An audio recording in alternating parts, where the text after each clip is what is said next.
All right. Welcome back to the live show. You know what time it is. It is your boy Genesis. It is currently 11:36 p.m. And of course, today's date is the 17th of September 2025. How are we doing? How are we doing this beautiful evening, Wednesday evening?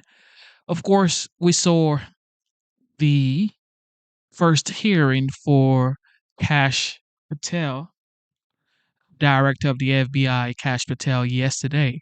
Today, there was another one, and it was fire. All right.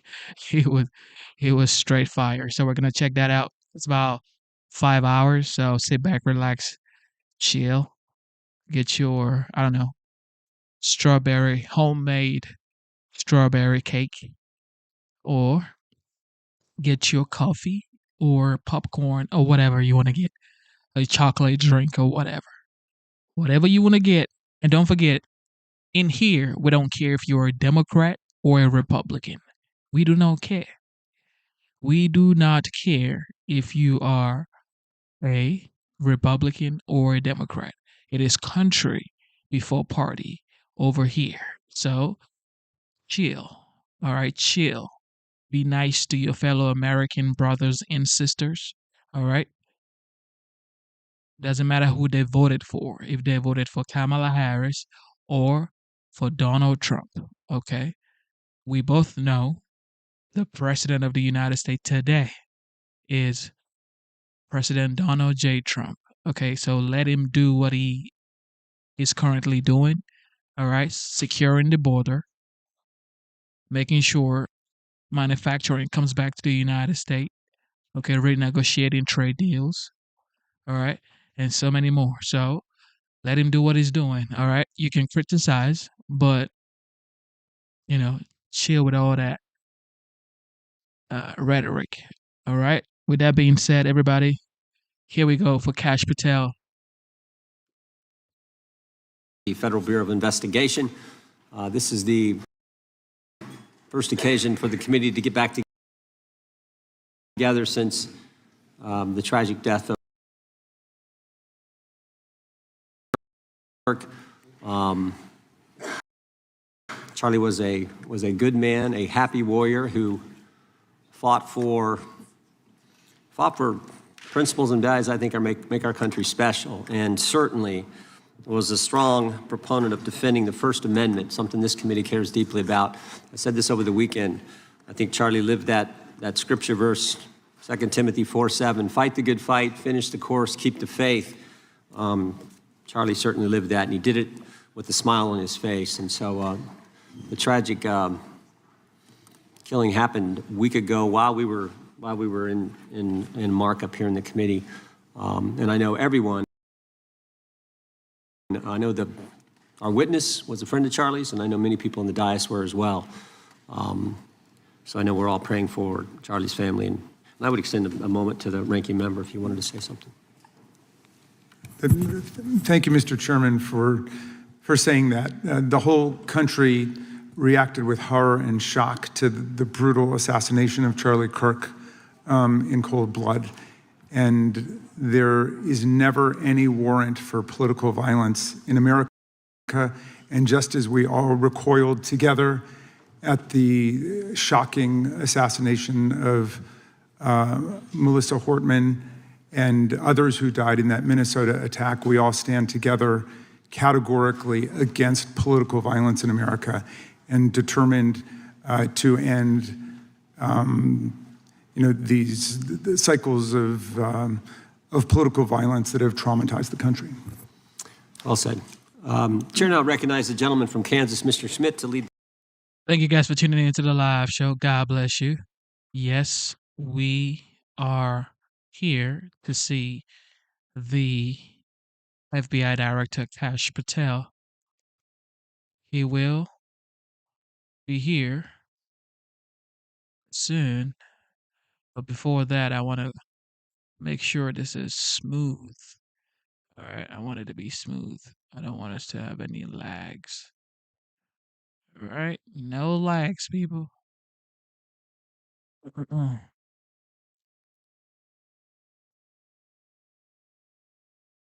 lead us all in the Pledge of Allegiance. Pledge allegiance to the flag of the United States of America and to the republic for which it stands, one nation, under God, indivisible, with liberty and justice for all. As is customary, we will begin with opening statements. 5 weeks ago, because of the work of Director Patel, we learned that the former chair of the House Intelligence Committee and current United States Senator leaked classified information. We learned this because a whistleblower came forward. Whistleblower with 23 years experience in the intelligence community, a Democrat staffer on the committee, said this: they were pressured to leak classified information, which sort of raises the obvious question. Why would the head of the Intelligence Committee, the chair of that committee, who's supposed to be guarding our secrets, why would he be encouraging the leaking of classified information? Whistleblower told us that answer as well. The leaked information was supposed to be used, the leaked information, false information, was going to be used to indict President Trump. Now, the former chairman wasn't the only person leaking information. Jim Comey was also sharing things he wasn't supposed to share. Again, don't take my word for it. The Inspector General told us this. In his report, he said, quote, James Comey violated FBI policy by disclosing classified information. And what was Comey's motive? Same as the senator from California: to sabotage and undermine President Trump's first term. And we know that Mr. Comey's not been shy about what his objective was. In fact, 4 months ago, he told us. Remember this? 8647. Jim Comey told us just 4 months ago. Now, how'd they do it? How did the former chair of the Intel community, the former FBI director, and others in our government attempt to undermine President Trump's first term? 7 weeks ago, because of the good work of the Director of National Intelligence, Tulsi Gabbard, we learned from another whistleblower, a second whistleblower, that in the closing days of the Obama administration, the intelligence community assessment was changed. On December 5th, 2016, they had one assessment. That assessment said Russia did not impact the election vote count. There was a meeting at the White House on December 9th, 2016, where it was decided, no, we're not going to have that. We're going to come up with a new one. And the new one said Russia was trying to influence election and did influence election, which just wasn't accurate. And that new one is published on January 6, 2017. Let's just show you a few things that took place. I want to show you first this email from Admiral Rogers, the head of the NSA. You can see it was December 22nd. Says to Jim, John, and Jim Clapper, John Brennan, Jim Comey. And he says, I asked my team if they've had sufficient access to the underlying intelligence, sufficient time to review that intelligence. On both points, my team raised concern.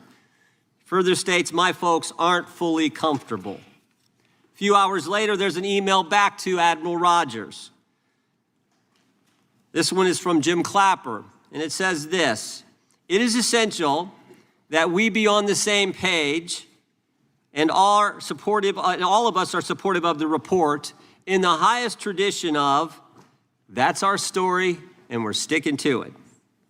We may have to compromise on our normal modalities. This is one project that has to be a team sport.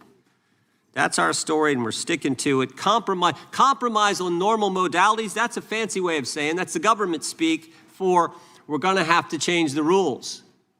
In fact, we're not going to follow our own rules. And that's exactly what they did to get the objective they wanted, to undermine President Trump. Now, how did it specifically take place? The whistleblower said that the government officials ignored concerns about discredited information. And what was that discredited information? What was the discredited information that they didn't ignore the concerns about? What did they use, that discredited information? Of course, it was the dossier, the now famous Steele dossier that was paid for by the Clinton campaign when they hired the law firm Perkins Coie, who hired Fusion GPS, who hired the foreigner Christopher Steele, who wrote all this garbage and lies down. That is what was used to change the intelligence community report. And what happens next? What do Jim, John, and Jim do next? They go to Trump Tower on January 6, 2017, to brief then President-elect Trump about the dossier. Again, the Clinton-financed, foreign-authored dossier that the whistleblower knows is garbage and that they know is garbage. And then there's one final step. One final step. Jim Comey leaves that meeting with the president and immediately leaks to the press that they briefed the president on the discredited information. They briefed the president on the dossier and thereby giving it some credibility and creating the basis and the predicate for all they did to the president. They leaked false information, they leaked classified information, they used and leaked discredited information, and they didn't follow their own rules, all to sabotage President Trump's first term. And but for this guy, Kash Patel, but for this guy, we would never have known this information. The good people of this great country would not have known what took place 8 years ago when they were trying to undermine the guy elected by we the people. And I want to thank Attorney General Bondi. She set up a special strike force, a special team, to look into this and see if there's any criminal liability that exists in what took place. Now, in addition to getting the truth to the people, Director Patel is getting the bad guys off the street. He's moved agents out of Washington, got the focus off of politics here in D.C., and is instead putting bad guys behind bars. 21,000 violent criminals have been taken off the streets, which is a 125% increase from the comparable period in the previous administration. He's rescued 4,000 kids. He's got 1,300 predators who he's arrested. He's also ended the weaponization of the FBI.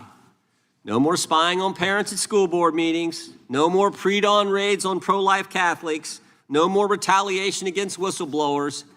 And he's given us information that Chris Wray didn't. Maybe said better, he's given us information that Chris Wray wouldn't. Director Wray didn't tell us that there were 26 confidential human sources at the Capitol on January 6, 2021, even though he was repeatedly asked about that by members of this committee. Director Wray didn't tell us that there were 17 of those confidential human sources who entered restricted space. 4 went in the Capitol. None of them were arrested. They weren't authorized to do that. They broke the law. None of them were arrested. Lots of American citizens were arrested, but the guys whose whose American tax dollars was used to pay these guys who broke the law, none of them were. One was recommended for charging and was not charged. And remember when Chris Wray told us that the Richmond field office memorandum on pro-life Catholics was just a one-off? Turns out he wasn't being square with the Senate either. Director Wray wasn't square with us. He told us that multiple other offices were involved in targeting the Catholics. We got that information from Director Patel. We learned from Director Patel the FBI actually surveilled a priest, tried to get the priest to divulge information, break the priest-penitent relationship and confidence that exists. And Director Patel is saving taxpayers money. He's not going to build a new headquarters outside of D.C. He's going to keep the headquarters right here in the capital city. Save Americans money.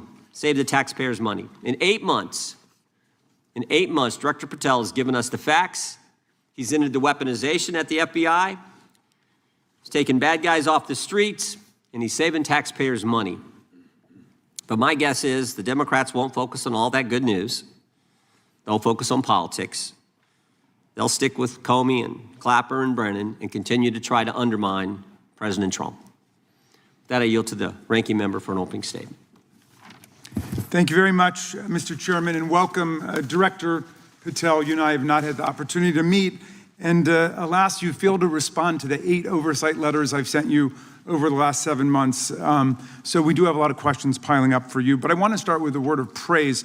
The first FBI director was J. Edgar Hoover, who steadfastly refused to hire women, African Americans, and other minorities as agents. And although he was a closeted homosexual who lived in domestic partnership for decades with Clyde Tolson, he also participated in anti-gay crusades. He aggressively promoted what we would today call white Christian nationalism, and he would undoubtedly be turning over in his grave to see as one of his successors a first-generation Indian American and a proud Hindu. So I congratulate you on being a breakthrough in this sense and being a beneficiary of the civil rights movement that opened up the FBI and the federal workforce to lots of people who never would have been hired in its first decades. Alas, you share J. Edgar Hoover's dangerous obsession with blind loyalty over professionalism and effective public policy. For Hoover, it was blind loyalty to him in keeping his secrets. For you, it's blind loyalty to Donald Trump in keeping his secrets. During your confirmation, it was widely noted on all sides that your primary qualification was your unwavering loyalty to Trump. Unlike other directors, you had no work experience at the FBI, but you had made over 1,000 media and political appearances in support of Trump's campaign. Your Senate confirmation vote was 51-49, the closest in history, with your opponents warning you were not qualified and had no interest in actually developing the qualifications for the job. I hoped that they were wrong. Alas, they were not. While most other new FBI directors drew on their experience as FBI agents, you didn't have that. But you did write a picture book trilogy for children ages 5 and up based on your experience clashing with President Trump's political enemies. In your book, you describe your literary alter ego, Kash the Knight, as a wacky, easily bored wizard carrying out King Donald's vengeance by driving his enemies out of the kingdom. In the books, King Donald is besieged by the evil Hillary Queentown, but saved in the end by Kash. Then Kash goes on to catch mules who are stealing the 2020 election for the great King Donald from Sleepy Joe. And then in the third book, Kash takes down the dragon of the jalapenos, nicknamed the DOJ. Your supporters had hoped that you would graduate from imagining yourself a romantic fairy tale knight to actually running America's premier federal law enforcement agency. Alas, just as we've learned how dangerous it is to put a science-denying anti-vaxxer in charge of our public health, we've learned how dangerous it is to name as director of the FBI a man who thinks of himself as a fairy tale knight who keeps a fire-breathing dragon named DOJ at home to forcibly drive villains out of the kingdom. When Charlie Kirk was assassinated, while his killer was still on the loose, you decided you didn't need to be at FBI headquarters in Washington to work with your team while the chaotic manhunt unfolded. You spent your evening dining in a swanky Midtown Manhattan restaurant and tweeting out false information that the subject of the shooting was in custody, a statement you had to retract 1 hour later. Your performance was so disturbing that even the MAGA base was alarmed. Culture warrior Christopher Rufo, who just a few months ago sat in your chair as a Republican witness, observed that you performed terribly, and he called for your ouster.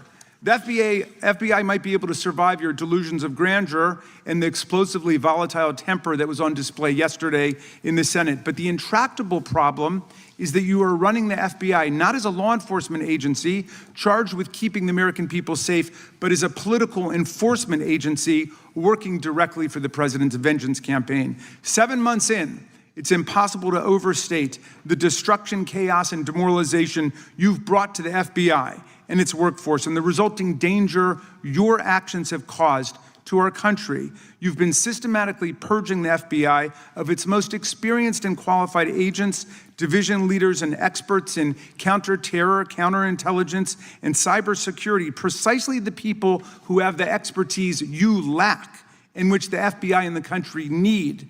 They've been expelled from the ranks of the Bureau simply because they did their duty investigating crimes, including those committed by the mob that attacked the Capitol on January 6, 2021, and beat the hell out of more than 140 police officers, or simply because you suspected them of being insufficiently loyal to Donald Trump. You illegally sacked Brian Driscoll, the former acting director of the Bureau and a decorated counterterrorism expert who worked at the FBI for nearly 20 years. According to Driscoll, you told him your own job, quote, depended on the removal of agents who worked on the cases against the president, regardless of whether the agents chose to work on those cases or not. You added, quote, the FBI tried to put the president in jail and he hasn't forgotten it. You forced out the leader of the Salt Lake City field office, Mehtab Saeed, just weeks before Charlie Kirk's assassination, depriving the FBI of an experienced counterterrorism expert described by her colleagues as absolutely the best and legendary. She would have led the FBI's manhunt had she not been fired. When Trump decided that rounding up immigrants with no criminal records was more important than preventing crimes, like human trafficking of women and girls, drug dealing, terrorism, and fraud, you ordered the 25 largest field offices to divert thousands of agents away from chasing down violent criminals, sex traffickers, fraudsters, and scammers to carry out this immigration crackdown.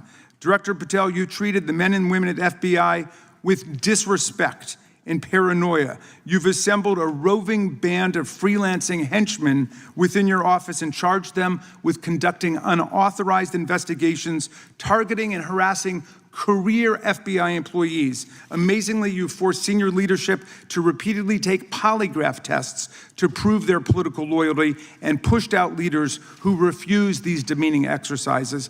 And now we're seeing one very clear reason why you want to build a political FBI. The Epstein files. You want an FBI blindly loyal to Trump and to you as his enforcer so you can continue your cover-up of a massive international sex trafficking ring with more than 1,000 victims, betraying all of the survivors of the sexual violence. Before you got in this job, you called for full release of the Epstein files, telling podcaster Benny Johnson that the only reason the list was not released by DOJ and FBI was, quote, because of who's on that list.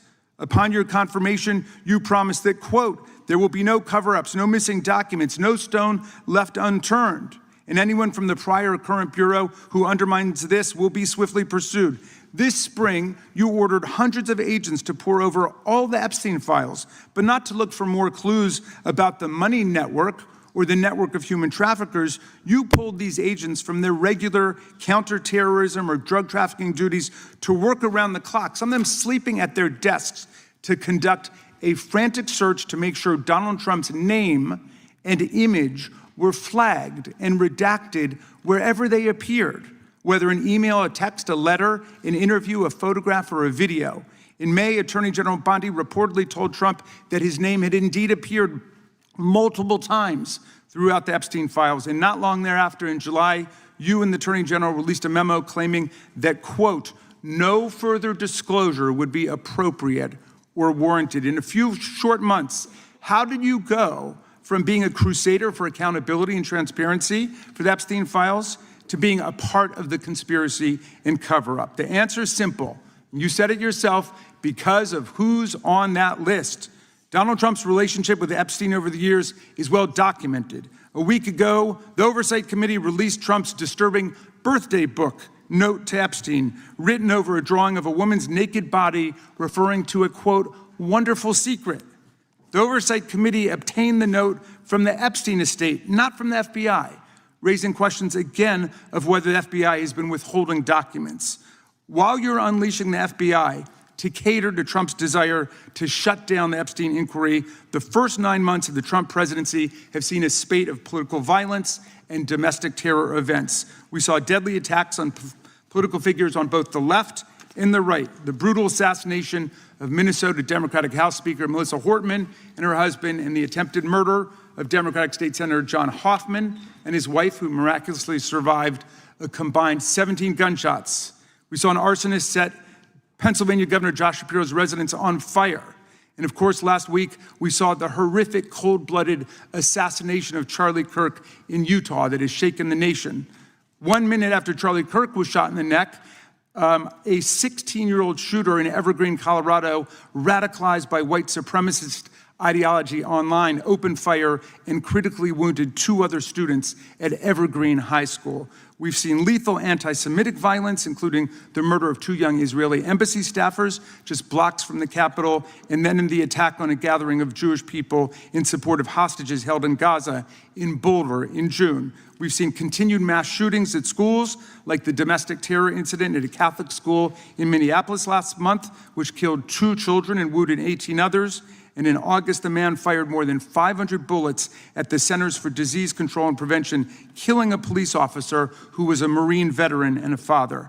People like Melissa Hortman and Charlie Kirk should be able to participate in politics as elected officials or active citizens without being shot down in cold blood in the United States of America. People should also be able to go to elementary school, to middle school, to high school, to work, to the mall, and to church without being shot down in explosions of gun violence. The important position at the FBI requires a leader who puts public safety and national security and the rule of law first. I'm afraid, Director Patel, you've given us reason to believe you've used the powers of the FBI to serve Donald Trump and his agenda of partisan retribution. You've broken your promise not to do that. You've betrayed Jeffrey Epstein's victims and survivors. You've turned your back on the career law enforcement officers of the FBI, and as a result, you've left all of us less safe than before. Mr. Chairman, I yield back. Gentleman yields back. That opening statement may have been longer than any book director's ever written or anyone else has written. Without objection, all of the opening statements will be included in the record. We will now introduce today's witness. Mr. Patel has been the director of the FBI since February of 2025. He previously served as chief of staff at the Department of Defense, deputy director of national intelligence with the National Security Council, and also as a congressional staffer, as a federal prosecutor, where he focused on national security cases. And he also worked as a public defender in the state of Florida. We welcome our witness, appreciate his work, and thank him for appearing here today. We will begin by swearing you in. Director, would you please stand, raise your right hand. Do you swear or affirm under penalty of perjury that the testimony you're about to give is true and correct to the best of your knowledge, information, and belief, so help you God? Let the record reflect that the witness has answered in the affirmative. You can be seated as you are. You know, you've been through this yesterday. Did a fine job. Please know that your written testimony will be entered into the record in its entirety. Accordingly, we ask that you summarize your testimony. Director, you may begin. Good morning, Mr. Chairman, Ranking Member Raskin, and members of the committee. I want to begin today by discussing the appalling assassination of Charlie Kirk. It's important for this FBI to be transparent without jeopardizing our investigations, so a little bit of the timeline is important. Charlie Kirk was unfortunately assassinated on September 10th. We immediately, the next day, released images early in the day in local time in Utah to start the public partnership in our manhunt for the assassin and culprits. At approximately 5 p.m. local time, I arrived on the ground and walked the crime scene myself, and we flew multiple FBI assets in and out to process DNA simultaneously while bringing in evidence response technicians, hostage rescue teams, and other experts to assist state and local law enforcement with their investigation. At 8 p.m. local on September 11th, the FBI collected and populated and promulgated at a press conference a video of the suspect on the grounds. We also released enhanced images. Due to that release that I directed and ordered, the suspect involved was apprehended and in custody at 10 p.m. local time. That's less than 2 hours after we did the video release and the photo release. So within 33 hours, that individual suspect was in custody, and his family, who has since been interrogated, specifically stated to FBI interrogators that because of the video that the FBI released at my direction and because of the photographs that they released, they identified their son, they confronted their son when he swung by their home, and that's what led to his apprehension.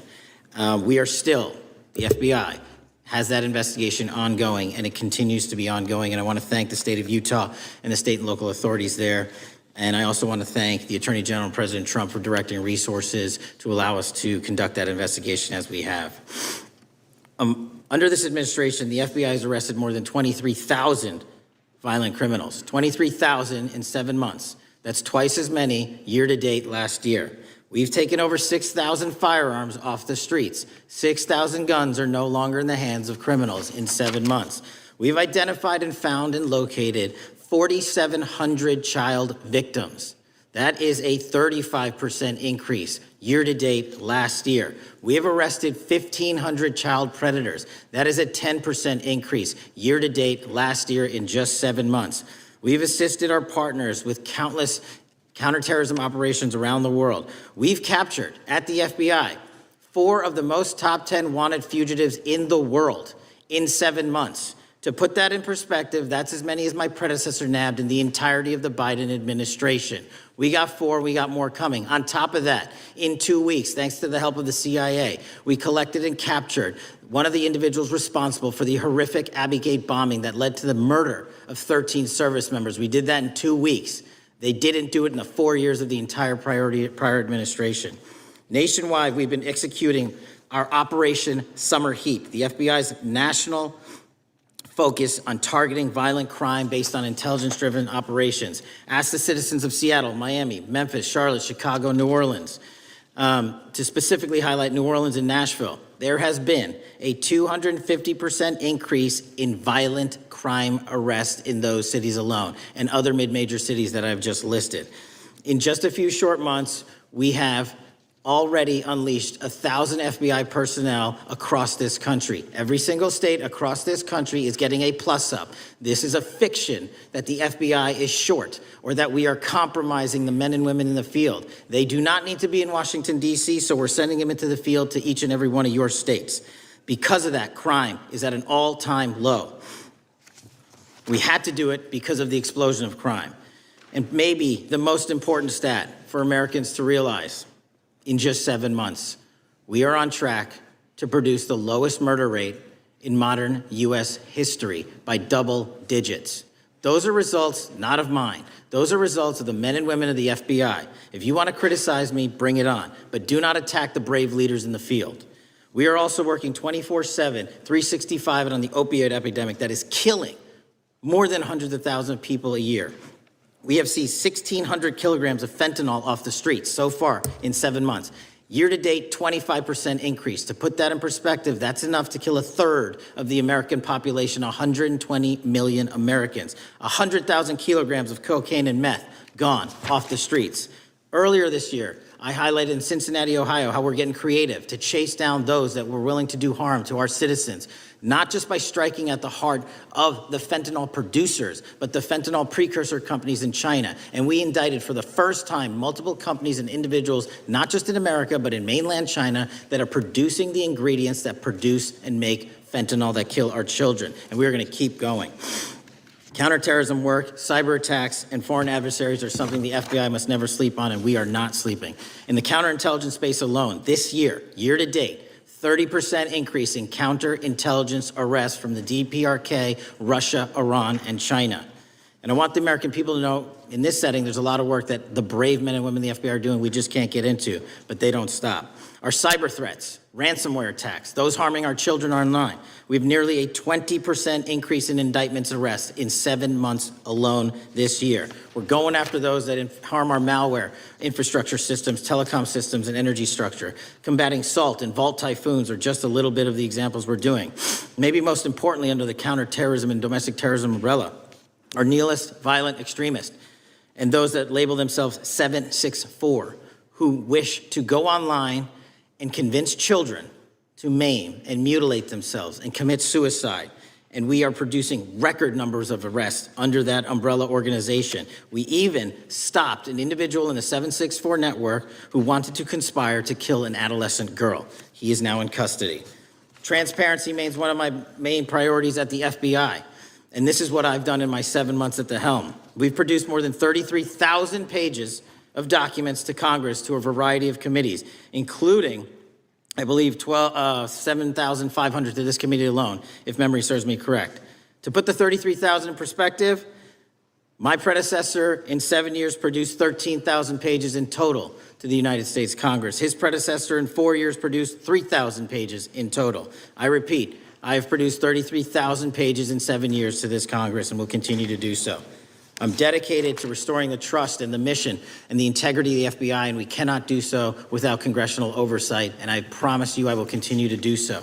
On the Epstein case, the original sin on the Epstein case was how it was handled by Mr. Acosta when he first brought the case in 2006, 7, and 8. The original case had a very limited search warrant, had a very limited search window, had a very limited investigative window. I was not there when those search warrants and that investigation was launched. I would not have done it that way. They were limited to only 3 to 4 years of investigations from 97 to approximately 2001 and 2002 to 2005. Mr. Acosta allowed Mr. Epstein to enter into a plea agreement where he served weekend jails for trafficking minor women. He also was allowed to leave jail to go home on the weekends. Plus, he allowed a non-prosecution agreement to be signed as part of that plea deal, prohibiting future investigations from that prosecution and from that evidence, and prohibiting the collection of further material. That is the original sin. We are working with Congress to produce more than any administration ever has material on Epstein. And I welcome the challenge to tell us that we are not being as transparent as the law allows. We even went to court and asked the judges to lift those prosecutorial agreements and to lift those court order seals, and they denied us 3 times. Congress is welcome to do the same and join the fight. And I'd lastly like to focus on operation that the president led in D.C. Because of this, we are taking this fight in D.C. to every single city across the country. 2,100 arrests in the last month alone. D.C. has seen a 60% decrease in gun crimes, 75% decrease in carjackings, and 53% decrease in homicide in our nation's capital, and rightly so. We're bringing that fight to the streets of America. I want to thank you for your support, and I'm proud to be the director that leads this FBI into a new headquarters building that they've needed for decades, saving the taxpayer $3.5 billion, and also providing our workforce a safe environment. If you don't know the calamity that is the Hoover Building, I invite each and every one of you to walk around. I'll give you a tour myself, and you can see where the cement falls on the heads of our employees that is only to be saved by netting, just to give you an example. Thank you for support to our mission. And I do want to highlight one thing about DC. It's because the FBI gathered sources and evidence that we were able to, through our source network, identify the horrific murder of the DC intern, Eric Tarpinian. And I've spoken to his family, and we are working to bring them justice. And Mr. Chairman, in my 16 years, now my 17 years of government service, if anyone has any questions about my service, bring it on. Yeah. Thank you, Director. We will now proceed under the 5-minute rule. The chair recognizes the gentleman from California, Mr. Ison. Director, delighted to have you here. You are a breath of fresh air. As you outlined, and I won't repeat it, the accomplishments, you did so with the same resources as your predecessor, roughly. Is that correct? I believe so, yes. And so how much of that has to do with taking people out of the backside of the FBI and moving them into the field, into doing the job for which we primarily pay the FBI? It's exactly what we needed done. 1/3 of the FBI's workforce resided in the National Capital Region before I got there. 1/3 of the crimes do not happen in Washington, D.C. Not anymore. Not anymore. So 1,000 personnel of the FBI were deployed across this country on a permanent basis, and every single state in this union is getting a plus up, not a reduction, a plus up of 1811s of intel analysts and support staff. And that is why the crime rates are going down in record numbers. Well, thank you for doing that. And it's perhaps the hardest thing for a bureaucrat to do is to lower the head count around them that support them. And I appreciate your willingness to do it different than your predecessor. A lot of what you covered earlier was the find, the discovery, and then the prosecution that is done by the DOJ. But I want to talk a little bit about the prevent side. On the Charlie assassination, sir? No, on all of these. Okay. Okay, for example, and I'll bring it up before the Democrats bring it up, January 6th.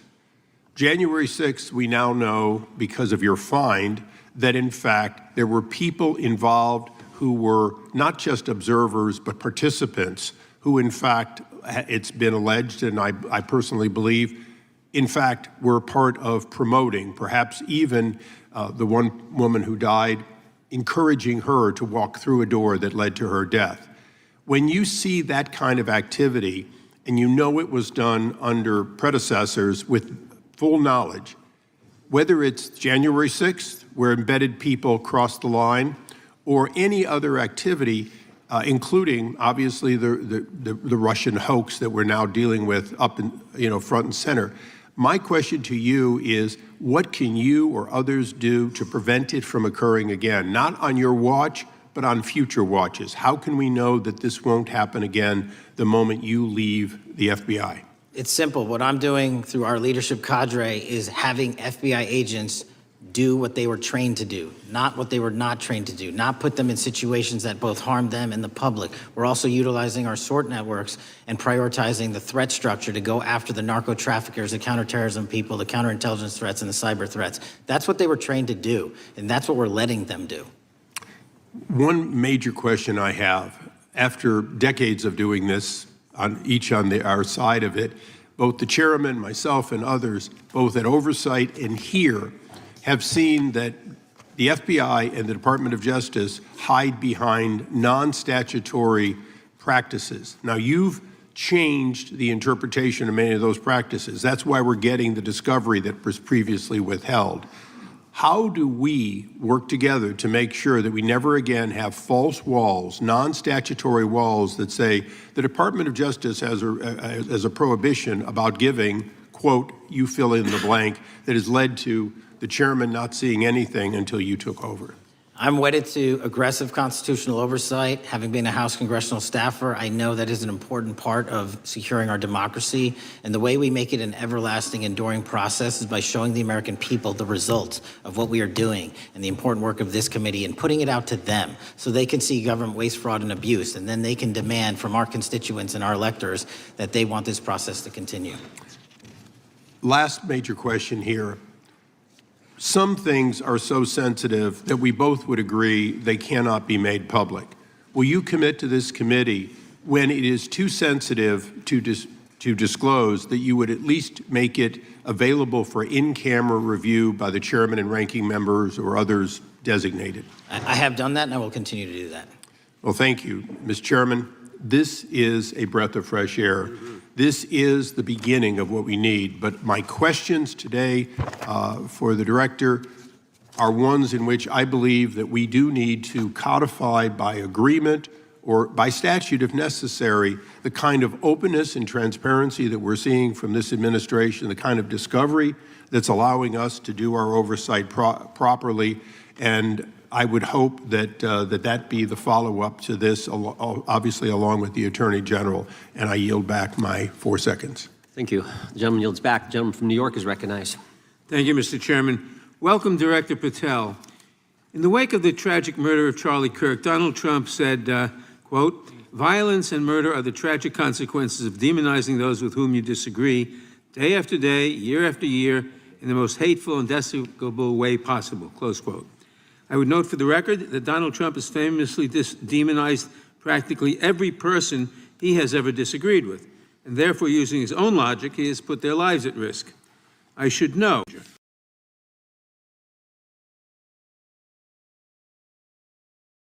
About 2 weeks ago, when I announced my decision not to my decision not to seek re-election, many people on both sides of the aisle, including the chairman, offered me well wishes and thanked me for my service.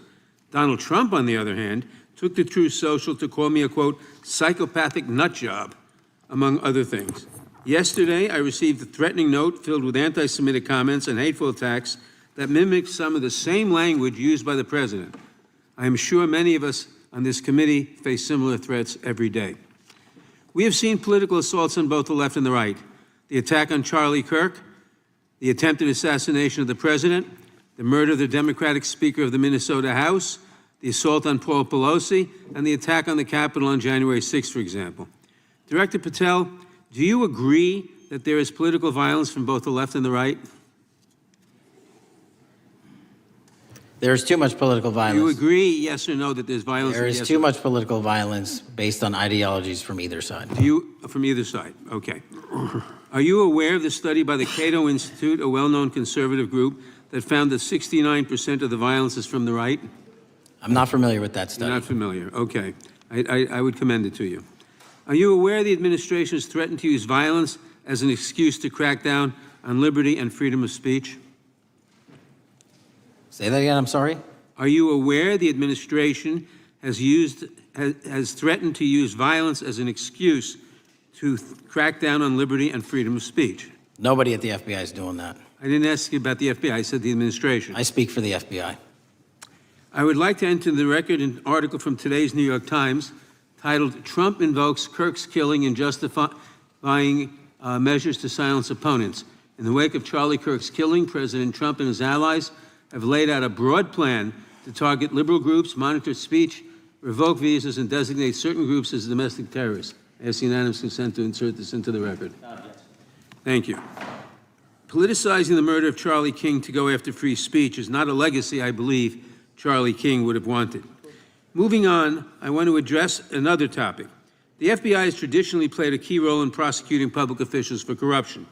But I fear that at a time when the president is accepting planes from Qatar for his post-presidential personal use, issuing pardons to major donors, and personally profiting from the office of the presidency, the FBI may be abandoning its commitment to investigating public corruption.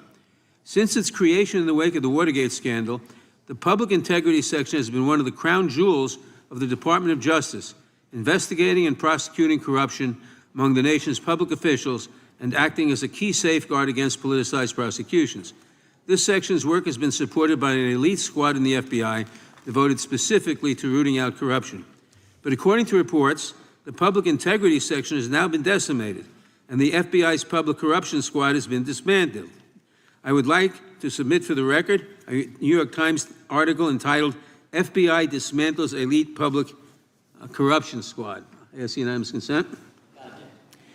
Thank you. These actions are an invitation to corrupt politicians to break the law, since they know that the government is asleep at the switch.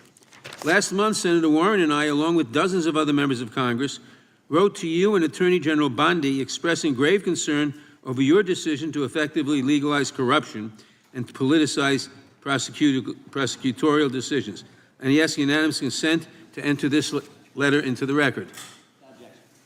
Thank you. I don't have time today to walk through all your questions, all of our questions and concerns, but will you commit to answering this letter in short order so that we can understand what factors led to this decision and how it has impacted the ability to hold corrupt officials accountable? I will review your letter with my team and respond as soon as I can. You will respond. Thank you. I yield back the balance of my time. Gentleman yields back. Gentleman from Arizona is recognized for 5 minutes. Thank you, Mr. Chairman, and thank you, Director, for being here. I appreciate the change in the FBI and the tone since you've been there. We heard the ranking member, however, describe the FBI under your leadership as being resorting to political enforcement and you personally as being paranoid. I would just suggest that perhaps that is the projections of the ranking member himself and not you, sir. I want to refer to something that was said yesterday in yesterday's hearing by Senator Grassley. He said, it's well understood that your predecessor left you an FBI infected with politics. At your nomination hearing, he gave you records, made public records about whistleblowers regarding something called Arctic Frost. Arctic Frost was the FBI case opened and approved by anti-Trump FBI agent Thibault, and Arctic Frost became Jack Smith's elector case. The new records show that Arctic Frost was much broader than just an electoral matter. In fact, it was expanded to Republican organizations. Some examples of the groups that the Ray FBI sought to place under political investigation included the Republican National Committee, Republican Attorneys General Association, and Trump political groups. In total, 92 Republican targets, including Republican groups, Republican-linked individuals, were placed under the investigative scope of Arctic Frost. On that political list for investigation was one of Charlie Kirk's groups, Turning Point USA. In other words, Arctic Frost wasn't just a case to politically investigate Trump. It was the vehicle by which partisan FBI agents and DOJ prosecutors could achieve their partisan ends and improperly investigate the entire Republican political apparatus. I'd ask that, Mr. Chairman, that document be administered. Without objection.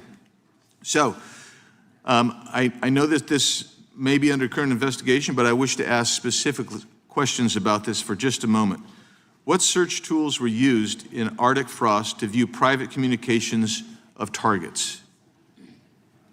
I believe the traditional search tools, search warrants, lawful service of process, and the tools that the FBI has in our infrastructure systems, cybersecurity systems, and counterintelligence systems.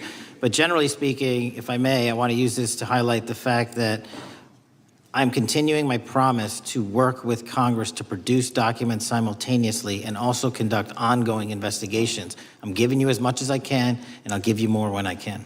Thank you. Another question regarding that is, were there any directives from the Biden White House concerning the Arctic Frost investigation? Were there any, directives or communications from the Biden White House itself concerning the Arctic Frost investigation? I'll just rely on what was turned over to date, sir. Okay.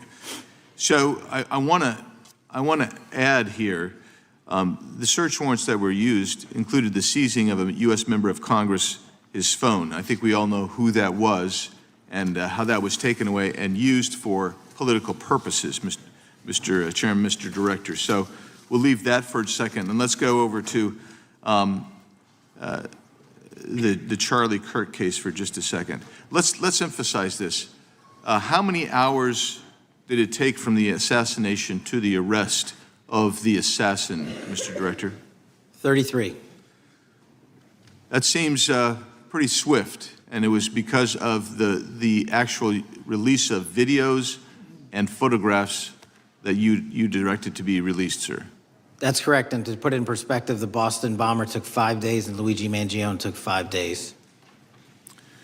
Was the platform Discord forthright from the start with law enforcement about the shooter's communications on its platform? Discord, the platform ownership, has been working with our lawful process, and we are obtaining materials from them on a rolling basis. Thank you. And I want to get back here to Article Frost for just a second, Mr. Chairman. I'd like the unclassified document from the FBI released to be admitted to the record. Without objection. And a document from the Economic Times also to be admitted to the record. Without objection. So I'm going to give you the last 30 seconds. We could go on about the Epstein case. I've got a bunch about that, but I'm just going to let you, if you wish to respond to either of the too vitriolic questioning or statement from the Democrats. The work of the FBI speaks for itself. It's on showcase here today. Anyone that wants to attack the FBI can attack me, but leave our leadership structure alone. When you have 23,000 violent felons arrested, twice as many as this time last year, the work speaks for itself. Thank you, Mr. Chairman, and thank you. Appreciate your good work, Director Patel. Yield back. Gentleman yields back. Gentleman from Maryland is recognized. Thank you kindly, Mr. Chairman. Director Patel, before you joined the FBI, you railed against it for covering up Jeffrey Epstein's human trafficking ring. Let me refresh your memory with this clip. Has Epstein's list, they're sitting on it.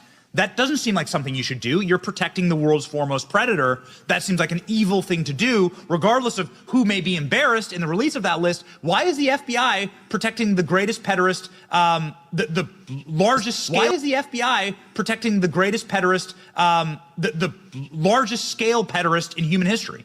Simple, because of who's on that list. So you finished that December 2023 interview with a challenge to the FBI and harsh words for Republicans in Congress for not getting the Epstein files out to the public. You can see this clip. Boy pants, and let us know who the pedophiles are. Put on your big boy pants and let us know who the pedophiles are, you said. You emphasized that the president and FBI director each had complete authority to release Epstein's client list. You said Epstein's black book is under the, quote, direct control of the director of the FBI. Look at this clip. This is way off the topic, but who has Jeffrey Epstein's Black book? black book? FBI. But who? That is, I mean, there's... Oh, that's under direct control of the director of the FBI. All right, so you were sworn in as director more than 200 days ago. Now the black book is under your direct control. So why haven't you released the names of Epstein's co-conspirators in the rape and sex trafficking of young women and girls? The Rolodex, which is what everybody colloquially refers to as the Black Book, has been released. Oh, no, you're talking about what the journalist got 5 years ago? No, that's not what we're talking about. We're talking about what you were talking about there, That's the black exactly book what I under was the direct control of the FBI director. We have released more material than anyone else before. The Biden administration, Obama administration had the exact opportunities to release this material, and they never did. And if you are selling the men and women of the FBI, Why we're have not you going after changed your child position? predators. Hang on, you said we're not going after child predators. 1,500 child predators arrested this year, 35% increase. I'll reclaim my time. 4,700 child victims Mr. Chairman, I'm going to found. reclaim my time if you could instruct the witness. Why have you changed your position? There you were saying it's under the direct control of the FBI director and all of it should be released.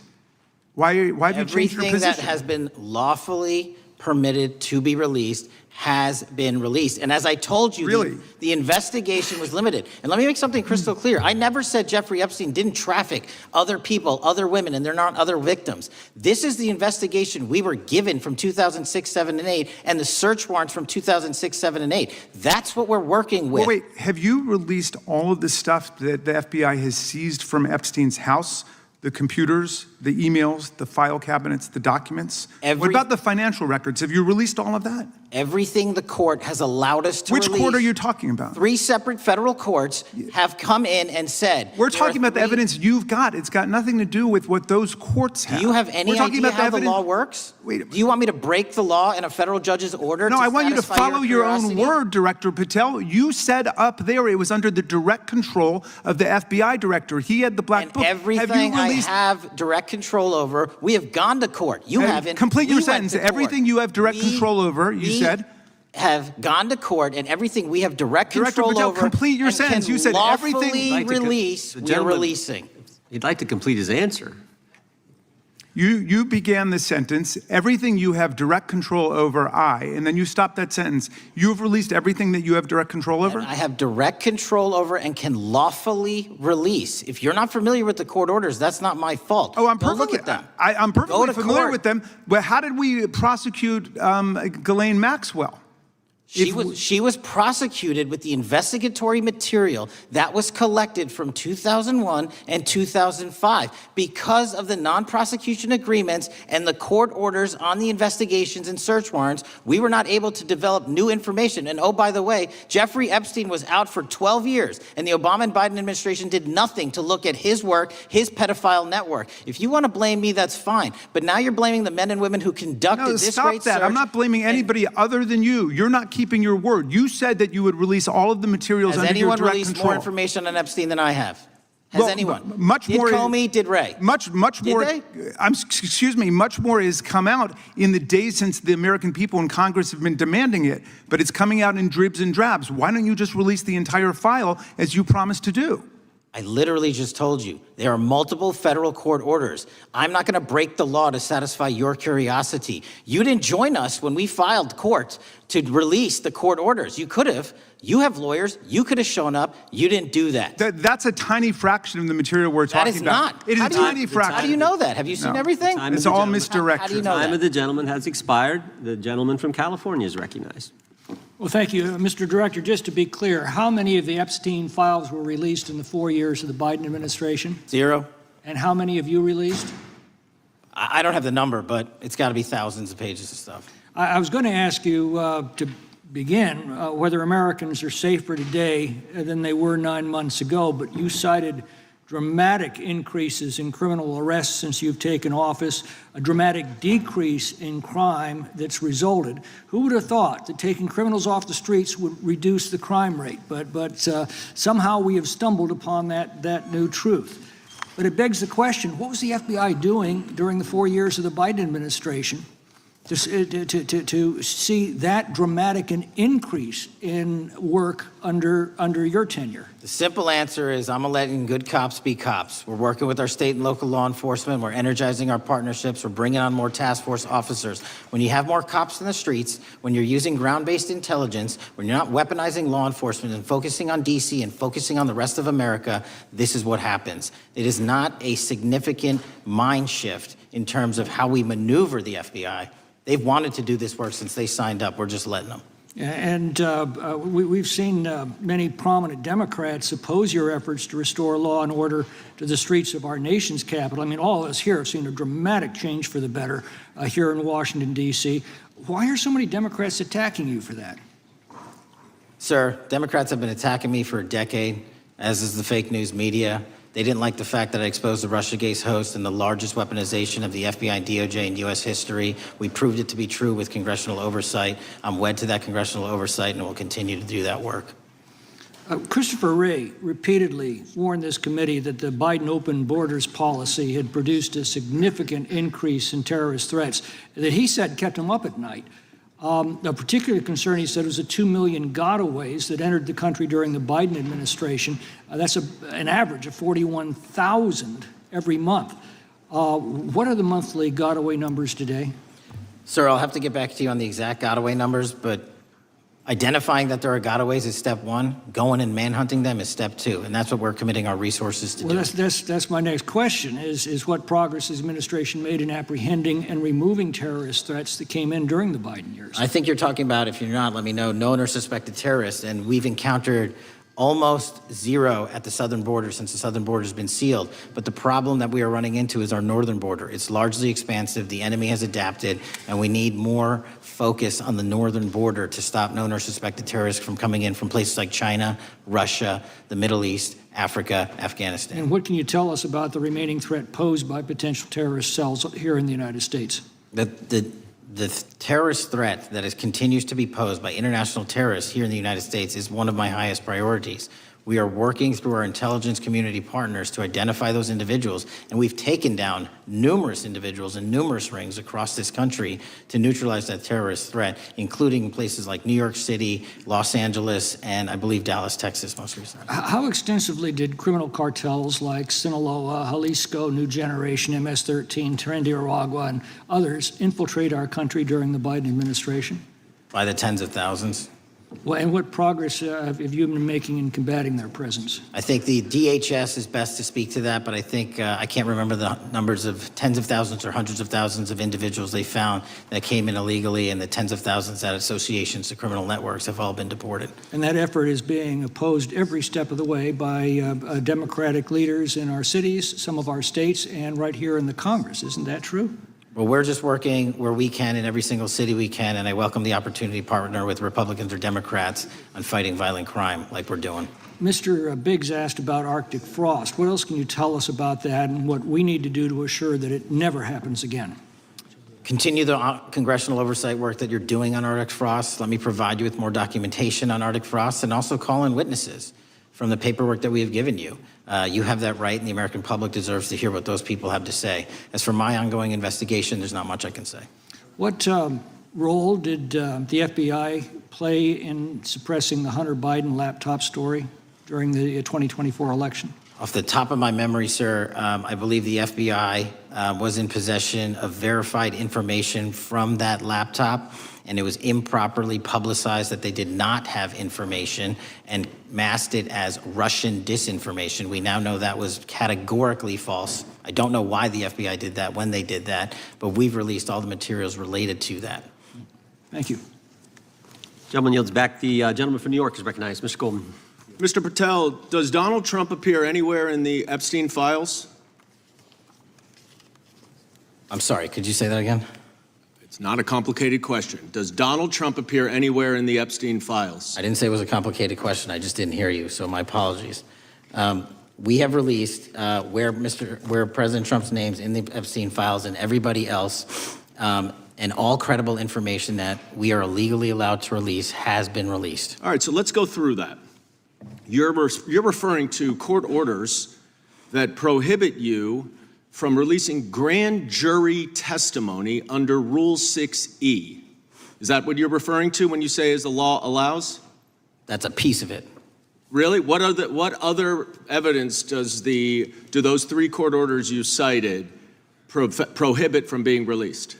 Information that was collected pursuant to those search warrants that were limited in fashion. Wrong. That's not what the court order says, and that's not under 6E. And you're talking, and I said that's 6E, and I said there was others, and I'm answering that. There are sealed court order documents. There are protective orders. They are unsealed as part of discovery given to Ghislaine Maxwell. They are no longer sealed. That's just not true. We can argue about it all you want. Okay, well, you agree that there are, so your testimony here is that the reason why you are not releasing all of the videos that you have acknowledged, there are so many, and that the FBI spent thousands of hours of reviewing, the photographs, the photographs that you have. You're saying that you're not releasing those because there's a court order requiring them to be sealed? Is that your testimony? Never said that about the videos. On the totality of the videos, of the thousands of images that were seized pursuant to the search warrants executed at the time,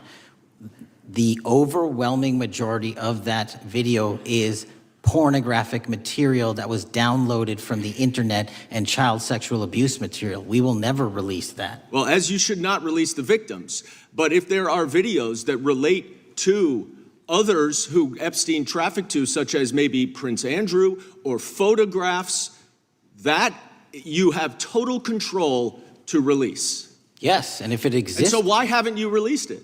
Why are you supposing that that is a fact when in fact it is false? Are you saying that You're saying that none of the videos relate to anything relevant to the Jeffrey Epstein trafficking ring? Every single video that we have collected pursuant to the prior search warrants has been examined for the last 10 years. And every single video has been utilized for whatever prosecutions were able to be legally brought. I'm not asking about prosecutions. I'm asking about why you aren't releasing the full Epstein files, including the names of people who were involved in the sex ring that you promised to do before you became FBI director. I just told you, I'm not going to release downloaded porn of I'm not children on asking the about internet. that. Fine. I'm asking about all the other files. What other videos? Tell me. Tthat's That's what I'm asking. Tell me. You're saying there are no videos that would be relevant to anyone else involved in the Jeffrey Epstein sex ring. Pursuant to Mr. Acosta's collection of information based on the search warrants. That's all we have in our I possession. understand. And I'm asking you, that stuff. That's all we got. I'm not asking all you got. I'm asking you, in that stuff, there's nothing that's related to to any other sex traffic, any other people engaged with Epstein in underage sex. That's correct. To my knowledge, no. Okay. Let's talk about the witness interviews. 302s of witness interviews.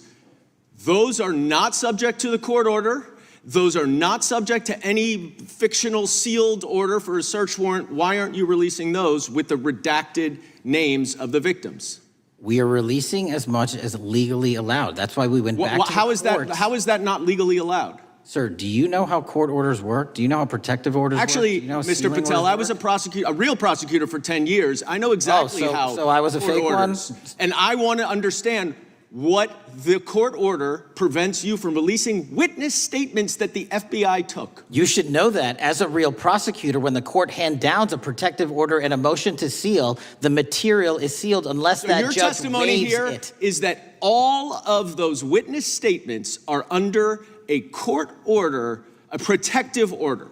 We are providing everything we can legally provide. No, that's not my Congress has question. sent us a My subpoena. question is, why are those witness statements that are not grand jury testimony, that if they were under a protective order are no longer under a protective order, why are they not being released? How are they not And under a protective Why order? are you not going to the court like you did for the grand jury testimony to unseal those The records? DOJ did go to the court. No, not on those records. Why aren't you going? You just went on grand jury. Time of the gentleman has expired.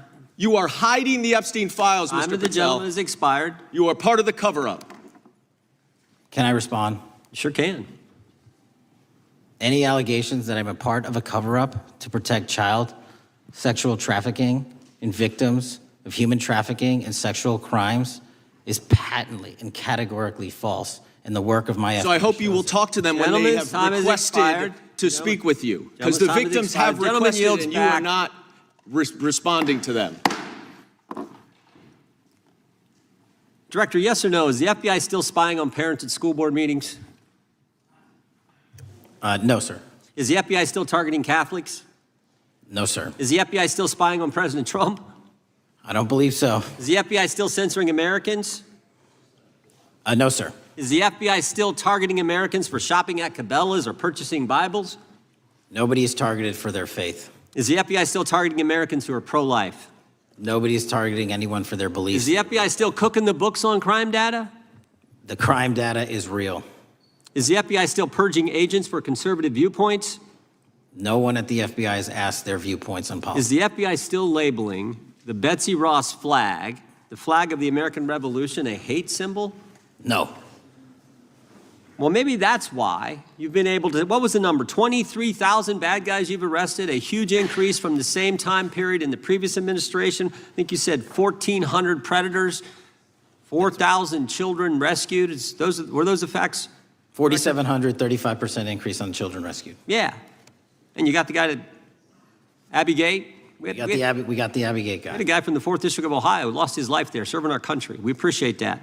Maybe when you're not focused on politics, you can actually do what the FBI is supposed to do. Go get the bad guys, right? That's what the men and women of the FBI do. Director, did John Brennan lie to Congress? Let me just read a couple things actually before you answer that. 2 years ago, we had Mr. Brennan in for an interview, and I asked him, how'd you learn about the dossier in December of 2016? Mr. Brennan replied, I received a copy of it from the FBI, and the CIA was very much opposed to having any reference or inclusion of the Steele dossier in the intelligence community assessment. That's what John Brennan told the United States Congress. 7 weeks ago, the Director of National Intelligence told us this: John Brennan lied and denied using the dossier in the intelligence community assessment because he knew it was discredited. CIA officer told the House Intelligence Committee, Brennan refused to remove it, and when confronted with the dossier's main flaws, he responded, "Yes, but doesn't it ring true?" John Brennan lied to us?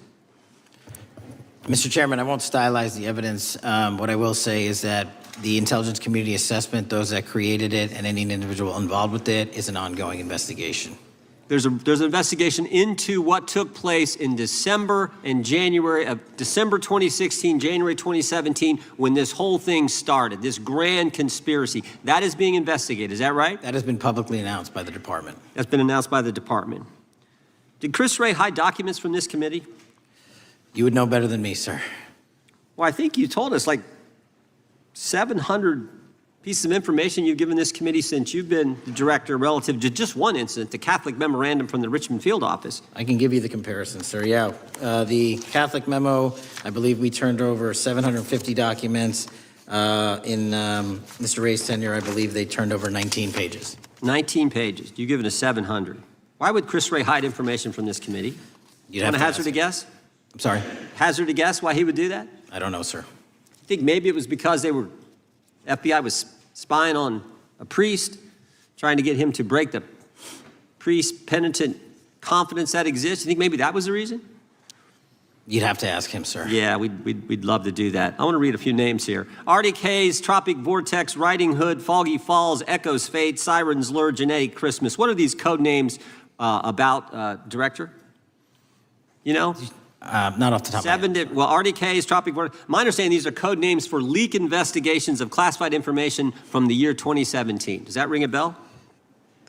In terms of leak investigations, many of those are classified and many of those are ongoing, Mr. Chairman.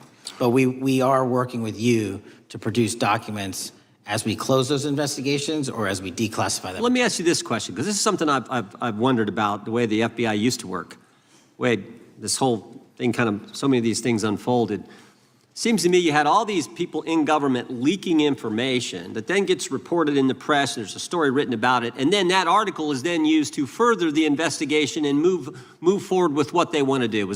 Did that take place back in 16 and 17? That's the exact scenario that took place in the FISA application for Carter Page and the rest of the Trump campaign. And that is frightening, because that's what the CIA is supposed to do in foreign countries. It's not supposed to happen to Americans, but it did, didn't it, Director? Yes. And not just any Americans, it happened with the President of the United States. Is that accurate?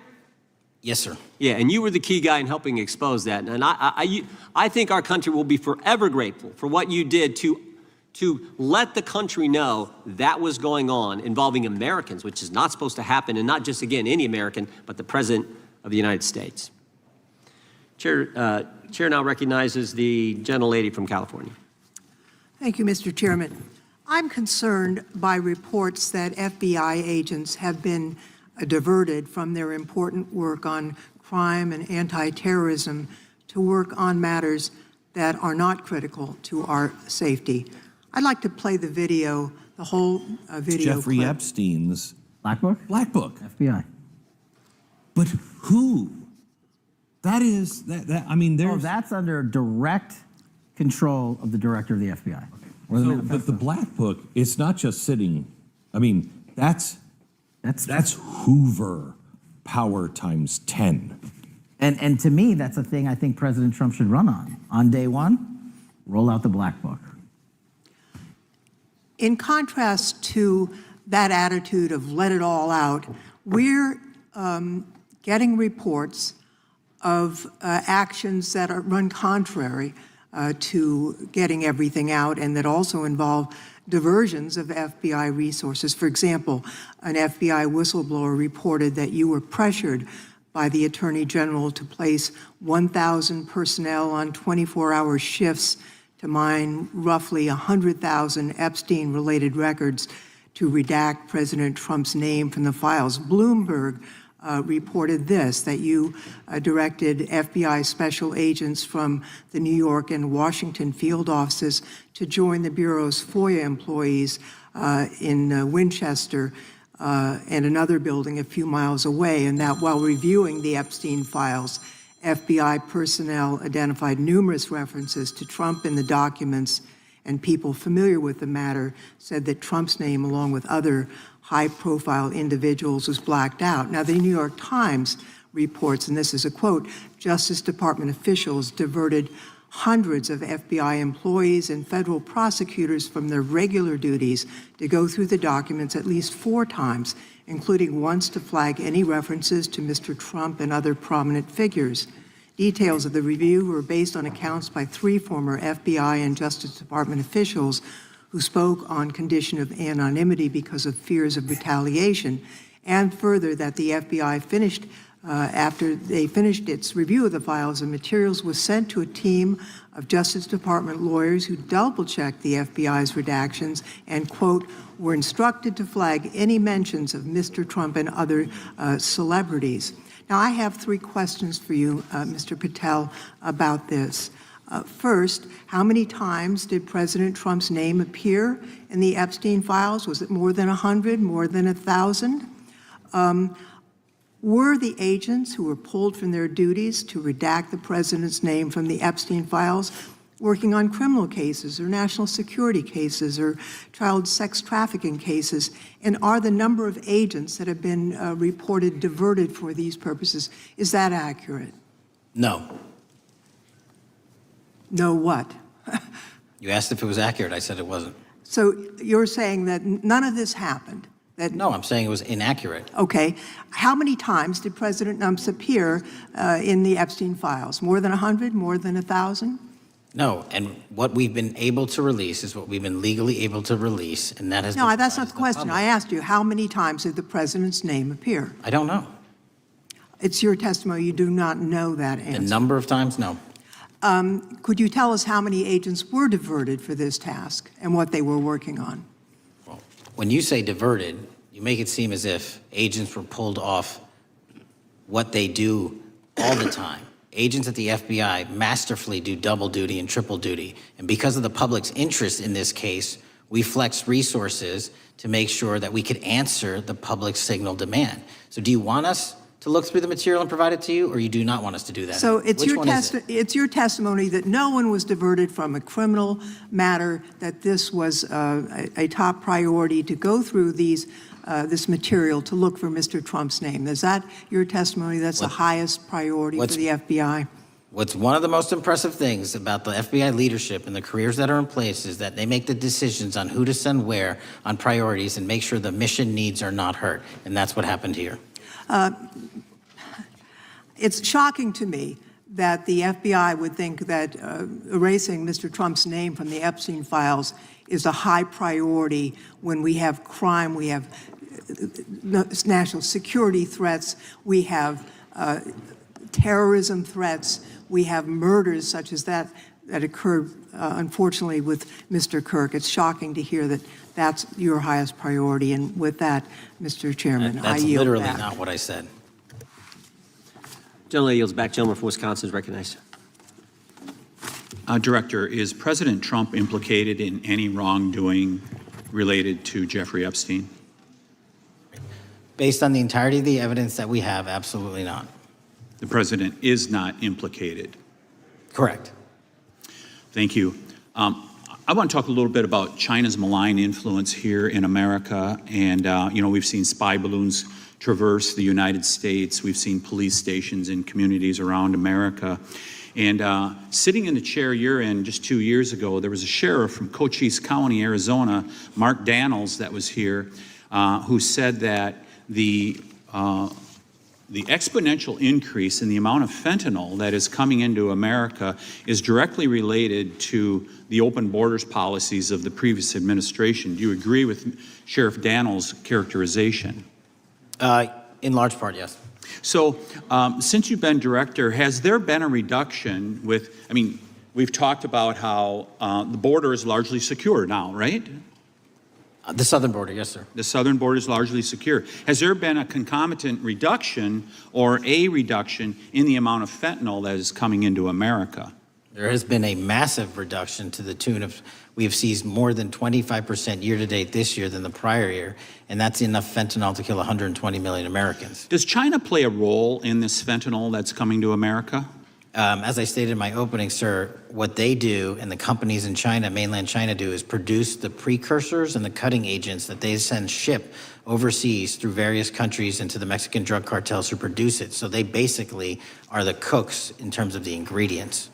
Tell us, what is the FBI doing to stop China from delivering death to America? So for the first time in a decade, I actually reached out to my counterpart at the Ministry of Public Security. No one at the FBI had done so, to engage. Ministry of Security, where's that? In mainland China. In mainland China, okay, thank you. To engage in a conversation to say, hey, can we have a certain number of these precursor chemicals listed in China so that they become illegal and illegal to trade. We're also working with our counterparts in places like India and Guatemala because the transshipment routes of the precursors, the Mexican drug cartels have gotten creative, and instead of coming directly to America are going into these countries. And we've had massive success in India and Guatemala, and in those governments, great partnerships in shutting down the ability to ship the precursors into those countries, which are ultimately destined to America. So those people that are working with security agencies have been working with you, is that accurate? Yes, sir. So I want to turn to a couple cases that are at the University of Michigan, where Chinese nationals, on behalf of the Chinese government, smuggled in illicit biological materials, stuff that can harm our agricultural industry. What actions are you taking as we see repeated stories of Chinese nationals doing this in the United States? So just that, sir. In this calendar year alone, as I was mentioning, our counterintelligence operations and cases brought against the Chinese are up by, I think, something like 40%. And specifically, the cases in Michigan show two threat streams, not just against our agricultural industry, which is a threat to national security, but they were also bringing in chemical agents and mushrooms, I'm not the exact expert, that would have ultimately hurt our population. We arrested and charged all of those individuals, and we are aggressively going after them in every single state because they weren't doing it in Michigan alone. Should research universities across the United States be doing a thorough job of vetting Chinese nationals that are coming to their universities? They should. Turning to spying in America, you know, we heard the stories about Senator Dianne Feinstein's driver, who was a Chinese spy. We're familiar with Linda Sun, who worked in Governor Hochul's office, Christine Fang in California. What are you doing to find these people who are Chinese spies that are trying to burrow themselves into the politics of America? Because we know it's happening, right? Yes, it is. And what our counterintelligence unit is doing is aggressively seeking the intelligence into where these individuals are working. Then we are utilizing our operational authorities to go in and investigate them either through our human source networks and collecting information through lawful process, online, search warrants, and data so that we can bring proper arrest charges and publicize to the world what they're doing here. And just because we've caught a few doesn't mean we've caught everybody. We've got a lot more to go. I get one more quick question in. The FBI arrested a judge in Wisconsin, Hannah Dugan, for interfering with a federal law enforcement operation. Could you tell us a little bit about that? And is a judge above the law here in the United States of America? Well, no one is, and that case is ongoing. But as you stated, and these allegations said there was an interference in a federal lawfully executed federal law enforcement priority that was interfered with. I yield back, Mr. Chairman. Gentleman yields back. The gentleman from Tennessee is recognized. Thank you, Mr. Chair. Director Patel, I believe you had primary importance in starting Operation Viper in Memphis. Is that correct? Yes, sir. And Operation Viper brought in the FBI, the DEA, the ATF to help the Memphis police in policing the city? That'll be phase two, sir. Phase one was FBI and local law enforcement in Memphis for the last few months. Okay. You did a good job, and the police director and the mayor have told me that has been helpful, the FBI working with the police. And the FBI are trained in law enforcement. They know Miranda rights, they know how to do policing, and they do a good job working with the police. Do you think that the National Guard is necessary to do the work that the FBI is doing now? Thank you. I do think it's necessary to finish it. What we've done is 500 arrests in Memphis and 110 federal indictments. But what we need to do is we've only secured a piece of where the criminal conduct is occurring in Memphis, and we can't work inside perimeters that are not established and safe, and we don't have the manpower to give us the space to fully go into the areas where the criminal activity remains. Well, are you suggesting that the National Guard is going to go into the more heavily crime areas? They're going to establish, like they did in Washington, D.C., perimeters where local law enforcement and the FBI, DEA, ATF, and U.S. Marshals can go into. We can't be going into all these areas knowing that they're extremely volatile and jeopardizing the safety of our agents. Did the National Guard do anything in Washington to help the FBI stay safe from these dangerous elements? They established perimeters. Established perimeter, and the criminals knew about it, so they... It was a visible force, sir, so they kind of saw it. Well, what you did, I commend you for what you did, and I think the FBI coming in, we have a crime problem in Memphis. The FBI has helped, DEA will help, and the ATF will help. I don't think the National Guard's going to help, and what I've seen, they're not trained in law enforcement, are they? No, sir. And so that could be a problem. Who will direct the National Guard in Memphis? Will it be, will they have control over your agents? No, sir, they won't. Who will have control over your agents? You?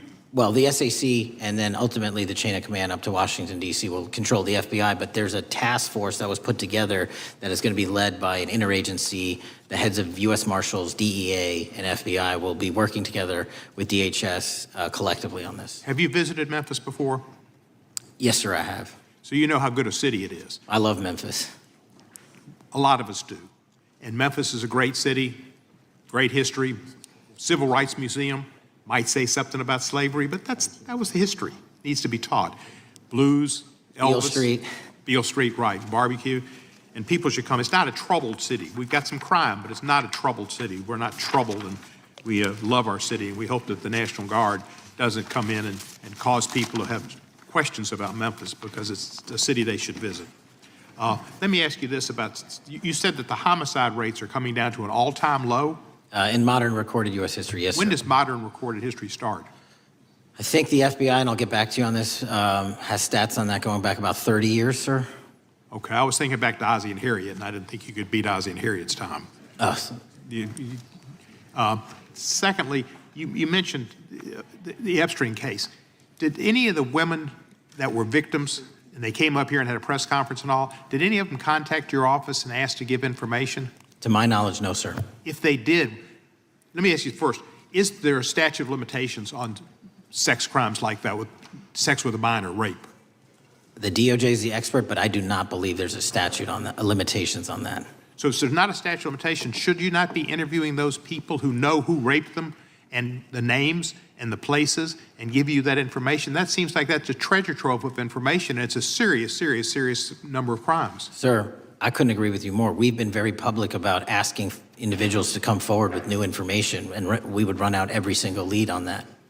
Well, I'm sure the women will come forward, especially today, to be sure that they will get an opportunity, because that seems like something we ought to do.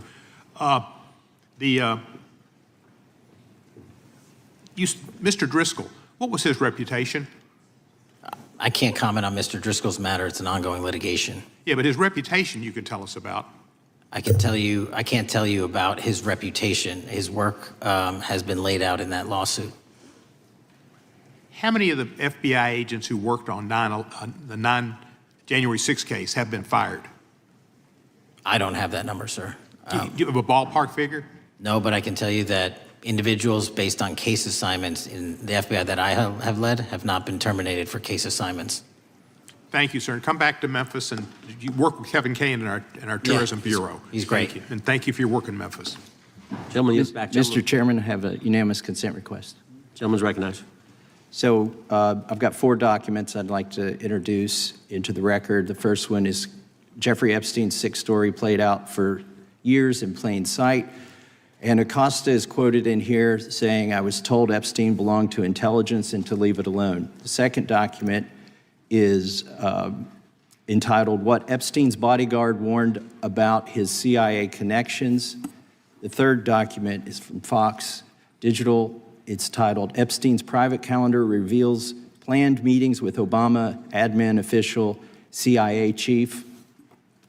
And the last document is Wall Street Journal article that highlights Ehud Barak's 36 meetings With Jeffrey Epstein, he was the former Prime Minister of Israel and head of military intelligence for Israel.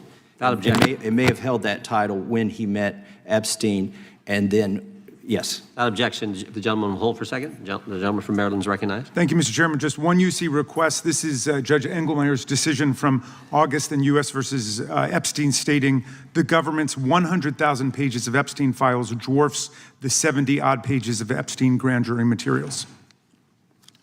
Without objection, the gentleman from Kentucky is recognized for 5 minutes. Thank you, Mr. Chairman. Director Patel, I watched some of your Senate hearing yesterday when Senator Kennedy asked you, you've seen most of the files, who, if anyone, did Epstein traffic these women to besides himself? You replied, according to the transcript, there is no credible information that he trafficked them to anyone else. You also said somewhere in the hearing and here today that the problem is that the case files are constrained by limited search warrants from 2006 to 2007, and that the non-prosecution agreement hamstrung future investigations. Those constraints only apply to Southern District of Florida. They do not apply to Southern District of New York, the location of the 2019 sex trafficking indictment, which produced many things, including a series of FD 302 documents. According to victims who cooperated with the FBI in that investigation, these documents in FBI possession, your possession, detail at least 20 men, including Mr. Jess Staley, CEO of Barclays Bank, who Jeffrey Epstein trafficked victims to, victims including minors, such as Virginia Roberts Giuffre, may she rest in peace. That list also includes at least 19 other individuals, one Hollywood producer worth a few $100 million, one royal prince, one high-profile individual in the music industry, one very prominent banker, one high-profile government official, one high-profile former politician, one owner of a car company in Italy, one rock star, one magician, at least 6 billionaires, including a billionaire from Canada. We know these people exist in the FBI files, the files that you control. I don't know exactly who they are, but the FBI does. Have you launched any investigations into any of these people, and have you seen these 302 documents? Sir, I have asked my FBI agents to review the entirety of the Epstein files and bring forth any credible information. And we're working with Congress not only to divulge that information and produce it to you, but any investigations that arise from any credible investigation will be brought. There have been no new materials brought to me launching a new indictment. So is the loophole here, or is it your assertion that these victims aren't credible, that the 302s maybe didn't produce credible statements that rise to a probable cause? It's not my assertion, sir. It's the assertion of two different United States attorneys' offices from 3 separate administrations who investigated those same materials in lifetime. Are the 302 documents in the FBI's possession? They reviewed all that, yes, sir. And so have you reviewed those 302 documents where the victims name the people who victimized them? If I personally know, but the FBI has. So how can you sit here and in front of the Senate and say there are no names? I said I named one today. I said we are not in the practice at the Department of Justice FBI of releasing victims' names. That is not what we do. We are also not in the habit of releasing incredible information. That's not what we do. But multiple authorities have looked at the entirety of what we have. Okay, I got to move on here. Were you present when the AG had the White House event when she released the binders to the social media influencers? I was, yes. So if you're willing to meet with social media influencers who stood to benefit from the sensational and sad stories of these victims, will you meet with the victims as well? The FBI will meet with anyone who has new information. Will you personally meet with them? The FBI and the professionals who are handling the cases will. Were you instructed that it was important to release the documents to the Oversight Committee on the day of my introduction of the discharge petition to release these files? I don't know what day that was, so no. Well, they were released that day, and there were victims' names who weren't redacted because they were in such a rush, and the victims are not happy about that. Have you investigated any of the CIA connections? Have you seen the CIA file on Jeffrey Epstein? And if you wanted to see it, would they show it to you? Well, I can speak for the FBI. and that's presuming there's a CIA case file. And I've reviewed everything that the interagency, not I, the FBI, that was provided to us. Would you be willing to look at the CIA file on Jeffrey Epstein? If there is such a file, and if it has not already been turned over to the FBI will look at any new investigative leads. Have you made any progress on the pipe bomb investigation January 6th? And have you made any progress on the motive of the Las Vegas shooter? As to the first, it's an ongoing investigation, and we have made progress. As to the second, sir, I'll have to get back to you. All right, thank you. I yield back. Mr. Chairman, I have a unanimous Gentleman consent yields back. request. Unanimous consent request from the gentleman from New York. I ask unanimous consent to introduce an unsigned memorandum from July 7th, 2025 that says we did not uncover evidence that could predicate an investigation against uncharged third parties with the insignia of the Department of Justice and the FBI. Without objection. Mr. Chairman, I have a unanimous consent request. It's a article entitled DOJ Deletes Study Showing Domestic Terrorists Are Most Often Right-Wing. Without objection. Thank you. The gentleman from Georgia is recognized for 5 minutes. Thank you, Mr. Chairman. Director Patel, thank you for being here today. I want to first talk about the significant role that the FBI plays in combating the national security threats posed by our nation's greatest threat, our nation's greatest security threat, China and the Chinese Communist Party. It's a fact that China is America's most significant national security threat. Isn't that correct? I would say so, sir. And you would agree with me that China wants to dominate the United States of America? I think that's largely their plan. And they want to dominate the world, both militarily and economically. Isn't that correct? I think so. And sir, you've been FBI director for the last, 8 months? 7 months, yes. 7 months. And during that time, have you held any stock in any companies founded in China? I don't believe so. Well, you do own stock in a company known as Elite Depot, don't you? Which one, sorry? Elite Depot. You own stock. I think that's, I'll have to get back to you. I think it's a law firm and it's a company out of Singapore. Okay, well, no, the company out of Singapore, which is owned by Elite Depot, is the Shein Company, which was founded in China, correct? That company operates out of Taiwan. Well, they changed their headquarters from China back in 2022 to Singapore for tax purposes, but it's owned by a Chinese billionaire.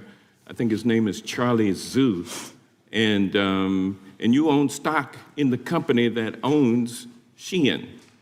Which I disclosed during my confirmation process. You certainly did. And now, do you still hold that stock in that Chinese company? Pursuant to the Department of Justice, who reviewed my material that was submitted during my confirmation process, I was able to hold certain stocks, and they made the decision. You still hold the stocks that you have? You still hold on to these Chinese stocks, these stocks in this Chinese company? I disagree that it's a Chinese company, but I was in the DOJ, when you're appointed, makes a call on what you can and can't possess. Well, now, let me ask you this. Chinese companies steal trademarks, they produce counterfeit products and sell them over the internet on platforms such as Shein. They steal intellectual property. They steal data from American companies, and to me it seems inconsistent with your role as FBI director that you would own stock in a company that is based in a country that is the nation's premier national security threat. It's like you are putting your own financial security over the security of the nation.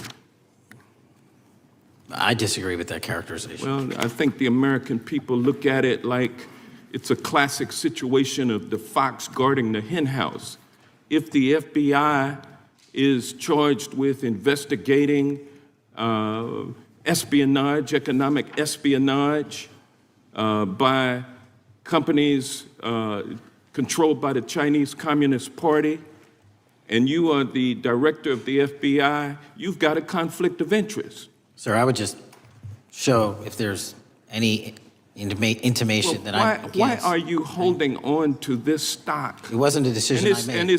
And it's valued at up to $5 million as of when you last reported, correct? $5 million in stock? No, I don't follow it. You don't follow it, but you're still making money off of it. I don't have any money off of anything. Well, what I have done...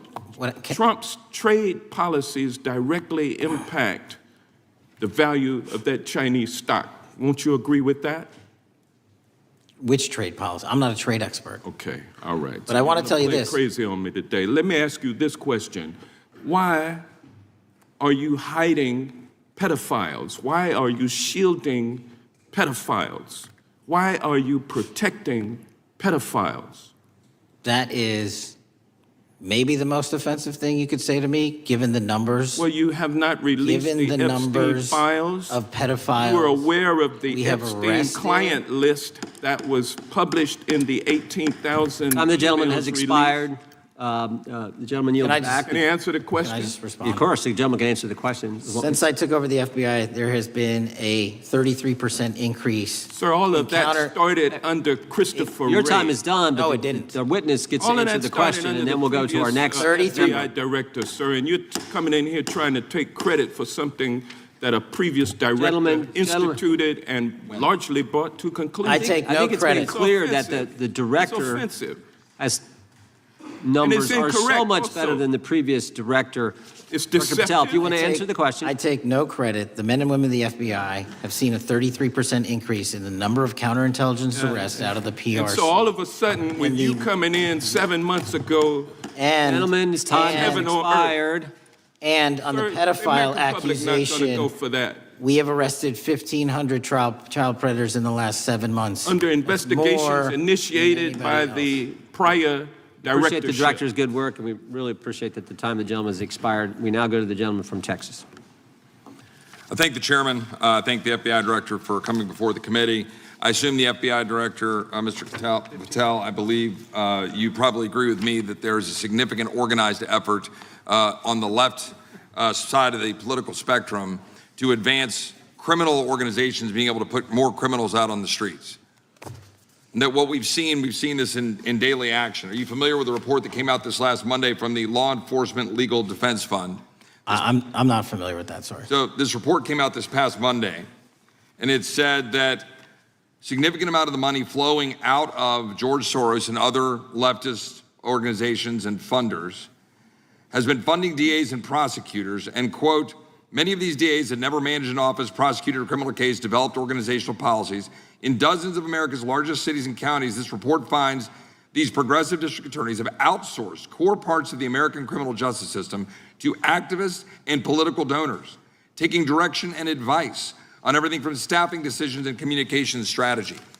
Organizations, it's a complex web of donors going in through these organizations to put radical DAs and prosecutors out there, putting criminals on the streets. Does the FBI director agree that this exists and is a problem? I will accept the factual representation, and if that exists, it is a problem. The organizations such as TIDES, the Fair and Just Prosecution, Brenner Center for Justice, Partnership for Safety and Justice, the Vera Institute of Justice, the amount of dollars flowing from George Soros through and to these organizations and to the various prosecutors that have resulted in increased crime on our streets, including the brutal murder of the Ukrainian refugee in Charlotte. I bring that up because that is one component of the problem. In addition, we have an organized effort targeting our border. The NGOs, the nonprofits and the deep pockets, the United Nations, charitable organizations, and a long list of over 250 organizations that the Center for Immigration Studies put out that lays out a complex web of organizations that were moving people into our country, knowing that they're dangerous, knowing that they're criminal, associated with taxpayer dollars flowing through the United Nations and donor dollars flowing through organizations, including ostensibly religious ones, putting these dangerous individuals on the street. That resulted in fentanyl in our communities, that resulted in the death of Jocelyn Nungare, of hundreds, thousands even, as the director testified, 100,000 people dying from these narcotics every year. All of this in an organized effort, a complete effort by the radical left to use taxpayer dollars and these dollars to put people on our streets. In addition, the extent to which we've seen now with the Southern Poverty Law Center and their hate map targeting, for example, the Family Research Council, where we had a shooting right here in DC over a decade ago, putting Charlie Kirk, putting a target on TPUSA, Antifa, other radical organizations that are very specifically organized in targeting conservatives and ordinary Americans. Well, how about the organized effort to infiltrate our schools and advance a transgender agenda and advance a radical agenda, perhaps one that we will see exposed further in the individual that actually shot Charlie Kirk. So here's my question. Will you as the director, and are you as the director, pursuing all legal channels to follow the truth wherever it may lead on this organized effort, one? And two, do you agree that Congress should take all action necessary to expose this web of dollars that are flowing to undermine our way of life? I got another minute in my time that I'd like to hear from you on this topic broadly. I'll keep it short. Investigatively speaking, we are doing the following. We are following the money. We are following the money in every organization and every person that is violating the federal code. And it doesn't matter what your background or ideology is, we are following the money. We are using legal process to follow that money, issuing subpoenas to follow that money, using grand juries to follow that money. And when we have results to recommend for prosecution to the Department of Justice, we will do that. And we will continue to publicize documents through Congress, yes, when we make these findings. Mr. Chairman, I'd like unanimous consent to insert the record outsourcing justice by the Law Enforcement Legal Defense Fund that I alluded to before. I would ask unanimous consent to add a 2024 list provided by the Center for Immigration Studies on these United Nations and other affiliated groups that are responsible, over 250 of them, for moving individuals into our country in a coordinated effort. I would like a unanimous consent to insert a letter that I sent that currently has 33 members of the United States House of Representatives have signed on it, calling for a special select committee to pursue the organized effort from the radical left to target our way of life and undermine our security by putting criminals on the street and having our borders being wide open and putting us in danger. Without objection. With that, I would yield back. Without objection. Gentleman yields back. Mr. Chairman, I have a couple of unanimous Gentleman's requests. One is a letter from Senator Tom Cotton, dated last year, urging the U.S. to, quote, ensure that data from U.S. companies is not harvested by the Chinese Communist Party through the purchase of Xi'an software and technology. Without objection. And also a statement by Marco Rubio, then Senator Marco Rubio, which warned our UK allies about, quote, Xi'an's deep ties to the People's Republic of China. Without objection. Also, crime is the record crime is down in 2025. Trump doesn't deserve credit, which demonstrates that the crime rates have been decreasing since 2023, which was published by the Vera Institute. Also, a unanimous consent request to enter into the record a NPR report from July of 2024. GOP vows to make America safe again. Statistics contradict their growing crime claims. Without objection. Also, a report out of the American Presidency Project, dated January 17, 2025, record low crime during the Biden-Harris administration.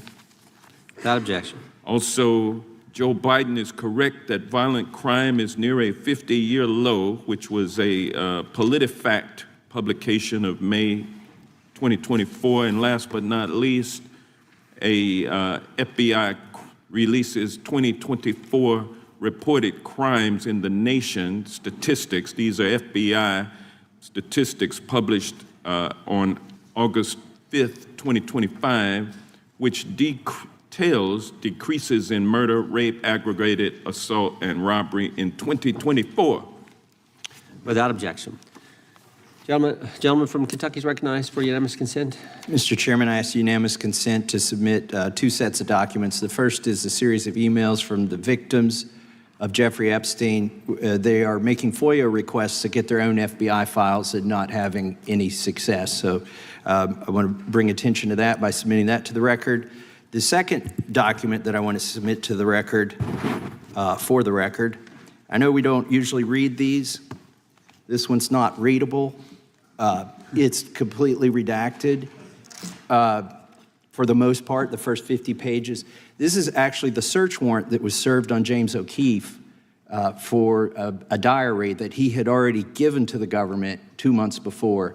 And as it turns out, there were no indictments here, yet he still doesn't know why he was raided, and I think he deserves to know. So, Without objection. Thank you. The chair now recognizes the gentleman from California. Director, the first time you saw Donald Trump's name was in the Epstein files. Did you close the files or keep reading? I have reviewed not the entirety of the files, so You haven't reviewed all of the Epstein files? Personally, no.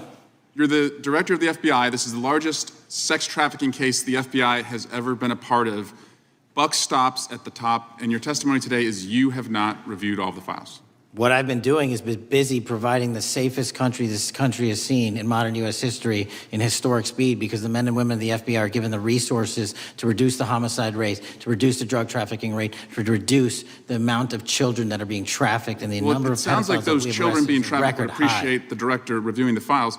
You said you don't know the number of times Trump's name appears in the files, so it could at least be 1,000 times. Is that right? The number is a total misleading factor. We have not released anyone's name that we have not released anyone's name in the Epstein files that has not been credible. Director, could it at we have least be 1,000 released times? every piece of legally permissible information. Okay, you can so- characterize the numbers however you want it. Reclaiming my time, Director. It sounds like if you don't know the number, it could at least be 1,000 times. Which It's not. means It's not. Is it at least 500 times? No. Is it at least 100 times? No. Then what's the number? I don't know the number, but it's not that. Do you think it might be your job to know the number? My job is to provide for the safety and security of this country. My job is not to engage in political And that innuendo includes protecting so you can go sexual out to the assault sticks and get your 20-second hit in your fundraising reclaiming my article. time, And Director. keep going, reclaiming your time, because the Director, people of California are being underserved by your If the representation. president is not implicated, why not release everything that involves We have released everything, the president and anyone else's side, that is credible and lawfully be able to be released. Your fixation on this matter and baseless accusations that I'm hiding Also child Mr. Mass's pedophiles is disgusting. interest. Anyone that says that needs to look at the stats alone. And go back to the state of California, who's receiving the biggest surge in FBI resources through my redeployment, because the cities of Los Angeles, San Diego, and San Reclaiming Francisco my time, need it. Director. Remembering your oath to tell the truth, did you ever tell Donald Trump his name is in the files? I have never spoken to President Trump about the Epstein files. Did you ever tell the Attorney General that Donald Trump's name is in the Epstein files? The Attorney General and I have had numerous discussions about the entirety of the Epstein files and the reviews conducted by our team. Did you tell the Attorney General that Donald Trump's name is in the Epstein files? And we have released where President Trump's name is in the It's a simple attorney's question. file. Did you tell the Attorney General that the President's name is in the Epstein files? During many conversations that the Attorney General and I have had on the matter of Epstein, we have reviewed The question is painstakingly simple. who Did you tell the Attorney General that Donald Trump's name is in the Epstein files? Yes or no? Why don't you try spelling it out Yes if or you're going to mock me? no, Director? Use the alphabet. Yes or no? No? A, B, C, Director, D, E, F? it Don't wanna sounds do like it? you don't want to tell us. Did you tell the Attorney General that Donald Trump's name was in the Epstein files? Why don't you try serving your Director, constituency did by you tell the focusing on Attorney reducing General violent that Donald crime in this Trump's name- country and the number of pedophiles that are Director, illegally reclaiming harbored my time, in your Director. sanctuary cities in Director, California? reclaiming I'll my work with time. you on that. Do Regular you order, want to Mr. work with Chairman. us on that? Director, Time reclaiming my belongs to time. the gentleman from California. Did you tell the Attorney General that Donald Trump's name is in the Epstein files? The question has been asked and answered. You have not answered it, and we will take your evasiveness as a consciousness of guilt. Director, Did Donald Trump ever say to you, just find and release the entire truth? Don't worry if I'm in it? The instructions from the administration were to release all credible information, and we have done that. Did Donald Trump ever provide information about Jeffrey Epstein as an informant? Donald Trump has not been, and I can only speak for the FBI, an informant of the FBI. So, Director, you've played this cute shell game where you say you can't release everything because the court has said that it legally is not allowed to be released, but the court calls bullshit. Judge Richard Berman said that when you went to the court, quote, information contained in the Epstein grand jury transcripts pales in comparison to Epstein investigation information and materials in the hands of the Department of Justice. So let's move on, Director. You wrote a book called Government Gangsters. You identified 20 individuals in that book. You put me on that list, at the top of the list. Thank you. My children find it flattering. 20 of those individuals have been investigated or have had adverse actions. Director, considering that you have identified these people as, quote, government gangsters, will you recuse yourself from making any investigation decisions about these individuals? Anyone that has been terminated at the FBI has been done so the because question they failed again, to meet the muster in their Director, constitutional I will obligation. work on the audio-visual capabilities. I'm going to borrow your terminology and call bullshit on your entire career in Congress. reclaiming my time, It has been a Director. disgrace to the American Director, I'm people. reclaiming my time. You can reclaim your time all you want. Mr. Chairman, you're going to allow a witness to speak this way? Mr. Chairman, would you give recuse yourself, The gentleman has no time. Mr. Chairman, would you Mr. Chairman, admonish the point of- witness not to insult members? Gentleman has no time. Mr. Chairman, the just committee will remember. quick point of order. Could the gentleman be extended an additional 20 seconds to complete his thoughts since the witness decided to interrupt him continuously? And the witness will be able to respond if he wants. We'll make sure Thank he has you. time to do that. My question is, will you, Director, recuse yourself, yes or no, from investigating or making decisions about the 60 individuals, including myself, that you identified as government gangsters? Yes or no? Time of the gentleman has expired. The witness may respond if he would like. And the answer was no, as I heard. Correct. Okay. The gentleman from Wisconsin, the gentleman yields back. The gentleman from Wisconsin is recognized for 5 minutes. Thank you, Chairman. Thank you, Director Patel, for being here today. I wanted to talk a little bit about the assassination of Charlie Kirk and the FBI's subsequent investigation. I know it's really sensitive, and you can make the call as to whether or not, obviously, it's something that you can respond to, but I think it's still fresh on many people's minds. I want to congratulate you and Utah law enforcement for the work you did in identifying the suspect and apprehending him. According to public reports, and I think this is what maybe it's, I still have questions about, and maybe the public does. According to public reports, the alleged shooter arrives on the Utah Valley University campus nearly 4 hours before the shooting. Was that your understanding? Is that kind of... I'll let the public reports reflect themselves. I don't have the exact timeline. Okay. So we don't have any idea kind of his prep or how he set up or how he utilized that time when he first showed up on campus? All of those are being currently investigated through our cell phone analysis and through our witness interviews. And the state of Utah has now announced charges seeking the death penalty against his suspects. So we're a little limited in what we can continue to say. Sure, I understand. And the suspect, like you referred to, is then captured on security footage jumping off the roof of the alleged shooting location, the Losey Center. Do we have any idea how the suspect got up on the roof in the first place? I think for members of Congress, especially after Butler in Pennsylvania, it's just unimaginable that there could be some type of security breakdown prior to an event of that size where somebody could access a rooftop. So not commenting on the case, but having gone to the crime scene and walked the steps that we believe were taken, the roof was actually readily accessible through an exterior stairwell, so anyone could have gotten on it. Okay. The suspect flees on foot to kind of this wooded area where he drops the rifle, wraps it in a towel, and then proceeds to his staged vehicle and basically drives home. So do we have any idea what the towel was about? Was it used later to identify a place where the firearm was left, or What we can tell you is the towel, there was a screwdriver found on the rooftop, which DNA was collected off of, and the towel was found wrapped around the firearm in question in a wooded area next to the campus. All have been processed for DNA. And then, according to the suspect's roommate, there were allegedly messages on instant messaging platforms, specifically Discord, suggesting the towel may have been used to identify that weapon's location. So the public reports have suggested that the shooter acted alone. Do we still believe that that's true? Do we have any idea as to whether or not those Discord messages led us to believe that the shooter may have had help in any way or assistance? I can only speak to the FBI's investigation, and our investigation is ongoing, and we are interviewing any of those individuals involved in that chat and other individuals in the area. Very good. And so my suggestion, if there are accomplices, I'm sure this is something that the FBI is going to continue to investigate fully and thoroughly into the future. Yes, sir. The reason I ask that is because I don't know that that was necessarily the case with Butler, Pennsylvania. So thank you so much for your persistence kind of in this matter. There's still a lot of public questions that need to be asked.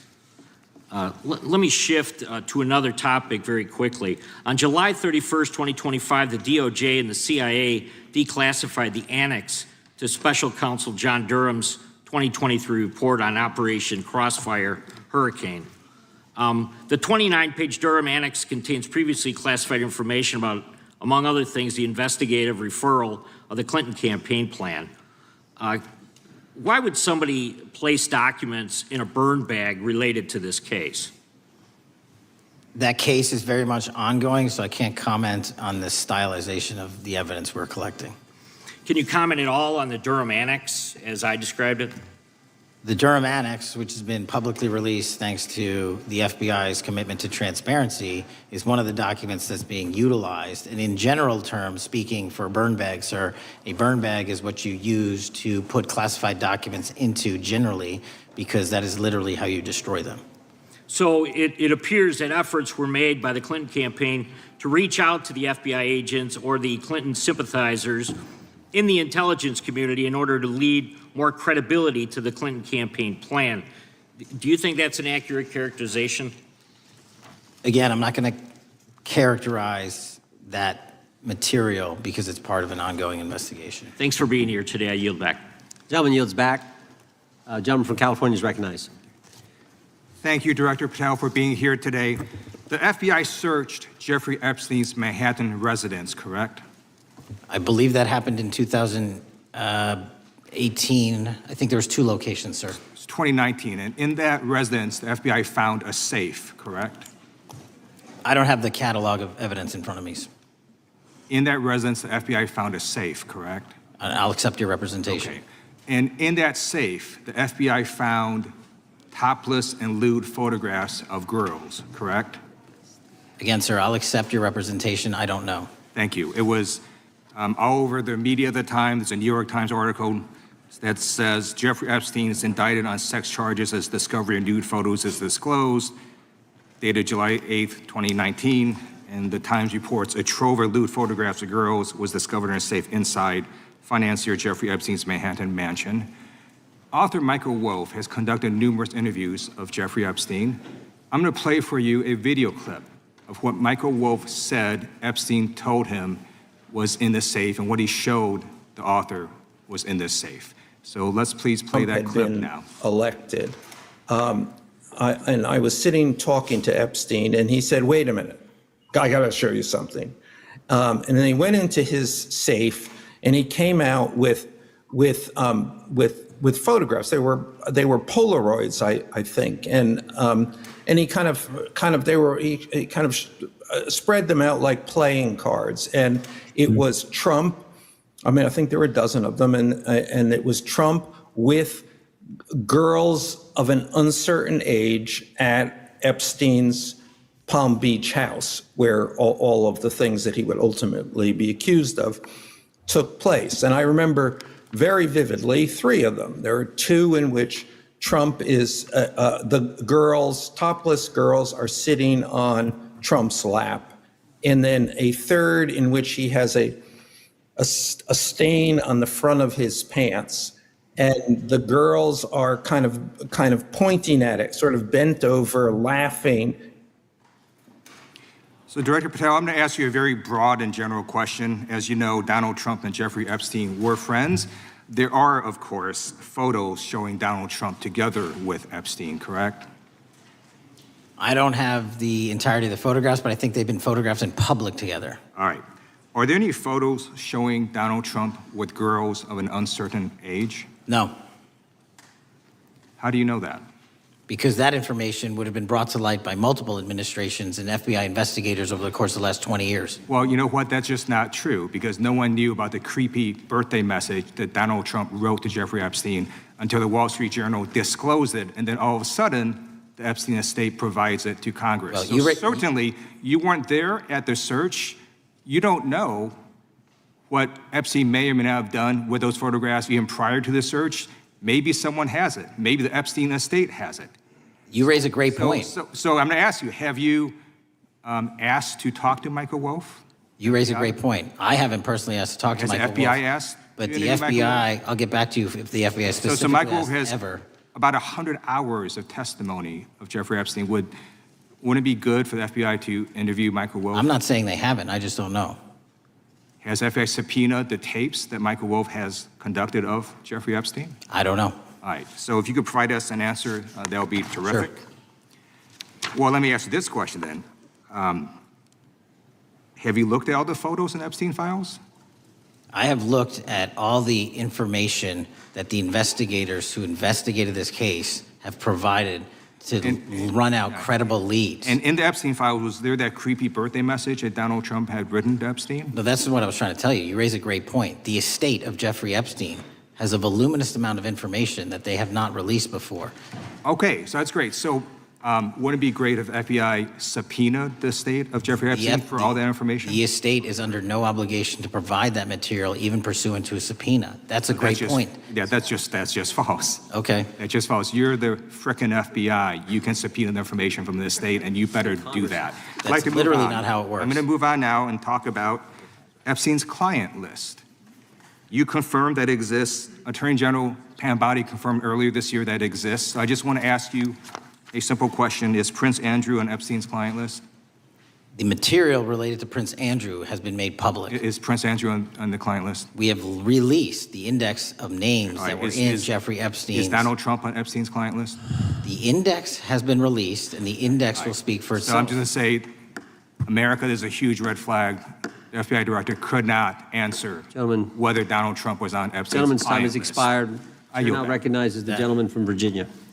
Thank you, Mr. Chairman. I want to thank the director for being here and for his work over the last several months, removing the taint of partisanship that has infected the intelligence community over the past several years under the last administration, under the last several directors, standing up for law enforcement, standing up for the brave men and women who work in your agency.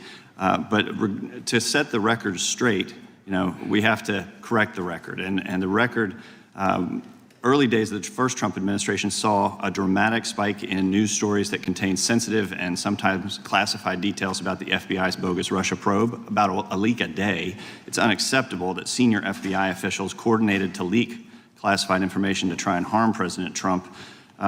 Documents produced to the committee in August of this year revealed that the FBI interviewed a former intelligence committee staffer who gave details on a systematic process through which leaks of classified information were affected by then Chairman, now Senator Adam Schiff. Were these findings escalated within the Bureau's chain of command, and if so, to what level?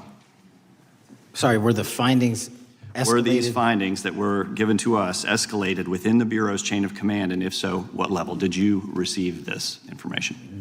That entire matter is currently under investigation by the people at the FBI that handle leaks of classified information. All right, it's good to know that there is an ongoing investigation. Can you tell me whether these leaks to the media compromised any ongoing FBI investigations during the Trump-Russia probe? I can tell you, generally speaking, the leaks of classified information are detrimental to any work the FBI is doing. Now, former Director James Comey testified before the Senate Judiciary Committee that he had never been an anonymous source, nor authorized anyone to be an anonymous source in news reports about matters relating to the Trump investigation or the Clinton investigation. Was Comey's testimony true? In reference to Director Comey, I'm very limited in what I can say because of what the current status of those matters are with the FBI and the Department of Justice. When I am able to make those public, I will. Can you tell me if there's an ongoing investigation there? Again, without identifying any individuals related to the information you're generally speaking about, there is an ongoing matter that has been under review by the Department and the FBI for some time. Because we know that the documents that we received last month revealed that former Director Comey used Columbia University law professor as a conduit to leak stories to the media that contained classified information. Let me move on to the way that the FISA process was weaponized by past directors. Prior to your confirmation, you raised concerns about government misuse of FISA, including Section 702, stating that FISA was in need of major reform. Specifically, you highlighted that the Fisk report that the FBI had conducted 278,000 improper searches of the FISA database. Do you remain concerned about governmental abuse of FISA in Section 702? I'm always concerned, but what we've done since I became FBI director is implement new audit systems. We are nearing 100% review of the 702 query system that you are specifically referring to, and we've also eliminated anyone that has ever touched that database that has in any way made a mistake, whether intentional or not. And we have also identified a system in which those going forward who misuse the 702 system, they don't get 2 strikes. They get 1 and you're done. Okay, I'm glad you mentioned you're continuing to audit because, as you know, in May, the New York Times reported you closed the FBI's Office of Internal Auditing. Can you explain why you decided to close this office? Yeah, because under the new restructuring of the FBI, to save resources, there were 2 different places doing the exact same thing. We have a specific division dedicated to audits. I didn't need another audit system doing the audits again. And so we folded some of those folks with their expertise into our specific division and then took the rest of those folks and are moving them out across the country. Under previous FBI leadership, FBI agents were found to have lied to the Fisk. There have been hundreds of thousands of violations of the querying standards. In light of past violations, what action is the FBI taking to ensure that similar abuses do not occur in the future? Exactly what I've outlined. You cannot have access to the 702 query system if you improperly queried that system at all at any time in your career.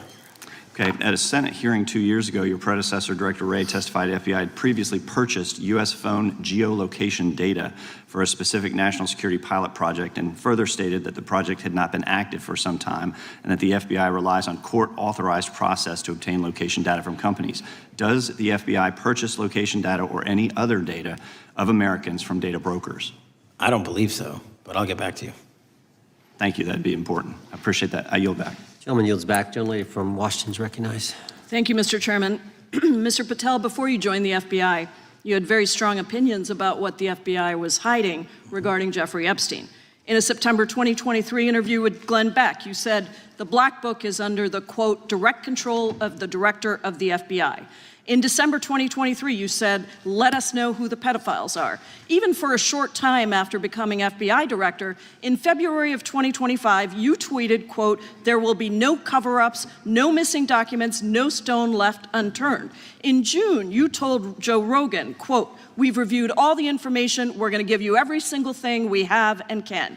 But then suddenly in July, everything changed. You and Attorney General Pam Bondi released one video and said that there was nothing more to see. Your July memo says you uncovered more than 300 gigabytes of data and physical evidence, but that you had decided no further disclosure would be appropriate or warranted. That is a quote.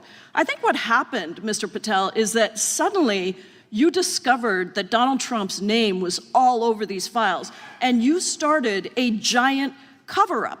So you are under oath, Mr. Patel. You just testified to Mr. Swalwell that you did not speak to the president about the Epstein files. To your knowledge, did Attorney General Pam Bondi speak to the president about what was in the Epstein files? I can't speak for Attorney General Pam Bondi. So to your knowledge, you don't have any information. The question was, do you have any knowledge? Do you have any knowledge? I can't speak. You are for the refusing to Attorney answer the General, question, so Pam let me Bondi. tell you that the Wall Street Journal reported that in May, Bondi told Trump that he was in the Epstein files, and at the same meeting said that the DOJ did not plan to release the files. Yesterday, you testified to Senator Kennedy that there was, quote, no credible information that Epstein trafficked girls to anyone else, and that you have, quote, continuously and publicly asked the public to come forward with more information, and we'll look into it. Today, in response to Mr. Massey's question, you appear to say that the survivors were not credible. These are survivors. That's not at all what I said. Okay, great. I'm going to ask you this in a second, but let me tell you about then the don't lie about survivors, me. and let's bring them up here into the room. These are women who came to the Hill and testified that they were groomed and raped at the age of 14 and 16 years old, and they called to meet with the president and to meet with the FBI and to have people investigate their claims. Some of them have never testified before. If you are so interested in getting the public to submit any information, why have you not met with them? You said you haven't met with them. Have you met with them? I'll give you one more chance. My job as the FBI director is to Is the invite all answer yes or investigative no leads. to whether or not you met with these women who were sexually abused and raped? Any insinuation by you or any What people is on the your an- side that I am not manhunting child predators and sex traffickers, just look at the Mr. stats. Patel, And you talk Mr. about Chairman, cover-ups, man. Mr. Chairman, you this talk is about my time, cover-ups. and I will take Why- as much time as Where I were want. you during the Instruct Obama and witness, Biden Mr. administrations Chairman. when these so-called Instruct the cover-ups were witness. going on? Mr. Why didn't Chairman. anyone in those administrations talk to any of these Mr. purported Chairman. witnesses? Let's I get have some regular order, Mr. every Chairman. single person to provide credible information. Time belongs to the gentlelady from Washington. And I'm but gonna when you- take When another you couple accuse of the minutes. witness of something, he's allowed to respond. That's how it works. You say Listen, something, he didn't you say even, something, excuse me, he's allowed Mr. to Chairman, you respond. have Point always of been order. fair, but I'm- this is and I'm not being fair. fair, and you will get No, your- this you will is get your my time. and he We will give the said gentlelady that a the few witnesses additional were not credible. seconds of time. I'm going to get an additional minute of time because No, that's you'll how get much time you he won't get a took. minute. You'll get some seconds. What we think is under 5 minutes. You don't get to demand how Mr. much time you Patel. get. That's not how it works. Mr. Patel, are the victims of the Jeffrey Epstein horrific trafficking ring, are they credible? Any person with information about ongoing sexual trafficking. I'm asking you if they're credible. Ma'am, I'm Are they commenting on the credible? evidence we have. But And we have routinely asked for people to come forward with more evidence, and we will look at it. And the evidence that we have was the same evidence that the Biden and Patel, Obama Justice Departments Mr. had. Patel, And they this is determined, not new. me, they determined that that Chairman, information was not Mr. credible. Chairman, he's not letting me even ask my questions. You This is ask the ridiculous. questions, he gives an answer. You may not like what he says, No, but that I'm doesn't mean you get to asking- he's not interrupt answering him. my question. Mr. Chairman, have could we an- restore the gentlelady 45 seconds so she We can will complete give her her question? additional 30 seconds, which is what I said I'm earlier. going to keep taking my time because you'll take here's the time thing. that you get. You get are 30 not seconds. answering the question. The question I is, have, you just don't like the answer. Are these women credible? It's a yes or no answer. I have answered the question. Well, and I what is keep the telling answer? you, I'm the only FBI director that has welcomed new information in this Okay. case. This You're not- administration is the only one that has welcomed any new information in this Is there case. a yes or no to whether Present the new victims credible are information. credible? Present new Are information. the victims credible The victims- or not? I'll tell you what happened in the last Trump Are they administration. credible or not? You can't Victims even say. credibly came forward, and you know what happened? President Trump authorized the indictments of President Jeffrey Trump Epstein. called Not them Biden, a hoax. not Obama. President Trump no one called else. the entire thing a Democratic hoax. So I would like to ask The you gentlelady's if time has you expired. will I gave her the meet- additional if 45 you- seconds she if you requested. will The meet- gentlelady yields back. The gentleman from Mr. New Chairman, Jersey is I would like recognized to for his ask if 5 you would minutes. meet with the women who were sexually time does not belong- abused and raped and time groomed does at not the belong ages to the of gentlelady from 14 Washington. and The time now 16 belongs- years old. Are the you time- going to cover up? No, I'm Are not you gonna- going to I'm continue gonna to recognize cover the up gentleman for from the New Jersey rich for and his 5 minutes. powerful men, including those that might be on this committee? I can yell Or too, are Mr. you Chairman, going but I don't want to yell allow above them this. to The time belongs testify? to the gentleman from New Jersey. I Are you appreciate the going to allow gentlelady them to yielding testify, back. Mr. Patel? Go ahead. Will Mr. you Angelo. allow them to testify to you, Mr. Patel, Mr. Patel, thank you for being here.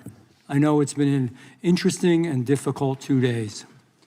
And I wasn't going to talk about the Epstein thing because there's a lot of other issues that affect the FBI, but I have to say a few words. I've sat here, I've listened to this, I've watched it, and my Democratic colleagues are so concerned now, Mr. Patel, all of a sudden. Where were they last year? Where were they the year before? Where were they the year before that? Where was the last president in any of this? All I know, the only thing I see is a single letter from the ranking member that was sent in 2019 that he didn't like the plea deal, and some people signed on to that. Most of the truth, the real truth, let's be honest, let's be intellectually honest. The real truth is we didn't hear from them at all, anybody of them. Hardly any of them ever mentioned it. Some of them didn't mention it at all until the beginning of this year. Earlier in the year it started. Not one Democrat asked Director Wray. We all remember Director Wray was here. Not once, not twice, multiple times. Nobody asked Director Wray about Epstein before this committee. Nobody was that concerned. Where was the concern for the victims then? Where was the moral righteousness then? Where was the outrage then? Where was the sense of duty then? Where was the desire for accountability then? Where was the urgency for justice then? Most of all, where the hell was the integrity then? You know what the truth is. Let's just say it, man. Tell the truth time. The truth is, it's politically useful for them to try to do this now, even though they didn't give a damn about it in the past. And you know what? That's an insult to the victims, and that's an insult to America. Continue to do the work you're doing. Continue to uncover what needs to be uncovered. One real quick thing before I say anything to 9/11. We know that was mishandled by the past director and by the past FBIs. There are family members here. There are family members who are concerned. God Almighty, we want to get to the truth of that. I ask you, please, to meet with them, to talk to them, and to investigate this with truth. In the Biden administration, we went through a very dark and difficult period of time. The FBI trust was broken with the people. Catholics were, this is the stuff we've been talking about, were labeled radical threats for praying in their churches with their rosaries. Parents at school boards were called terrorists for standing up for their children. Hindu holy men in New Jersey. We have the largest Hindu temple in the world. They were attacked. They were put up against the wall with guns to their heads. So it isn't just a Catholic or Christian thing. American Jews were targeted in colleges and universities, and a lot of folks in the FBI, in the past FBI, not this one, didn't give a damn. We can't go back to targeting religion. We can't go back to silencing free speech. The Biden administration did that. So I got questions for you. Hopefully thoughtful questions that you can answer for us in a thoughtful way. How is this FBI now, under your leadership, how are we restoring trust for Catholics, for Hindus, for Jews, for parents, for all the other, for just American people that were targeted by FISA because they had a different viewpoint? How are we restoring that trust in the FBI? In multiple ways, sir. One, and maybe most importantly, is through transparency and providing the American public with the material so they can see, read it themselves as to what the abuses were in the past, whether it relates to the Catholic memo or the Hindu incident you talked about at the largest temple in North America. Any institution of faith and any member of faith will not be investigated by this FBI because they are men and women of faith ever, period. And nor should they. Nor should they. I don't mean to interrupt you, but my God, of all the amendments to the freedom of speech, freedom to believe in what you want to believe in, I know you're standing up for that. Continue. I'm sorry. No, that's it. Sorry. Okay. The Richmond memo was driven by a reliance on sources.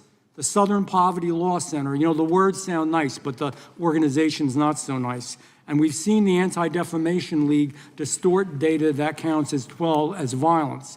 Have you been able to identify and eliminate these kinds of partisan sources? We welcome all sources, but we want objectivity and neutrality and decency in the way we report all this. Have you been able to uncover any information there? How do we make sure our sources are good in the future?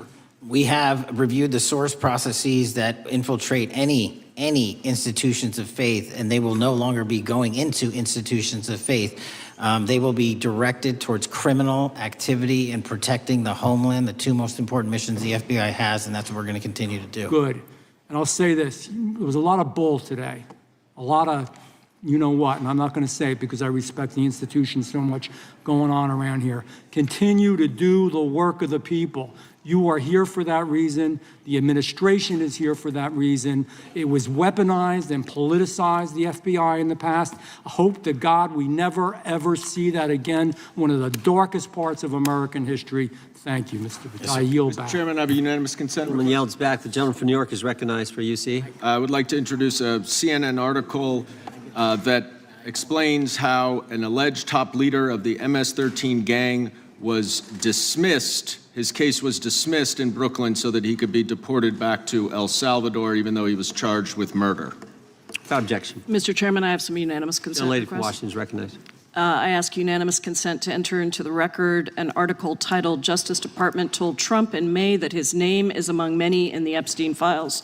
Without objection. I have another one that is a July 2025 article by the New York Times entitled "How a Frantic Scouring of the Epstein Files Consumed the Justice Department," stating that DOJ and FBI employees reviewing the Epstein Files were instructed to flag any mentions of Trump and other celebrities. Without objection. And I have another unanimous consent request to enter into the record an August 2025 article by The Guardian entitled "Ghislaine Maxwell Hinted at Epstein's Ties to Trump Officials. Why Wasn't She Pressed for Names?" stating that Maxwell told Deputy U.S. Attorney Todd Blanche that some of the, quote, cast of characters around Epstein are in Trump's cabinet. Without objection. Chair now recognizes the gentlelady from Pennsylvania. Thank you, Mr. Chairman, and thank you, Mr. Patel, for coming before us to testify today.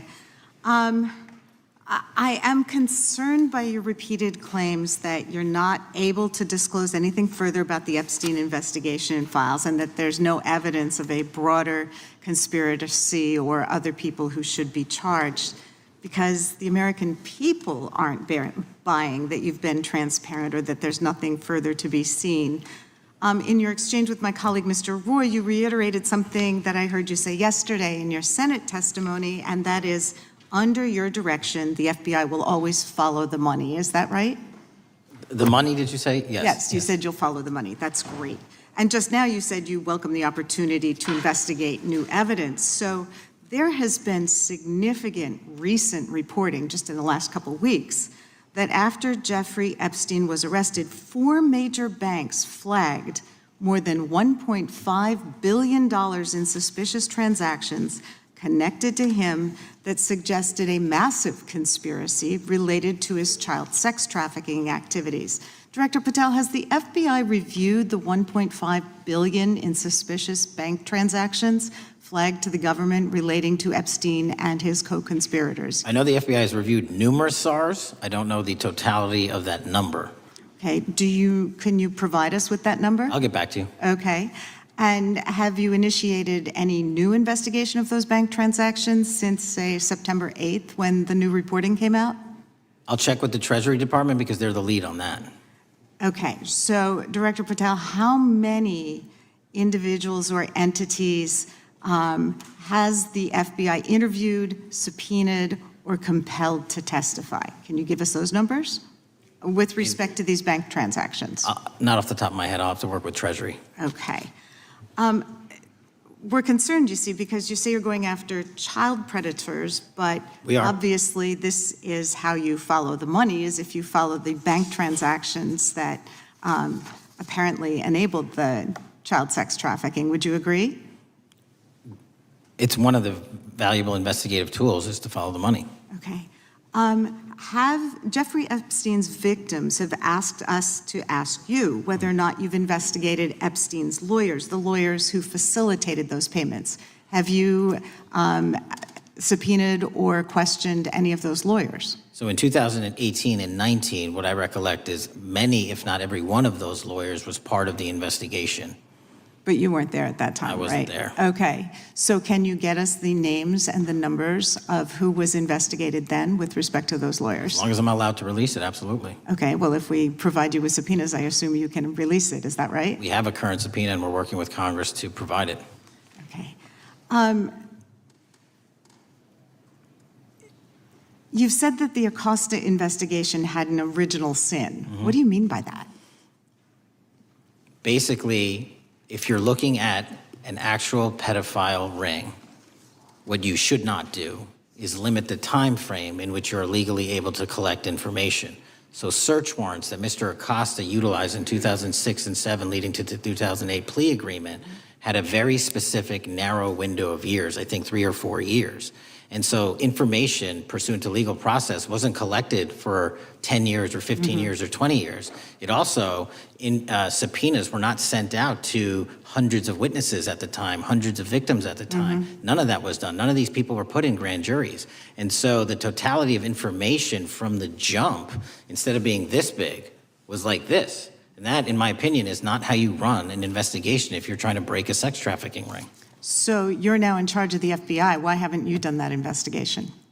Great question, and here's the answer. Simply because I am not able to go back 20 years and collect information that the courts had decided was already subject to search warrants. They have said this wasn't the investigation. There's a non-prosecution agreement out of that plea, and when the case was reopened, and this is where it comes into play, when the case was reopened in 2018 and 2019, the search warrants, again, were limited to the conduct of Jeffrey Epstein. Now, whether that's right or wrong, that's a different discussion, but I'm telling you that's the information we I think reviewed. that is a different discussion, and I think the discussion we'd like to have today is why you aren't following the money with respect to the broader conspiracy that it has been reported in the New York Times and elsewhere, and that if you really want to attack the issue, if you wanted to attack the issue, if you wanted to get to the bottom of it, if you wanted to disclose what really was involved in the Epstein files, the Epstein cover-up,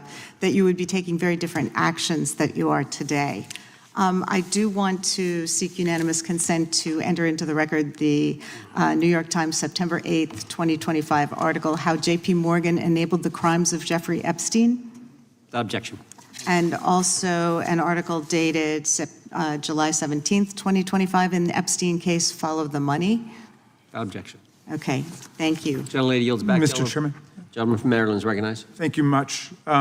Pursuant to Clause 2K6 of Rule 11, I move that the committee subpoena the CEOs of 4 banks, J.P. Morgan, that's Jamie Dimon, Bank of New York Mellon, Robin Vince, Bank of America, Brian Moynihan, and Deutsche Bank, Christian Sowing, in order to get the suspicious transaction reports. These 4 banks have flagged to the government $1.5 billion in suspicious transactions related to the sex trafficking crimes and conspiracy of Epstein, Maxwell, and all of their collaborators. And as you know, Mr. Chairman, we got the SARS reports for Hunter Biden totaling around $20 million. And so these $1.5 billion in SARS reports we should get, especially since the director doesn't seem to be forthcoming. And I request that we do this immediately. I think the director's been very forthcoming. We will hold any motion to subpoena in abeyance until the conclusion of the hearing. The chair now recognizes the gentleman from Texas. Thank you, Mr. Chairman. Thank you, Director Patel, for being here. It is quite clear that certain members of this committee, they want their 15 seconds on TV, stamping and coming. Maybe it's for fundraising. Maybe they're struggling in their district. They need a little bump. But they turn a committee into a clown show, and that's what we're seeing. You're being unjustly attacked today. I watched the Senate hearings yesterday. You were attacked there. We know there's an agenda. There's always an agenda. It's the same characters with the same personalities, the same objective, and that is destroy the mega movement. You're being attacked, Director, is because you're effective. You highlighted what you've been doing in D.C. with the president in reducing violent crime. You're very effective. Another individual that was very effective with meaningful debate and dialogue was Charlie Kirk. And they killed him for it. Charlie Kirk was a man of faith. First and foremost, he loved his Lord Jesus. He loved his family. Beautiful wife, beautiful children. Just a remarkable, honorable man that was silenced with this assassin's bullet. I would say if Charlie Kirk lived in the biblical times, he'd have been the 13th disciple. He'd have been the 13th disciple. We have a new committee, if you're not aware, a new select committee regarding January 6th. I'm honored to be on that committee. I'm looking forward to working with other members to expose truth, questioning federal agencies that were involved on January 6th, like the FBI, played a role, but we don't really know, Director, to what extent. We don't know. The January 6th sham committee was not formed by Nancy Pelosi to seek truth. It was nothing about getting to the truth about January 6th. Their sole mission was to damage Donald J. Trump and end his political career.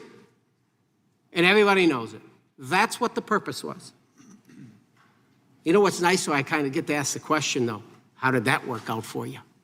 Donald J. Trump is back in the White House, and America loves him. I spent 30 years in law enforcement, retired sheriff from a large county in the great state of Texas. I've seen, Director, I've seen more enthusiasm and support for law enforcement today because of what you and Donald Trump have done over the last 8 months to protect the American people. The American people couldn't count on their government to protect them. Crime is rampant. And now we have a president and an administration that puts the American people and their safety first. It's interesting, a few minutes ago, a classmate reached out to me and sent me I told him, I said, yes, we got Director Patel in front of our committee today. And Andy Kane wanted me to tell you, he said, quote, tell him we love him. Tell him we love him and all the brave warriors exposing the deep state.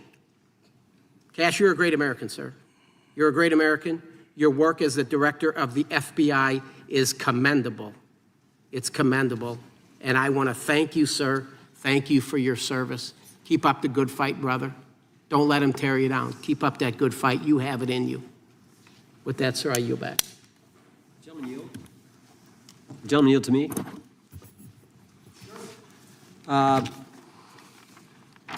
Director Patel, there were 26, the gentleman mentioned the select committee, there were 26 confidential human sources at the Capitol on January 6, 2021. 4 entered the Capitol and thereby broke the law. Do you know if those individuals were being paid by the Ray FBI? So we've provided 600 pages of documents to this committee alone regarding January 6th. That's 600 pages more than any of my predecessors. Yep. Generally speaking, confidential human sources are always paid by the FBI. That's how it works. I can't speak to the specifics on each one and how much they make. And we appreciate it. We've reviewed some of that material, and you've given us a lot of material that we didn't get from Director Ray. That specific question, I think, is important to the American people. Were people who were confidential human sources of the FBI who broke the law, one was recommended for prosecution, my understanding is, by the information we've received from you.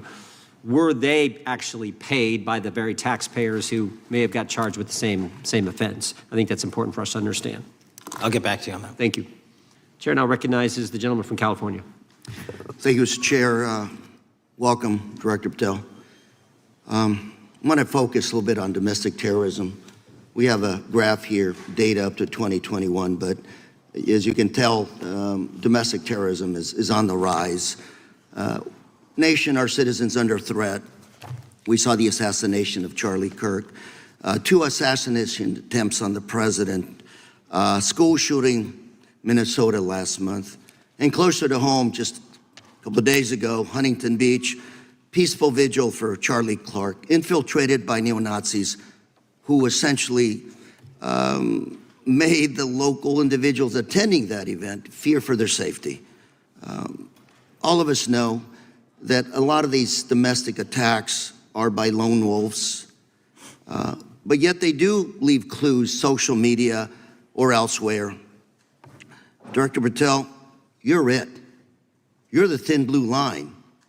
The FBI, your job to protect our citizens back home from those that would harm us.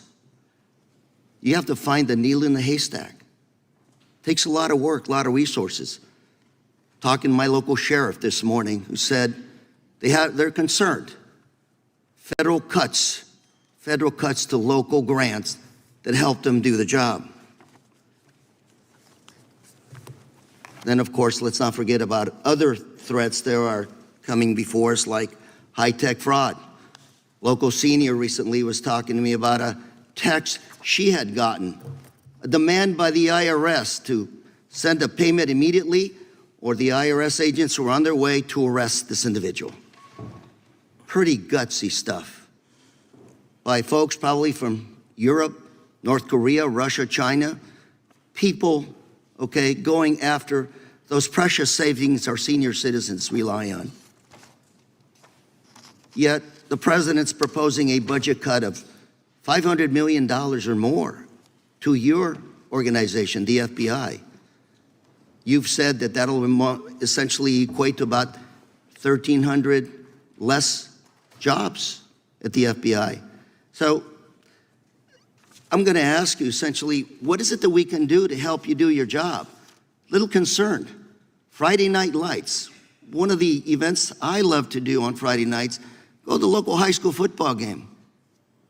Sit there at the stadium and you always say, what if? What if?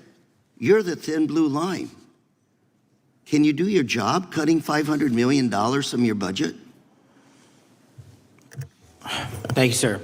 I think we are doing our job, and the distinction is with the budget that we have, we are flexing more resources to the field. California is receiving the largest FBI plus-up of any state in the union due to that plus-up. They're not getting a reduction. No state is getting a reduction. Every state is getting a plus-up. And so I'm utilizing the money that we have to first plus it up. And the empty vacancies that we have, those haven't been filled in years, not under my leadership. Here's my concern. You're going to do well. You're doing more with less, is what you're saying. Yet we're about to vote on a budget that has $88 million more to protect members of Congress, the executive branch, and the Supreme Court. There's a contradiction here. Back on Main Street, we're saying you can do more with less, you can protect them with less money, yet here in Washington, we're saying we need more money to protect members of Congress. It's a little contradiction here. Or maybe, sir, you ought to talk to leadership about coming in with your management style to protect the Supreme Court, Congress, and the administration. Otherwise, it's essentially a hypocritical situation. We need more protection, yet folks on Main Street can do with less. My concern is folks on Main Street. We also were, I think we received over $300 million in the big, beautiful bill, and we're also receiving pots of money from our interagency, so this sort of $500 million cut isn't entirely accurate. You're still getting cut $200 million plus. You're still moving your agents to do ICE work, so you are leaving a lot of bases uncovered. And I'm not going to be argumentative with you, Director Patel. I'm just saying, if that thin blue line does not hold, people on Main Street will pay the price. I agree with you, sir. And I just look forward to working with you because I am very concerned that these kinds of budget cuts are short-sighted, especially when my local sheriff calls me and says, we need more support, and we're looking at budget cuts. I'll work with you, sir. Thank you, Mr. Chair. I yield time. Mr. Chairman, I have another unanimous consent request. Gentleman yields back. The gentleman from New York is recognized for unanimous consent. I seek to introduce a December 2024 OIG report from the Department of Justice, which confirms the conclusion of the Bill Barr Justice Department that the so-called whistleblower, a disgruntled former employee of the Intelligence Committee, was not a credible witness and there were no further actions taken. Without objection. Mr. Chair, I'd like to submit some items for the record. You bet. Gentleman from California. First one, Trump's deportation diverts FBI agents off child predator cases. Second one, FBI director backtracks on administration's proposed budget cuts. And number three, Trump administration says 70% of ICE detainees do not have criminal convictions. Without objection. Gentleman from Texas is recognized. Thank you. Director, earlier this year, the committee learned of new documents tied to the Crossfire hurricane investigation and the Russia collusion hoax against President Trump. Your efforts in declassifying key documents tied to this investigation allowed the committee to acquire thousands of pages that it did not have previously. Did any of your predecessors make any effort to declassify these documents? Not to the extent we have. Did any of your predecessors share or leak any details that were classified at the time? There are ongoing leak investigations across the board at the Bureau related to this. I believe one of those is Mr. Comey, and I thank you for continuing that investigation. Among the declassified documents are the Durham Report Annex, the Crossfire Binder, and the Nellie Orr Criminal Referral. Could you summarize for those watching what we know about the Russia collusion hoax so far? Well, sir, I think the record will speak that the Russia collusion matter was perpetrated by a political party to go overseas and obtain information from a foreign intelligence asset, only to have that information, which was demonstrably false, turned over to the FBI, who walked into a federal FISA secret court and asked for a secret surveillance court order and lied to the federal court, and we know that because someone was convicted of it, and only to surveil the political opponent. So that is a massive scandal. We helped expose it. And in terms of the pages of productions, I provided 1,400 pages of production related to Crossfire Hurricane, and my predecessors have provided 0. I appreciate that, and I appreciate your courage and commitment to declassifying these important documents for our review, and hope that you'll continue with this commitment. Can we expect to see more declassification efforts regarding the Crossfire Hurricane and Russia collusion hoax? Yes. Thank you. I yield the remaining balance of my time to Chairman Jordan. Oh, I thank the gentleman for yielding. And Director, that's when it all started, right? The whole Russia, that's when it all began. And then it was Mueller, then it was impeachment, then it was Jack Smith and Fonnie Willis and Alvin Bragg and you name it. But it all started then. And that's why I think the gentleman from Texas wants to make sure we get all the information there. And I want to go back to when it was changed. We talked about this earlier. I just want to read to you what the CIA officer said to the House Permanent Select Committee on Intelligence, quote, Brennan refused to remove the dossier, and when confronted with the dossier's main flaws, he responded, yes, but doesn't it ring true? So that's what he initially said. And then when he was talking to this committee, he said the CIA was very much opposed to having any reference or inclusion of the Steele dossier in the intelligence community assessment. So on one hand, you got a witness who was there who said he refused to remove it even though he knew it was garbage. And then he's, on the other hand, telling the committee, no, we didn't want anything to do with it. It shouldn't have been a part of the intelligence community assessment, which we know it was. You know it was. You found that. Those are two entirely different stories. I think Mr. Brennan has some explaining to do, frankly, what happened there. And I think you said earlier that this whole thing, and I think you said to Mr. Gooden, this whole thing is being looked at as part of this grand conspiracy to undermine the president, whether it's Comey, Brennan, Clapper, former head of the Intelligence Committee, now senator from, whoever it is, that's all being looked at. Is that accurate? Yes, sir. Well, we appreciate that. And part of what's also being looked at, and I think the gentleman from Wisconsin brought this up earlier, what is a burn bag for, by the way? Generally speaking, the intelligence community obviously utilizes and possesses classified documents, but drafts of those classified documents and even ultimate finished products of those classified documents have to be recorded and or discarded. And if they are discarded, the only way we do that, the hard copies, is we literally put them in burn bags that are identified specifically for that purpose, and there is a very exact courier system in which those burn bags are obtained and the material inside is destroyed. So it's to get rid of the material, right? Yes, sir. And it looks like the annex that Mr. Durham in his investigation had was put into a burn bag by your predecessor, I assume, to be destroyed. Is that accurate? Without getting into the stylization of the evidence, anything that's put in a burn bag is for purposes of destruction.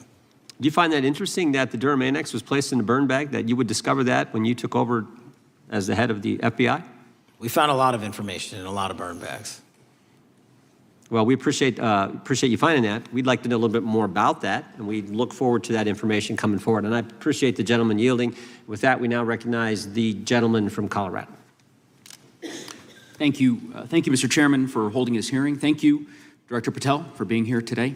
I have a couple of questions regarding a terrible shooting that occurred in Colorado, a state, as you may know, that I represent. You've testified previously about, I think, what you would describe as your efforts to provide more information regarding the investigation with respect to the horrific assassination of Mr. Kirk. And so, in that same vein, I'm hoping you can provide this committee and my constituents in Colorado with some clarity. Absolutely. I think, as my colleagues know, in Evergreen, Colorado, Jefferson County, a county that I proudly represent, at Evergreen High School, a shooter ultimately injured 2 students. We're praying for their swift recovery. There's an article here from Colorado Public Radio. The title is, quote, FBI was already investigating an account that may have been linked to the Evergreen shooter. You're familiar with the circumstances generally, Director, regarding this terrible tragedy. Yes. So my understanding from the public reporting is that an organization reported to the FBI in July of this year regarding, just reading here from the article, that the FBI opened an assessment into a social media account user whose identity was unknown and who was discussing the planning of a mass shooting with threats nonspecific in nature. This is the FBI's statement to the press. And that the FBI continued to work this assessment investigation to identify the name and location of the user up until September 10th, 2025, which was the day of the tragedy. Can you provide us some clarity on what were the impediments to finding, the account user, and maybe describe in greater detail the FBI's work in that regard? Generally speaking, yes, because I know even though the shooter's deceased, the investigation we're not done. Sure. And so the impediments to finding these individuals, and you highlight a great point.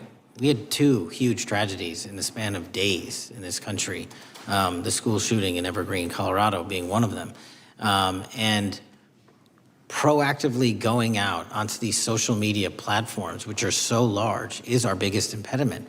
And we need to rely on the service providers. There's actual legislation, I can't remember the name of it, that's up for renewal, which will, and I think at the end of the month, which gives service providers the ability to report that information in from their end without liability. We need that to continue, because while the FBI has so many people and the police are great at doing it, there's just too many platforms to cover down on.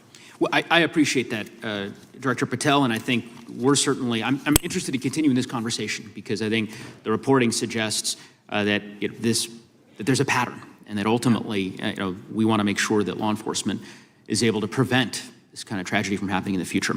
I have a question. It's not meant as a gotcha question, so it just frame it there.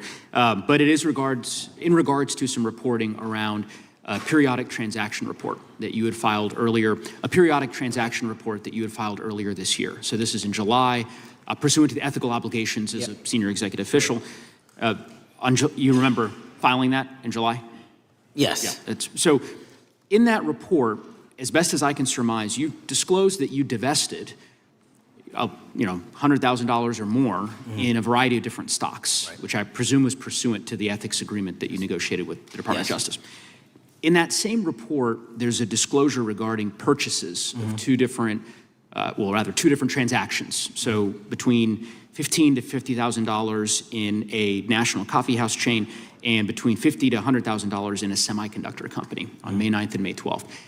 Are those transactions that you're doing personally, or are these through a stockbroker, or are these transactions that you're handling yourself? So how they happen is I submit proposals under DOJ guidance to say, hey, I would like to trade this or that, and they run their review, and the FBI runs a review, and then they come back and say yes or no, and then I make the transaction. Is there a reason that you decided to make the purchases into those 2 companies? Generally speaking, before I got this job, I was, trading stocks, but not a lot, like most people, and I just follow certain industries, and I thought they would be a good investment. So the reason why I ask, right, because you had divested in other companies, and I presume that wasn't because there were actual conflicts. It's just that you wanted to avoid an appearance of impropriety. It was both. Both, but not all of the companies were conflicts. Whatever they make divested from. I don't make the call, they make the call. Sure. Yeah. I guess my point would be, the reason why I ask is, why I said it's not a gotcha question, I have for years led an effort here in Congress to try to ban members of Congress, senior executive officials, from trading stocks. And it's bipartisan in nature. We're working really hard to get that done, Republicans and Democrats. And you can understand, I think, given your role, given the nature of the position that you hold as the leader of the largest law enforcement agency in our country, that divesting entirely, not doing day trading now, I think would be something that would be in the interest of the American people. So I just would hope you would consider that, and that moving forward, that perhaps not purchasing stocks in individual companies, I would think would be something that would be worth pursuing. Gentleman's time If is... I'm happy to give the witness an opportunity to answer. Thank you. I'll work with you on it. Gentleman from Alabama is recognized. Thank you, Mr. Chairman. Thank you, Director Patel, for being here today. Newly declassified documents confirm that the intelligence community under President Barack Obama knowingly relied on unverified and fraudulent evidence to manufacture a false claim that Russia, in fact, meddled in the 2016 election. Is there more to be done to uncover the depths and origins of the Russian collusion hoax? There is, and we're doing it. Why should Americans still care about that, Director Patel? Everybody wants to talk about a weaponized bureaucracy. And when we put out the facts about a weaponized bureaucracy, not because I said so, but because we found the FISA documents, because we found the 302s and the 1023s, then it becomes a political football. My job is to continue to put out that information and let the American public read it for themselves when I'm lawfully able to do so. And that's been my commitment on any subject, Russiagate or otherwise. Wherever the law allows me to do it, I will do it. You know, when I first came in 2020, the number one concern as I was doing town halls was the weaponization of the government against the American citizen. And so are there things that you're doing, structural reforms that implementing so that the FBI cannot be weaponized again, whether it's against President Trump or future elected presidents? Well, it shouldn't be weaponized against anyone. And the structural reform is simple. If you're going to go after a political individual or someone seeking political office, there has to be a grounded basis in law and fact to open up a criminal investigation. And if there's not, the investigation isn't even opened. And I've also gone back and reviewed other cases that were opened in prior administrations related to public officials, and we've closed a number of them because we felt that some of these actions were weaponized on either side of the aisle. I felt it wholly inappropriate for the FBI to be playing umpire and referee amongst these decision makers when there was no factual or legal basis to continue those investigations, so I shut them down. And I think that's so desperately needed because we need to restore trust in law enforcement and certainly in the DOJ and the FBI so that American people don't fear the very government that's supposed to protect them. And so thank you for doing that. On August 11th, you released to the committee documents concerning leak investigations that began in 2017. Do you believe these leaks were accidental or were they intentional in order to influence public opinion against President Trump? When I can publicly make a final decision on that, either through a recommendation of charging that the DOJ makes or findings that I have, I'm able to do so, but they're still not complete. Why did the FBI under Director Comey want to undermine the Trump administration? I don't know. You'll have to ask him. Think it might have been political? How will Director Comey be held accountable for his leaks and classified information concerning the Russian collusion hoax? Well, anyone. Doesn't matter what you did before or what seat you were in. If you leak classified information, that's illegal. And we will investigate it fully. And if we can bring enough evidence to recommend charges to the Department of Justice, we will. But as you know, in these leak investigations, it's very difficult to produce the information necessary. We know leaks happen. They literally happen every week. It's one of the most destructive things to this country. Media receives classified information beneficial to one side or the other. I'm a fan of none of it, and I want to shut all of it down. And we need to bring some real cases to deter individuals from doing that, and that's my focus. What was Comey's role in creating the ICA? You know, speaking from my memory, as the head of the FBI, he was charged under then Director Brennan and Director Clapper and the other IC elements to come in with the NSA, CIA, FBI, and ODNI and put together a collection of information on how the information sort of surrounding Russiagate came together. So he represented the FBI in that. Was former Director of CIA John Brennan, he's denied that the Steele dossier was used in creating the ICA. Is that true? Well, it's, without commenting on him, the FISA has been released and the dossier was in the FISA. It was in 4 FISAs. So I'll let the public decide. Well, former Director Brennan actually denied repeatedly that he pushed for the Steele dossier to be included in the ICA. Is that true? Denied. I'll let his testimony speak for itself, but then Deputy Director Andy McCabe also testified to the House Intelligence Committee, which has now been declassified, that were there no Steele dossier, there would have been no FISA. Well, my time's getting close, but let me tell you this, sir, and well, my colleague from Texas said, thank you for the job you're doing. You're making the American people safe. you're restoring trust in these agencies that so many of us had lost trust in. So thank you for the work you're doing. That thin blue line, you're doing a fine job, and we want to let you know we appreciate it. Thank you. God bless you. Lady from California is recognized. Thank you, Mr. Chair, and thank you, Director, for coming here today. And actually, thank you for your response to my colleague from New York who asked you earlier about violent extremism. And you said that there is violent extreme ideology on both sides. And I think you actually alluded to that same statement yesterday in the Senate. So I too have some questions I'd like to ask you. These are not gotcha questions, and just deny, please, what you deem to be false. So Dylan Roof, who followed white supremacist propaganda, murdered 9 black parishioners in Charleston in 2015. Do you deny this? I'm sorry. Dylan Ruth? Roof, can you give me some more information? You're head of the FBI, you probably know this. If you don't know, that's fine. If you can give me a reminder, I've got a lot in front of me. It was national news. Robert Bowers murdered 11 Jewish worshipers in Pittsburgh in 2018. I do remember that. And it was the deadliest anti-Semitic attack. So do you admit that that happened? I'm not saying the other thing didn't happen. I'm just asking for a little information. Patrick Cruces, who posted a manifesto about a Hispanic invasion, walked into a Walmart in El Paso, Texas in 2019 and began firing. He murdered 23 people that day, and the youngest was 15. Do you admit or deny that that happened? I'll take your presentation as accurate. All right, well, I have to say all of these cases have been adjudicated. As I said, they are not gotcha questions. These incidents were national news. And as director of the FBI, you have access to all of this information. So in 2022, Peyton Grendon walked into a supermarket in a black neighborhood in Buffalo, New York, and started shooting. He murdered 10 people that day.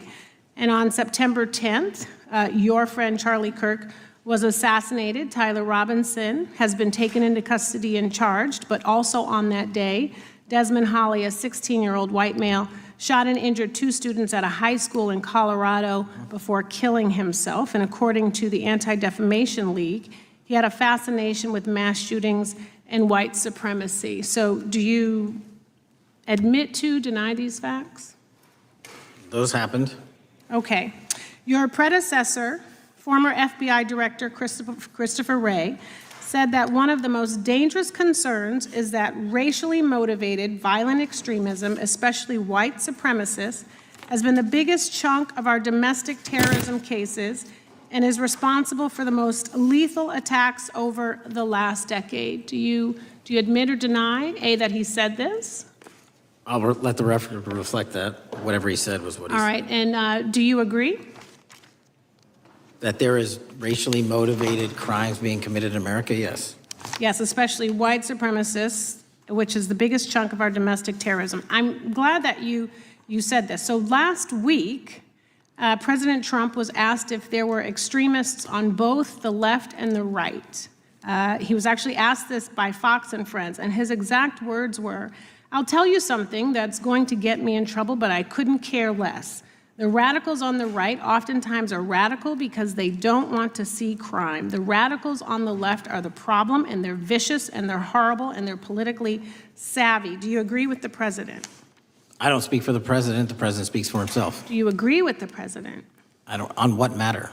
On the question that I just asked, do you agree with his statement about the radical left? That there's ideology that's driving violence on both sides? Yes, that's what he acknowledged. No, he didn't. He didn't. Okay. But I'm glad that you're saying that and actually creating some separation between you and the president. And I'm glad that you that's literally are not what happened. He said acknowledging both. that there is violent extremism on both sides. What's interesting is that the research arm of the Department of Justice, the National Institute of Justice, do you know what that is? I'm familiar with them. Okay, great. It is the research arm of the Department of Justice, and it published an article in 2024 devoted to domestic radicalization, violent extremism, and terrorism. I have it. It's interesting that it's no longer on the website. It has been scrubbed, but I ask these questions because what makes a strong, qualified director of any business, of any household, of the FBI, what makes a reputable prosecutor is not lapdog loyalty, but a commitment to the creed that evidence is agnostic and that the evidence will lead you to making the right decisions. And your job, no one's job is to like the data or the evidence, it is to collect it. That is how you gain trust. And Mr. Chair, I would like to enter into the record, if I may. White supremacist group stands by racist ideology with unanimous consent. Without objection. Dylan Roof, the radicalization of the alt-right and ritualized racial violence. Without objection. Thank you. Another article, how Robert Bowers went from conservative to white nationalist. I'd like to enter that into the record with me. Without objection. Patrick Cruces believed he was fulfilling Trump's wishes in El Paso attack, his attorney said. I'd like to enter into the record. Without objection. Buffalo shooting, how far-right killers are radicalized online. I'd like to enter that into the record. Without objection. Evergreen High School shooters online activity reveals fascination with mass shootings, white supremacy. I'd like to enter that into the record. Without objection. Murder and extremism in the United States in 2024, a report by the Anti-Defamation League. I'd like to enter that into Without the record. objection. And the article, the report that was scrubbed from the DOJ just recently. National Institute of Justice Journal focusing on domestic radicalization, violent extremism, and terrorism. I'd like to enter that into the record. Without objection. And lastly, the libertarian think tank Cato and their analysis on violent extremism and the right rising in extremist acts. I'd like to enter that into the record. Without objection. Thank you, and I yield back. Gentlelady yields back. Gentlelady from Wyoming is recognized.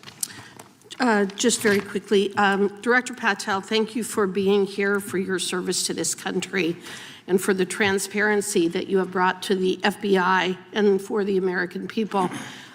Transparency that was absolutely non-existent in the Biden administration and FBI. I believe that you might have been asked earlier about whether you had had an opportunity to visit with any of Epstein's legal counsel. Were you asked that question earlier? I think so. Okay. One of the legal counsels or legal fixers for Mr. Epstein was Stacey Plaskett, the Democrat delegate to Congress from the Virgin Islands. So perhaps for those on the other side who are interested in talking to Jeffrey Epstein's attorneys, they could sure visit with one of their own colleagues. I want to focus on something that I think is very important that has not been addressed enough today, and that is related to the consequences of the Biden open border. One consequence of the Biden border crisis is the impact that it continues to have on our tribal communities, with the cartels taking advantage of our open borders, the Mexican drug cartels, by infiltrating our reservations and bringing violence, drugs, murder, trafficking, and more.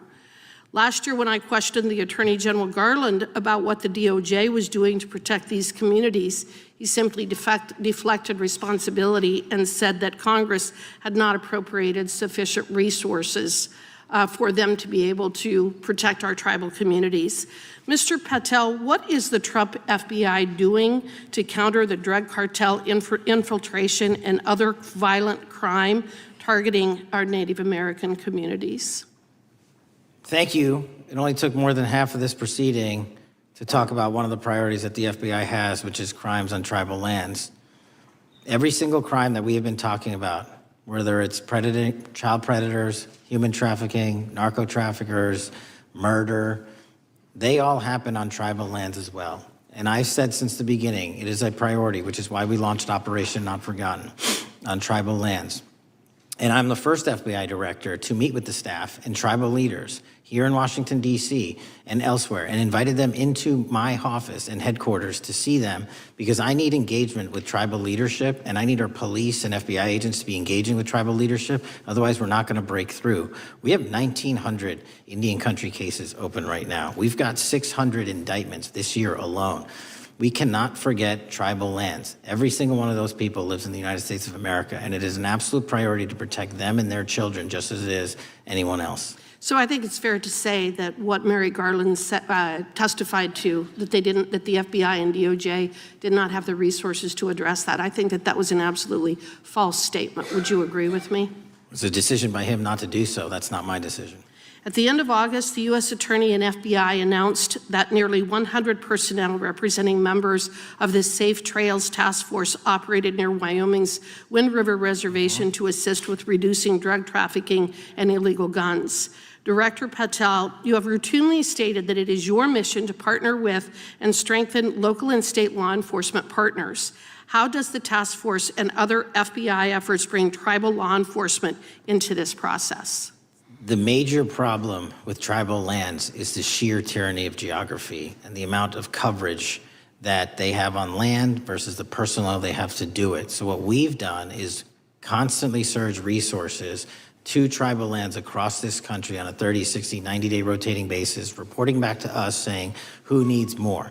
And what we found is that most of these lands can be assisted by our counter-UAS program, our drone capabilities, and we're gonna do it because what's happening is the Mexican drug cartels are literally flying overhead, dropping their cargo, their narcotics onto this land where no one's looking, and then it's being disseminated to children, to youth, to adults on that land and killing them.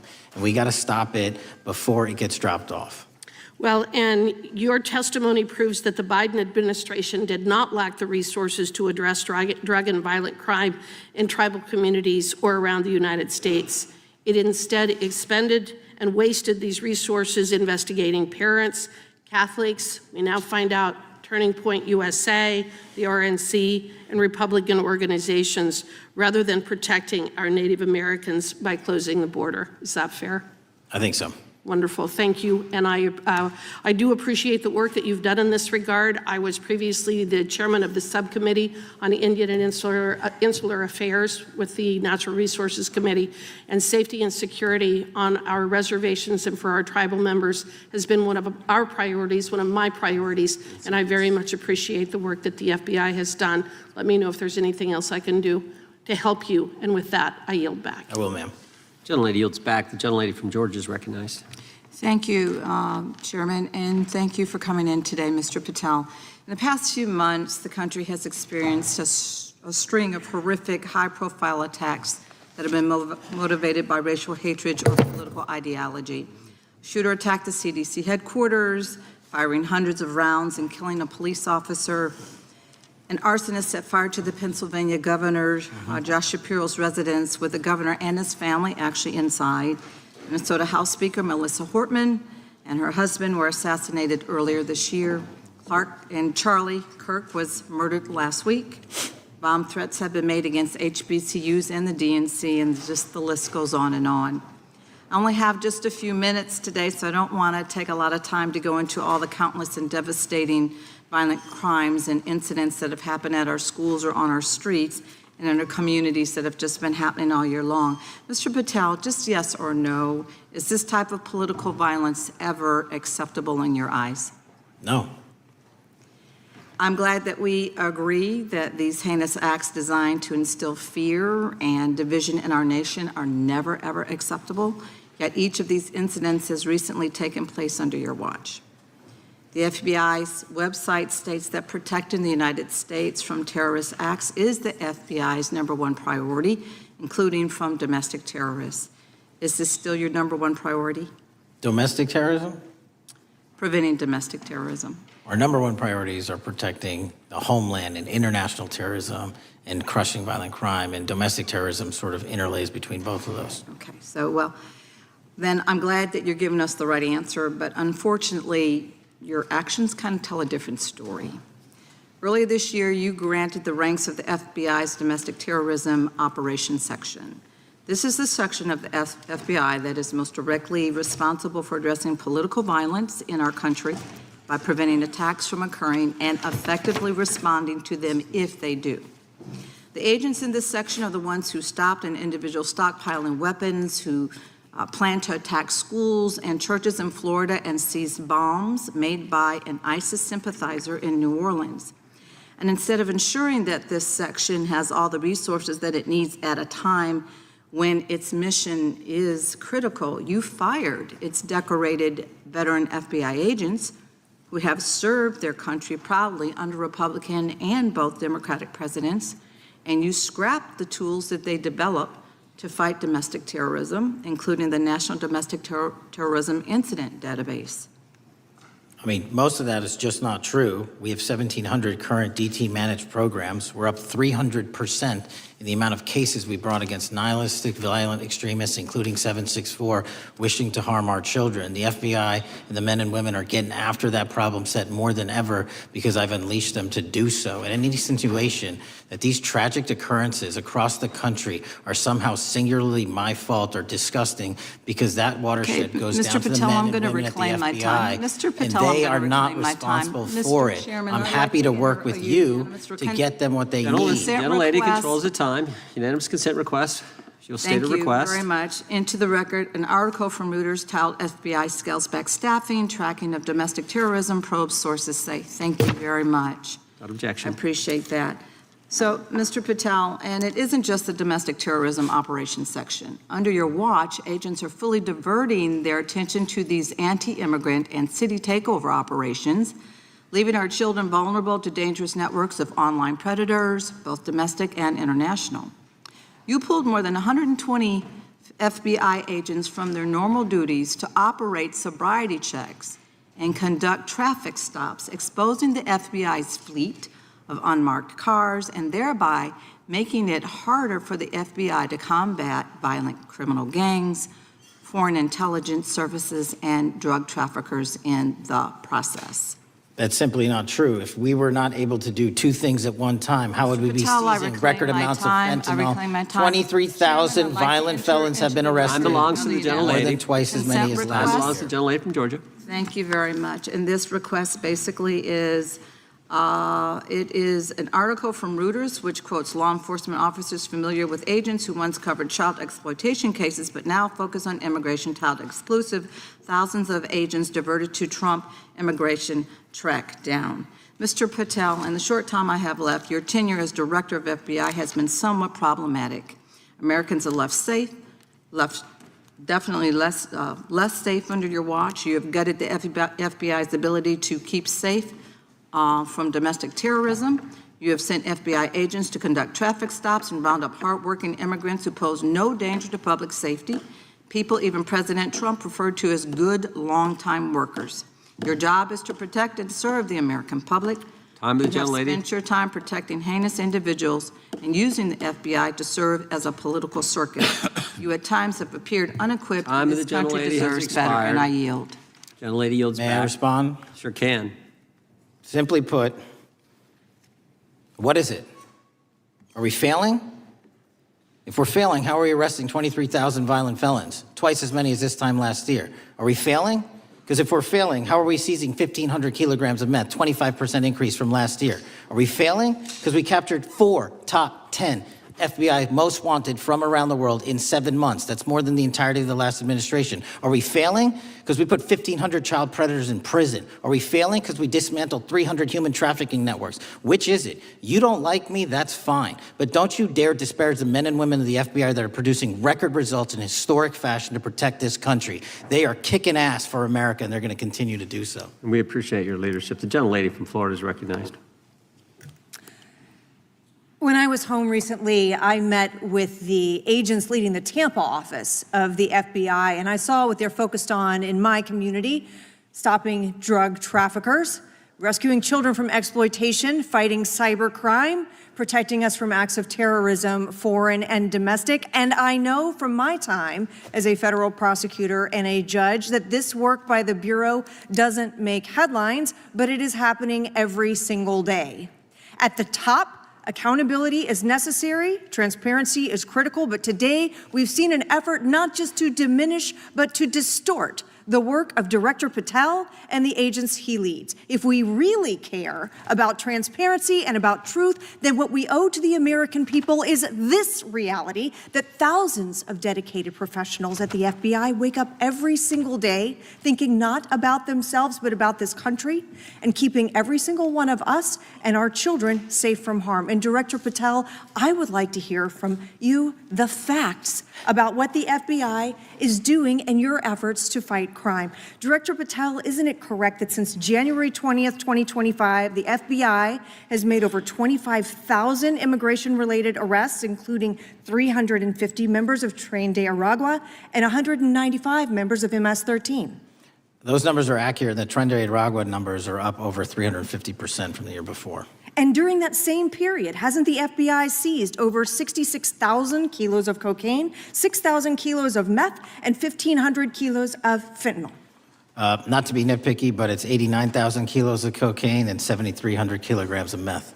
And isn't it also true that the FBI Tampa Division's Panama Express Strike Force specifically seized nearly 67,000 kilos of cocaine valued at more than $1.6 billion from illicit maritime vessels? One of our best operations out of the Port of Tampa, and I was down there in South Florida when Panex did their work. Director Patel, since October 7th, 2023 Hamas attack, the FBI has been a co-leader of the Joint Task Force October 7th. Isn't it correct that this task force is actively working to bring justice for victims and to prevent terrorist infiltration at our borders? Yes, ma'am. Since January 20th, hasn't the FBI arrested 59 foreign intelligence operatives for spying or smuggling dangerous material into the United States? Yes, we have, and that's on track to be more than 25% than ever before. And the FBI has also been leading operations against major cyber threat actors, including those from Russia, China, Iran, and North Korea. Isn't that right? A 17% increase from year to date last year. Director Patel, the FBI's Child Exploitation Task Forces continue to investigate predators who target children online and across our communities. How significant is that threat today, and what results have you seen under your tenure in bringing these offenders to justice? We have, under Operation Grayskull, dismantled dark web units that are operating online, not just in the United States, but across the world, to do our children harm. We have taken into custody more suspects than ever before on those who seek to harm our children. That is what the men and women of the FBI do, and that's what they're going to continue to do. Those are the real results when you let good cops be cops and when you let us get on these platforms and expose them to the public and show them the harms of these predators on these online gaming systems and social media systems. And we need more help from Congress to allow us more authorities to do that work. The FBI laboratory manages the Combined DNA Index System, or CODIS, which compares over 25 million DNA profiles and aids more than 125 investigations each day. Director Patel, why is this important to law enforcement nationwide? All of law enforcement relies on our CJIS operation out of West Virginia. And what that does is allow 19,000 agencies to come in and say, hey, does this guy have a criminal history? Hey, is this an illegal firearm? Do we have a DNA hit like we did in these recent assassinations? That's what the FBI brings to bear, because local and state law enforcement agencies just don't have that capability, and we're doing it 24/7, 365. CJIS does not close for 1 minute. In your testimony, you noted that the FBI has ongoing counterintelligence investigations into China, Iran, and Russia across all 55 field offices. Why is it essential to maintain that scope of coverage, and what success can you point to in disrupting nation-state actors? Our biggest threats involving nation-state actors are the PRC, Russia, and China, and they are up 33%, 83%, and 60% respectively in arrest alone this year. Those nation-state actors wish to do harm in our infrastructure, our critical infrastructure system, our energy, our water supply, and also go after and target individuals and senior citizens and take their money through online pig butchering schemes, which we've exposed in Cambodia by way of the CCP. This is groundbreaking work that the American public should be seeing that their FBI is doing, and I'm happy to have the opportunity to report on it. Thank you, Director Patel. I yield back. Gentlelady yields back. The gentlelady from Mr. Chairman, I have a couple. Unanimous consent. Thank you so much. I appreciate it. In response to Mr. Patel's making the remarks that that maybe our colleagues are disparaging the men and women of the FBI, I'd like to enter the record 3 unanimous consent requests. One is entitled FBI is using polygraphs to test officials' loyalty. The second is Kash Patel knowingly broke law when firing top officials, lawsuit alleges, published by NBC. And the third is FBI forces out more leaders, including ex-director who fought Trump, demand for January 6 agents' names. Without objection. Thank you. Gentlelady from Vermont's recognized. Thank you, Mr. Chair. Director Patel, thank you for being with us today. Appreciate your time. Let me say at the top, political violence should have no place in this country. And I strongly, unequivocally condemn the killing of Charlie Kirk last week. And this is exactly the kind of case that warrants a swift and thorough investigation by the FBI.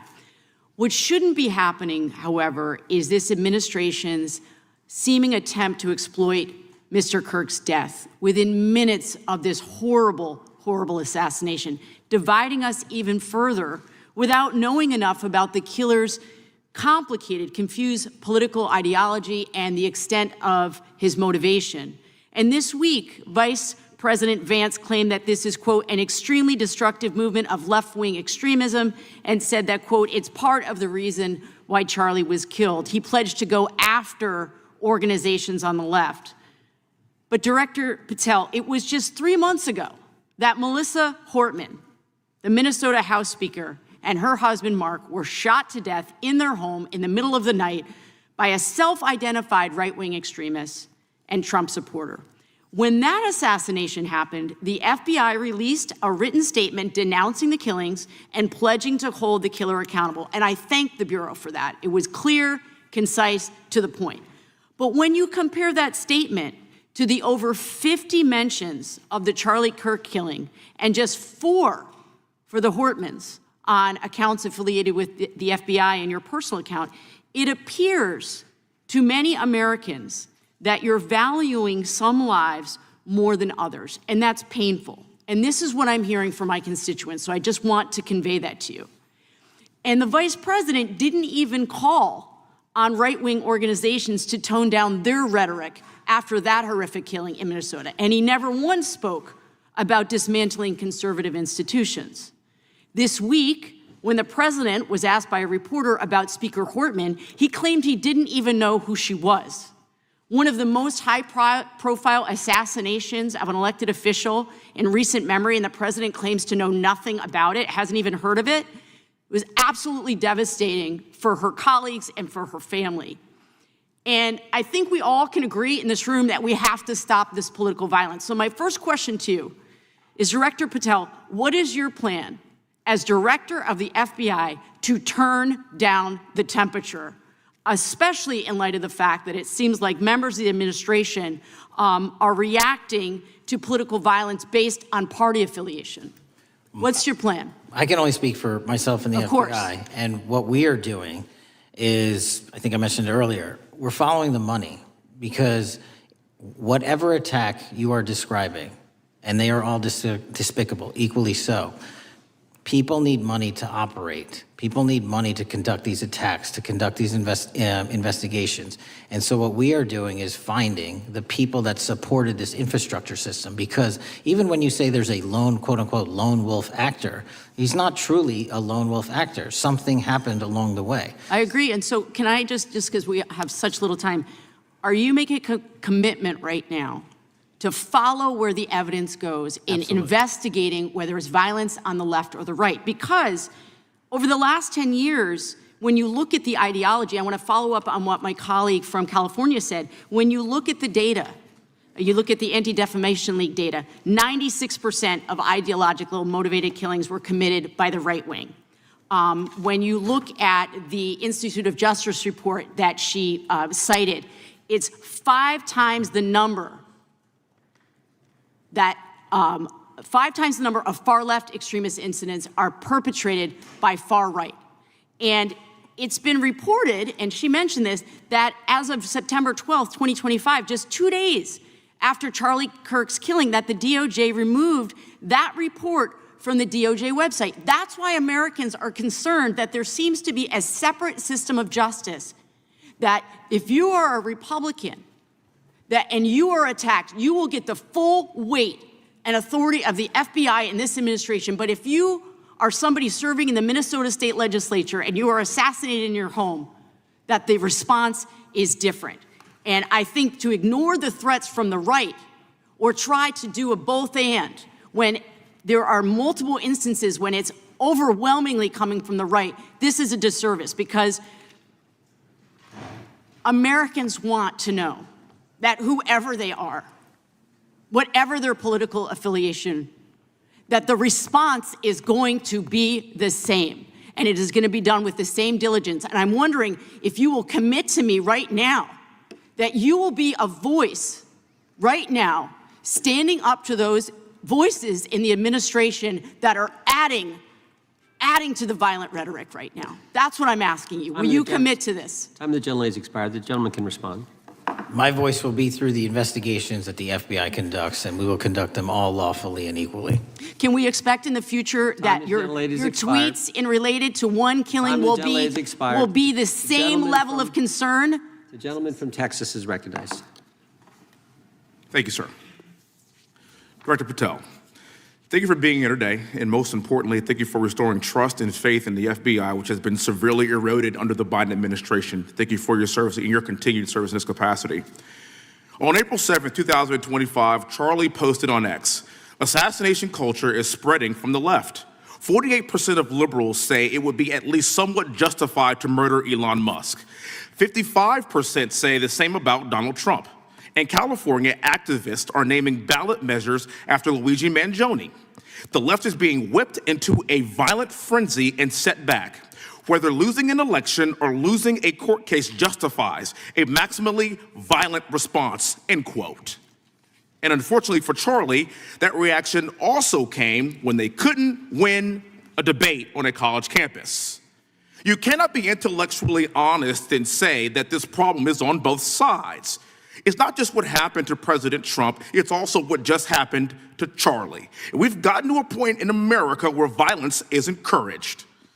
We have a former president of the United States that opens up his campaign in 2019, that's Joe Biden, by saying that his opponent is a, quote, existential threat to this country. Houston, we have a problem. People that you disagree with are not existential threats. They are not Nazis. They are not fascist. They are not racist. They are not deplorable. They are not irredeemable. They are your fellow Americans who have a different perspective on how government should run and what government should look like. Whether or not we should have strong sovereign borders, whether or not we should have safe communities, whether or not we should have places to worship our God and not worry about being shot, whether or not we live in communities and cities that are not overwhelmed by drugs and crime, whether or not we have two genders, and whether or not we have common sense in our policies and our values. And people that believe these things are not existential threats. I happen to be one of these people that believes all of the above, and as someone that served this country in combat, I can assure you I am not an existential threat to this country because I swore to protect her. I also want to point out, how many cities have you seen burned to the ground since Charlie Kirk's death? 0. No summer of love, no riots, no nothing, no looting, no killing, none. We simply gathered and prayed for his soul, his family, and this country, because that's exactly what we represent. And while we might be angry, this righteous anger will carry on Charlie's message and legacy. I want everybody to know something very simple. Charlie is not dead because of what he said. He is dead because people listened. My time is limited, so I have a few questions for you, sir. And again, thank you very much for being here. I really appreciate your time and your service. In your experience in the FBI, have you noticed a precipitous rise in political violence and other associated crimes that you have been investigating so far this year? And if so, is this trend in motive left-wing or right-wing violence? I can always speak generally, sir. There is too much political violence, and it has been a precipitous rise on too many fronts. How do we solve this? We solve this by giving the FBI more authorities to go into and work with the private sector. There are too many online platforms. There are too many social media platforms. There are too many gaming platforms. There are too many places for people from America and around the world to get together without their parents knowing anything about it, without their school teachers knowing anything about it, and infesting the minds of our children and infecting them with radical ideology, and that is the root cause of these problems, and we must tackle it. It is not a 1950s America anymore. In 2025, the cyberspace needs to be tackled. Thank you. Switching gears, when your predecessor sat right there in that seat, couple of years, last year in a committee hearing, I asked him a very detailed question about Matthew Thomas Crooks, the shooter responsible for the assassination attempt on President Trump's life. I didn't get an answer from Chris Wray that day, and I submitted written questions to the FBI and into the record of this committee, and I want to resubmit those questions today because I think we are still awaiting answers to those questions. So, Mr. Chairman, I'd like to submit some for the record, please. I'd like to ask you, sir, and the FBI, under your leadership, would you please respond to these questions, and can you commit to doing that? As soon as the trial's over. Thank you very much. I will end with this. Charlie Kirk is not dead because of what he said. Charlie Kirk is dead because people listened. He set up a tent that said, "Prove me wrong," and exercised his First Amendment right. That's all he did. And we will continue to do so in this country in order to preserve this constitutional republic. And with that, I yield back. Thank you.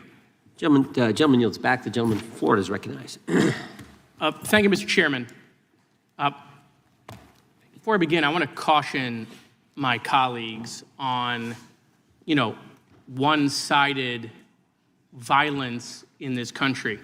We just heard that there were no riots on the right. We're literally sitting in the building where there was a giant riot by supporters of the president, the right.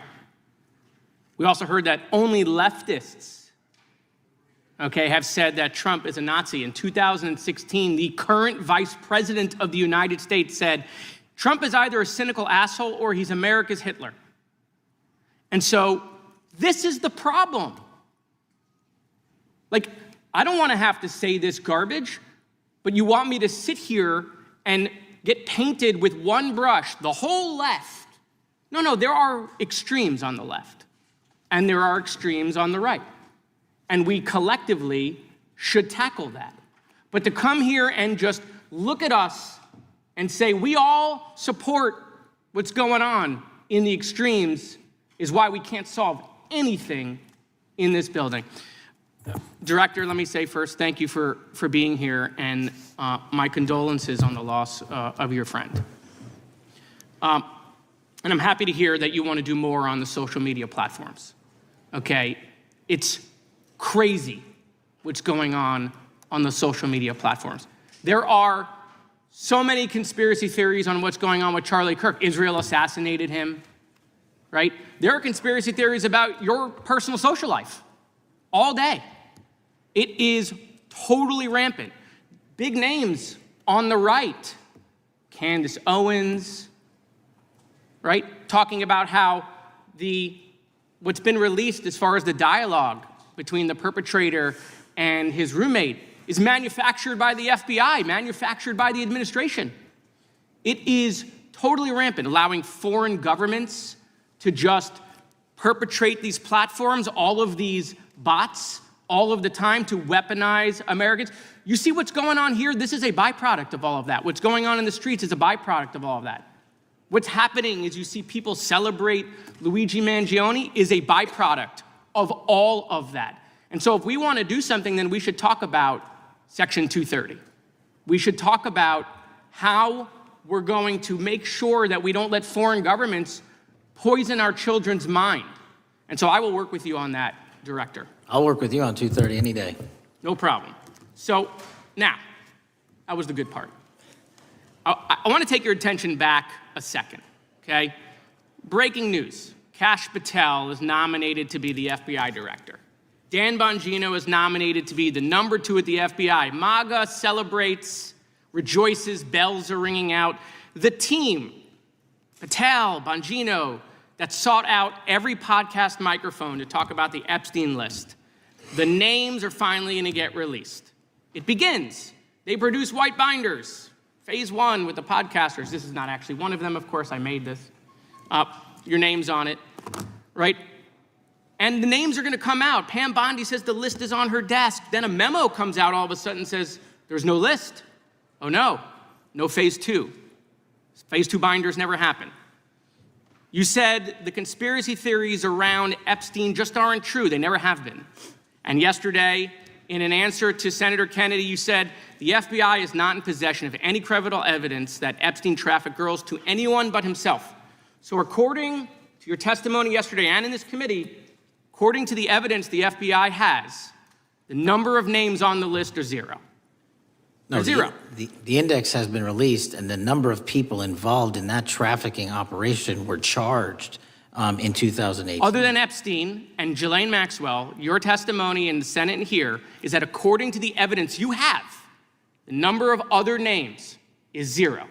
That were charged based on credible evidence. Well, who are the other names? Give me the other names that weren't charged. We are not releasing the names of anyone because the Department of Justice never does that of anyone that didn't have any credible information to attack them. Let me move forward. The president has, you've seen the picture of the woman's body with the writing and the president's signature. The president says that's not his. Okay? President says it's not his. The Republican colleagues say it's not his. The administration say it's not his. Will you be opening up an investigation into the Epstein estate for putting out a fake document with the president's signature linking him to the world's largest pedophile ring? Will you be opening that investigation into that? On what basis? On what basis? They literally put out a fake document, according to the president, with a fake signature. It's a forgery of the president of the United States signature. That's the basis. Sure, I'll do it. Okay, I look forward to that investigation. Am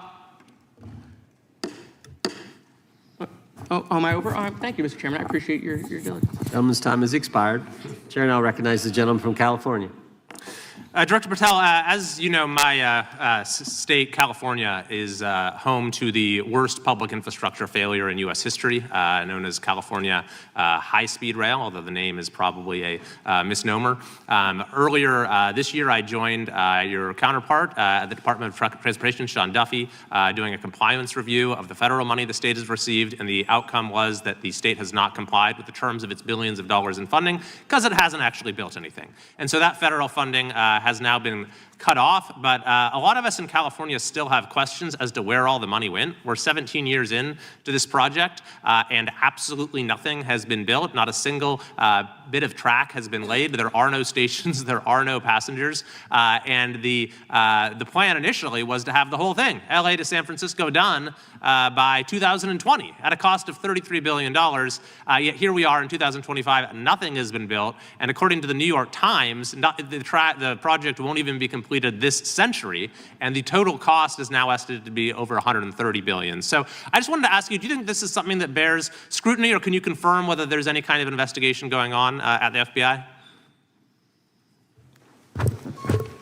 The FBI certainly can't investigate incompetence, but the FBI certainly can investigate and does investigate waste, fraud, and abuse. And so if we have any information that indicates that that happened in this situation or anything else, we'll look at it. Thank you very much. We've also, been talking some today about the issues that occurred at the border during the Biden administration. And you might not agree with your predecessor on everything, but you probably would agree with some of the statements he made in testimony before this and other committees, raising alarms about the risk of terrorism from illegal border crossings. Since becoming director, have you gotten some insight into how well calibrated those warnings were, and what is the status of that risk now? Since becoming director, there's been a sharp decrease of border crossings for known or suspected terrorists from the southern border. But unfortunately, there has been a sharp increase of known or suspected terrorists entering through our northern border. And so what I'm trying to do is work with our northern border states and our interagency to tackle that problem. But it is an absolutely massive border that can't physically be sealed. So we're going to have to get creative and put more resources into that. And in a similar vein, there were over 500,000 unaccompanied children that crossed the southern border during the Biden administration. As we know, many were trafficked either through forced labor or sex trafficking. Do you have any insight as to what the scale of that problem was and how have things changed over the last several months? Other than what you outlined in terms of how it was described, I don't have any additional details. In terms of how many people are being trafficked into this country, especially unaccompanied missing children, that number has drastically reduced because the coyotes that smuggle these children for their criminal activity are the same ones that smuggle in narcotics, or the same one that traffic older age women. They're all interconnected, and because of the sealing of the southern border by this administration, that has come to a near halt. That is a very important point, that we have seen far fewer victims of human trafficking because we've finally prioritized border security. And by the way, you have children who are getting rescued because of the immigration enforcement activities that unfortunately some politicians in my state are trying to stop, thereby stopping those kids from getting rescued. We've seen, of course, a substantial reduction in crime here in Washington, D.C. since the FBI and the National Guard got involved. I'm kind of asking you to state the obvious here, but what is the mechanism there? Why have we seen a reduction of crime when D.C. has had such a huge crime problem for years, and then almost overnight we see such a big difference? Because of the dedication and resources from President Trump's administration to utilize all federal, state, and local assets in a heavily crime-ridden area. I mean, if we did not have a crime-ridden area, then homicides, carjackings, and gun violence would not be dropping by 40, 50, 60%. And when you allow the police, the MPD, to work with federal authorities and allow the National Guard to set up your perimeter, this is what you can do in a few short weeks. And we at the FBI, under Operation Summer Heat, have set those Phase 01 operations in motion 4 months ago, quietly at the direction of President Trump. So we are scattered across cities across this country doing just that. But we're going to need more help to complete the job. Yeah, in too many places in this country, crime has just been treated as sort of a norm, that this is the way things have to be. What's happened in D.C. shows that is not the case if we have the right policies and the right priorities.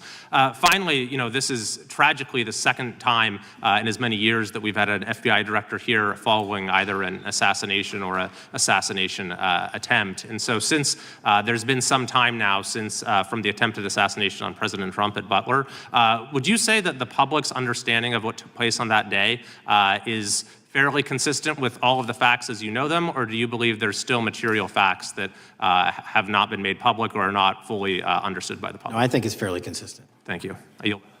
Gentleman yields back. The lady from Texas is recognized. Man, oh man, there has been so much today, and I truly don't know where to start. So I'm just going to make sure that we start off with a few facts. So a couple of facts that we need to make clear for everyone is that, number one, Director Christopher Wray, when he was appointed to be the head of the FBI, was appointed by Donald Trump. Now, I will agree that I definitely take issue with a number of decisions that Donald Trump makes, especially when it comes to the people that he decides to appoint to very important positions, including this one, because I did have to make sure that I wasn't going crazy. But when I say that you are the least qualified FBI director in the history of the FBI, that is real, because you are the only one that never even served with the FBI prior to joining, yet we are supposed to believe that That's you are false. the greatest thing since sliced bread. I didn't ask you a question. Now, what I want to go through is to talk about why you are a failure and why, honestly, we just need to tell you bye-bye. I know that you got a little upset and you put on your show for your boss because it seems like you're trying to save your job when it came to talking to Senator Booker yesterday. But let's go through some of your failures. So before you were even confirmed, and I think one of my colleague from Georgia, pointed out that you are already targeting career officials so that you could direct illegal firings. Mind you, these cases that you were so upset about, which are the ones tied to Trump, the cases came through his handpicked FBI director. And frankly, when people sit around and say things like, oh, we're happy because now we feel safe. I don't know who feels safe in this country except for the white supremacists, because I specifically as a black woman definitely don't feel safe. And frankly, my colleagues have been real nice to you today, and I applaud them, but I don't have the same demeanor because I know that multiple colleagues on this side of the aisle have faced death threats. In fact, somebody tried to kill one of my colleagues. And frankly, I don't know if this FBI or under your leadership, if those people would have been caught. I don't have any confidence in you. And if we start talking about the reasons that I lack confidence, we could start with you not just wanting to acknowledge some simple facts. Simple facts like the vast majority of the threats are coming from right-wing extremism. And I know my colleagues have tried to stress this, but I decided that I would maybe do it in a different way. Number one, I have a couple of UCs. Kim Buck, one of multiple Republicans receiving death threats for voting against Jim Jordan as House Speaker. Without objection. Another one, Republican lawmaker says she received death threats after voting against Jim Jordan in Speaker's race. Without objection. In addition, there was another one from another colleague who now is leaving Congress because they said that they were calling his wife anonymously and threatening her life to the extent that she ended up sleeping with a firearm. Without objection. Okay, so here's the deal. How are we supposed to have confidence when you're sitting up here telling the Senate yesterday that it will take you 14 years before you can get the FBI fully staffed to do their jobs? You're also now redirecting resources so that they can go and play ICE agents on the streets. You're getting rid of your most qualified people, and even when it came down to somebody that you consider to be a friend, you were posted up having some fancy dinner to the extent that you posted not only once erroneously, you posted twice erroneously as it relates to catching somebody, and then you want to go and say, let me take a victory lap. Because honestly, if it wasn't for parents deciding that they were going to turn in their child, it seems like y'all wouldn't have got there, even though he literally confessed online. So I'm confused about what it is that the FBI is doing except for trying to put on a show for the apprentice or whatever you want to call him. The day after all of this took place, there was domestic terrorism that was taking place at HBCUs. They were targeted. Yet I didn't hear anything from the FBI about what was going on. And again, black people kept saying, how did we end up in this? Because the numbers are so very clear that white supremacy is a problem. And honestly, I've not heard anything out of you today that makes me believe that you're gonna do anything about the white supremacy problem. The one that is leading to children being killed, children being shot, as well as members of their community as they're worshiping in their churches. The time of the gentlelady has expired. If the gentleman would like to respond to any of that.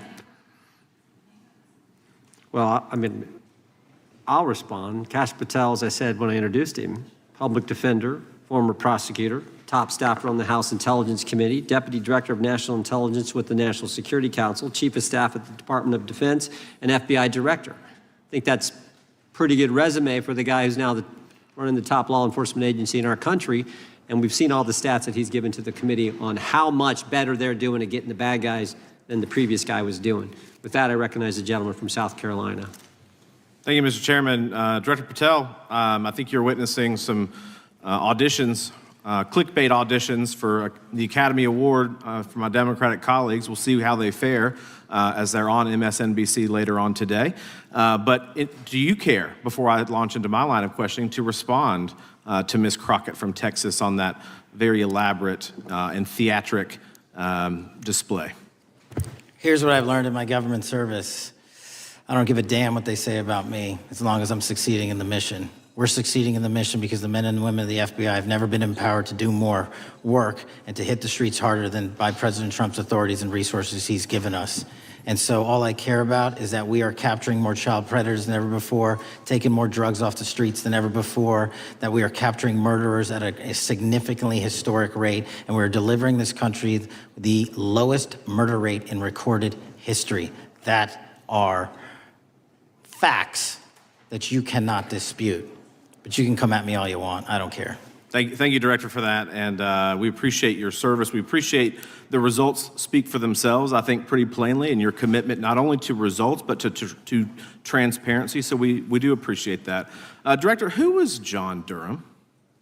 He was a former federal prosecutor, United States attorney, and ultimately appointed special counsel in the first Trump administration. Correct. And there was a document that he released in his findings called the Durham Report. What was the Durham Report briefly, and what were the findings very briefly? It was every special counsel that's appointed produces a report to the Attorney General. Special counsel's Durham Report largely focused on Crossfire Hurricane and included extensive summary findings in classified and unclassified manner. And we released the classified version, finally declassifying it for the American public in this committee. Correct, and you released that in July of this year. I think so. Yes, sir.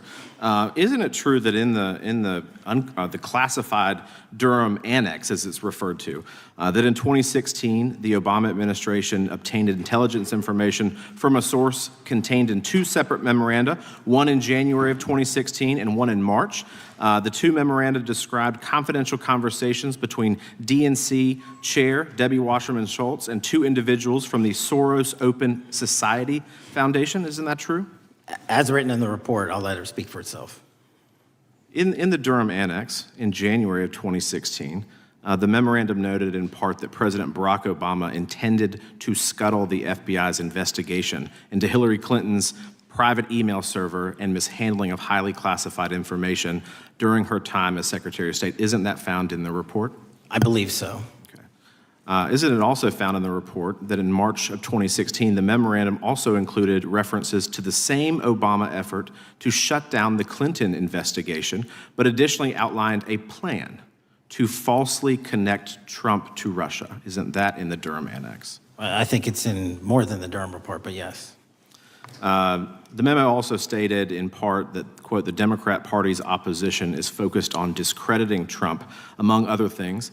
The Clinton staff, with the support from special services, is preparing scandalous revelations of business connections between Trump and the Russian mafia. Isn't that also found in the now unclassified Durham Annex? I believe so, sir. According to the Durham Annex, based on analysis and translation of the intelligence, FBI analysts believed that special services could either mean the FBI or CIA, or the Trump dossier author Christopher Steele. Isn't that in the Durham Annex? I believe so, sir. When the Obama administration received intelligence in March of 2018, Fusion GPS was preparing open source opposition research regarding purported ties between Trump and Russians. The research was paid by the Clintons campaign and the DNC. Isn't that open source and also in the Durham Annex? I believe both. Okay. And so also in the Durham Annex, which I found interesting, was the potential campaign plan was shared with high-ranking career officials at DOJ. Isn't that in the Durham Annex? I believe so, sir.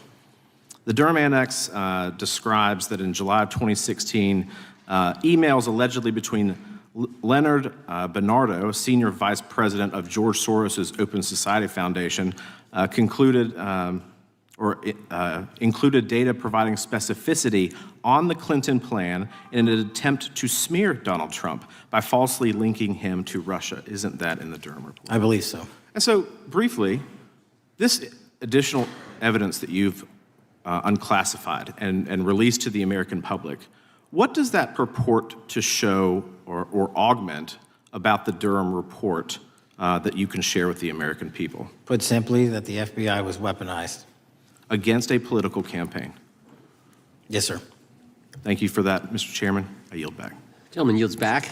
The I have UCs.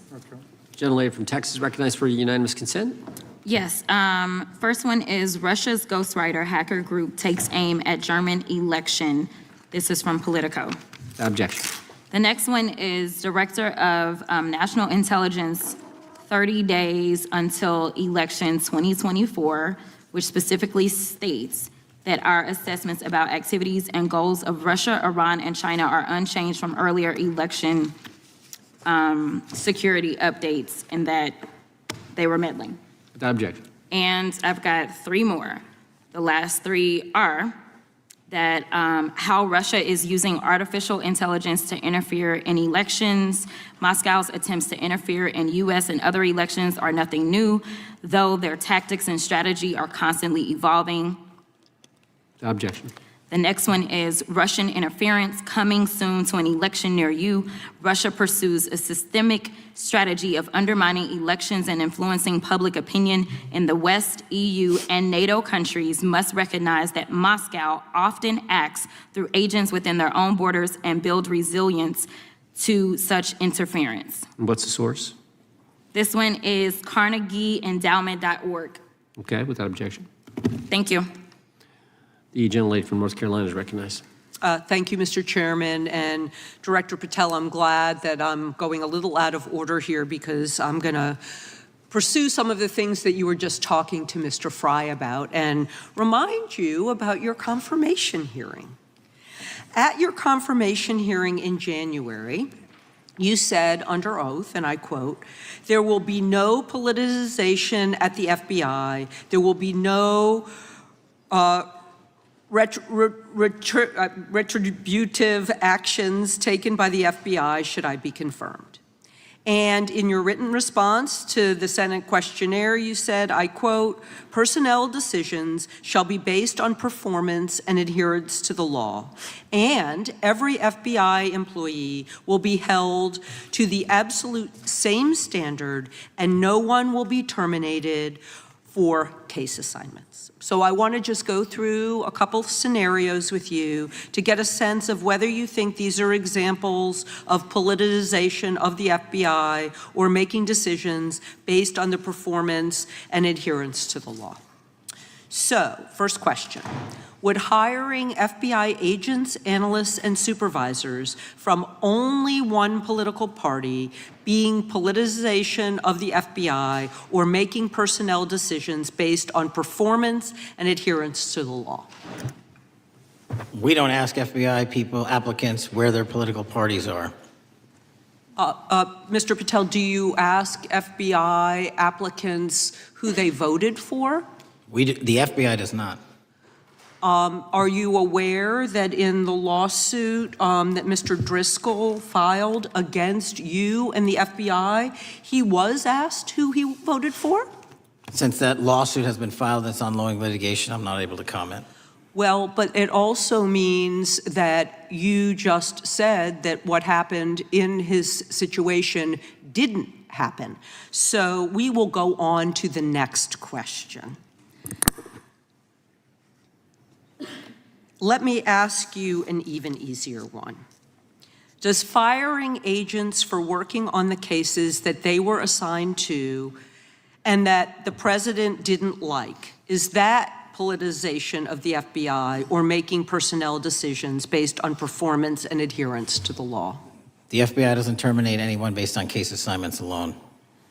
Has the FBI ever been sued by somebody who felt that they were terminated based on case assignments? In the entire history of the FBI, I'm sure they have. No, since your tenure. I'm sure there's ongoing litigation.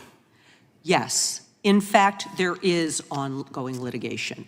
And in fact, people have been asked who they voted for. And in fact, you are running an FBI for the President of the United States rather than the people of the United States, because my questions were not hypotheticals. They are the things you have done during your tenure.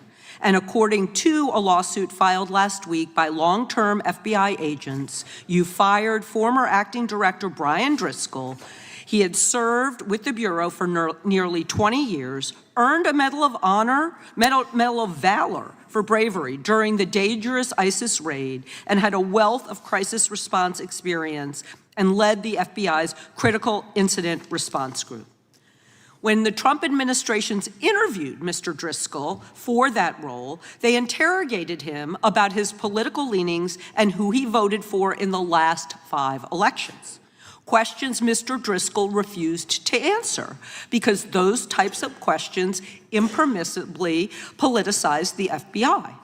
You also fired Steve Jensen, who served the FBI for nearly 2 decades and ran critical terrorism, counterintelligence, and organized crime operations, whom you once described as embodying what the American public demands of the FBI. But he was fired because he took part in investigating crimes committed on January 6th. And Trump's MAGA base lambasted you online for keeping him at the FBI. So he's no longer at the FBI. You also fired a decorated combat veteran with decades of experience in the Bureau, Special Agent Walter Jardia, because he worked on the investigation into the Russian interference in the 2016 presidential election and helped investigate Trump's ally, Peter Navarro. Director Patel, it is very clear that you have flunked your own test. You've put saving your job, which I actually believe you were being honest about during your confirmation hearings, over doing what's right for the FBI and the American people. That is not adherence to the law. Thank you, and I yield back. Time of the gentlelady is expired. The chair now recognizes the gentleman from North Carolina. Thank you, Mr. Chairman. Director Patel, it's great to have this opportunity. Thank you for being here. Thank you for your service. And I've got to say, one of the most disheartening components of the previous administration, when I was working with local law enforcement all over the state of North Carolina, all over the country, people rightfully did not really care about the inner workings of Washington, D.C. The FBI had previously been the paramount, the sterling, the top of the top law enforcement agency. They wanted their FBI to fight crime. Whatever small town, city, whatever it may be, FBI was expected to deliver for the American people. And then reports started to come out, in addition to the likes of McCabe, Comey, Clapper, Strzok, Page, that the FBI was targeting Christian nonprofits. They were targeting parents for protesting radical gender theory at their schools. They targeted Catholics, churches, pro-life organizations. And the FBI was really bruised in just modern day America. And your focus on getting the FBI back to the streets, fighting criminals, locking up bad guys, whether they're violent criminals, whether they're sex predators, whatever they may be, that is restoring the reputation of the FBI, and I thank you for that. In regards to the perceptions, I want to be very clear here. You mentioned the statistics about removing dangerous illegals, removing thousands of kilograms of drugs, violent criminals, guns. The border is secure. These accomplishments are noteworthy and they're needed. But at the same token, I want your take. The fight is not over.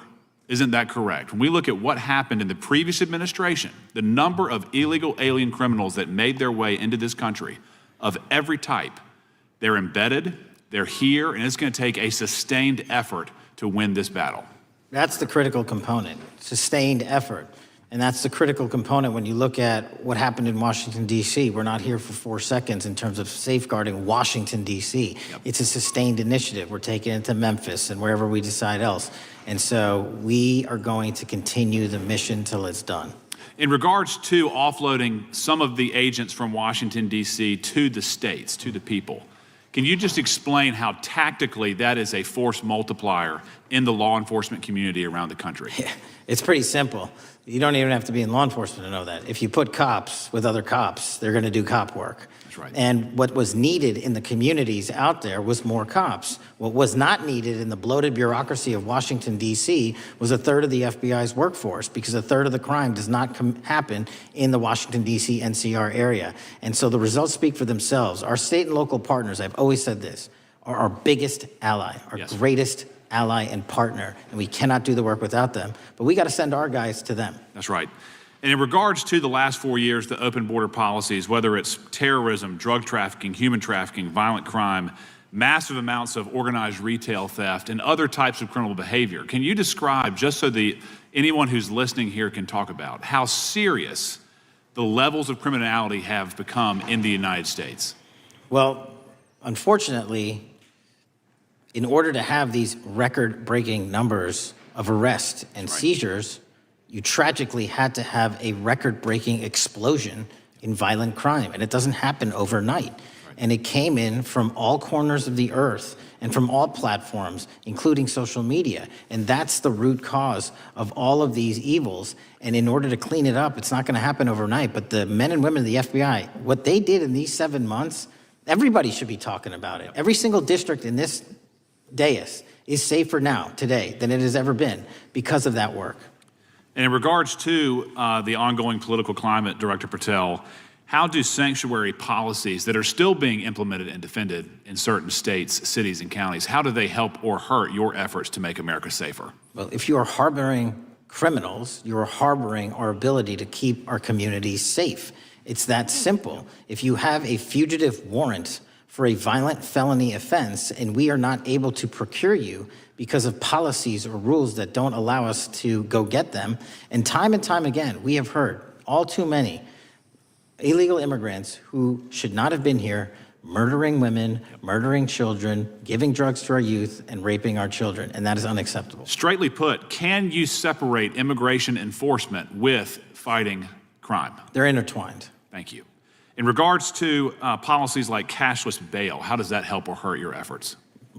criminals know that there are certain jurisdictions where if they shoot someone, they'll be out the door within the next hour to do it again. And that's an ethos that is, and a system that has been built out over years that we are combating. How is defunding the police around the country, how has that helped or hurt? As long as I'm in this seat, we're not defunding any cops. Good. Thank you, Director. I yield back. Gentleman yields back. Mr. Garcia is recognized. Thank you, Chairman Jordan, and welcome again, Director Patel. As members of the Judiciary Committee, we have a responsibility to conduct oversight of the FBI and assess whether or not you're doing a good job in a responsible and impartial manner, or whether you're just a henchman for Donald Trump who's weaponizing the Bureau at the expense of public safety. As Congressman for tenure, is the Bureau's expanded role in low-level, non-criminal immigration enforcement. I have a report here from the conservative Cato Institute. They've obtained ICE documents showing that over 2,500 FBI personnel are now working on immigration enforcement. A yes or no question. Did you sign off on this? 2,500 FBI employees are not currently working on immigration enforcement. Did you sign off on this? On the Cato report? On the 2,500 personnel, FBI personnel that have been reported to now be working on immigration enforcement. I couldn't have signed off on it because it's not happening. You can call it whatever you want, but the reality is that over 2,000 personnel individuals are now working at ICE instead of their jobs. I want to follow up on something that Senator Durbin asked you about yesterday. This article from MSNBC reports that nearly every agent on Baltimore's domestic terrorism unit, who was, by the way, investigating the 764 network of child predators, was diverted to work on immigration enforcement full-time. That forced them to, and I quote him, walk away from investigations of a network of violent predators that targets and exploits children online. Yes or no? Were you aware that this happened, and did you sign off on it? The premise is false. The 764 network in Baltimore is taken down, and FBI agents do double and triple duty all the time. I'm reclaiming my time. You told Senator Durbin yesterday you didn't know about it, so your testimony is inconsistent today. No, I found Final out. question. Let me ask you, again, a yes or no question. Are you aware that agents have been told by supervisors not to documenting their shifting of resources toward immigration-related work? That's a literal another falsehood. It's impossible to move a human being without documenting that work. As FBI director, you must be transparent with Congress. You need to provide us information about how many agents have been diverted to non-criminal immigration enforcement, why the Baltimore unit was dismantled, and whether there's a cover-up of what's happening under your leadership. Because this goes to the heart of whether or not you're carrying out the stated mission of the FBI, keeping our communities safe. Diverting FBI agents from investigating violent child predators doesn't make us safer. Using FBI resources to target parents, children, and other immigrants for low-level, non-criminal enforcement doesn't make us safer. Enabling violent, lawless conduct by federal enforcement doesn't make us safer. As we saw last week when an ICE officer killed one of my constituents. And I know that the FBI has been involved in that investigation. And yesterday, ICE did a raid in the suburb of Elgin where 2 U.S. citizens were arrested, and who accompanied them on that filming of that show? Secretary Nunn. Shameful conduct. And weaponizing the FBI to serve Donald Trump's political agenda instead of the American people does not make us safer. Before I yield back, Mr. Chairman, I request unanimous consent to submit the following documents for the record.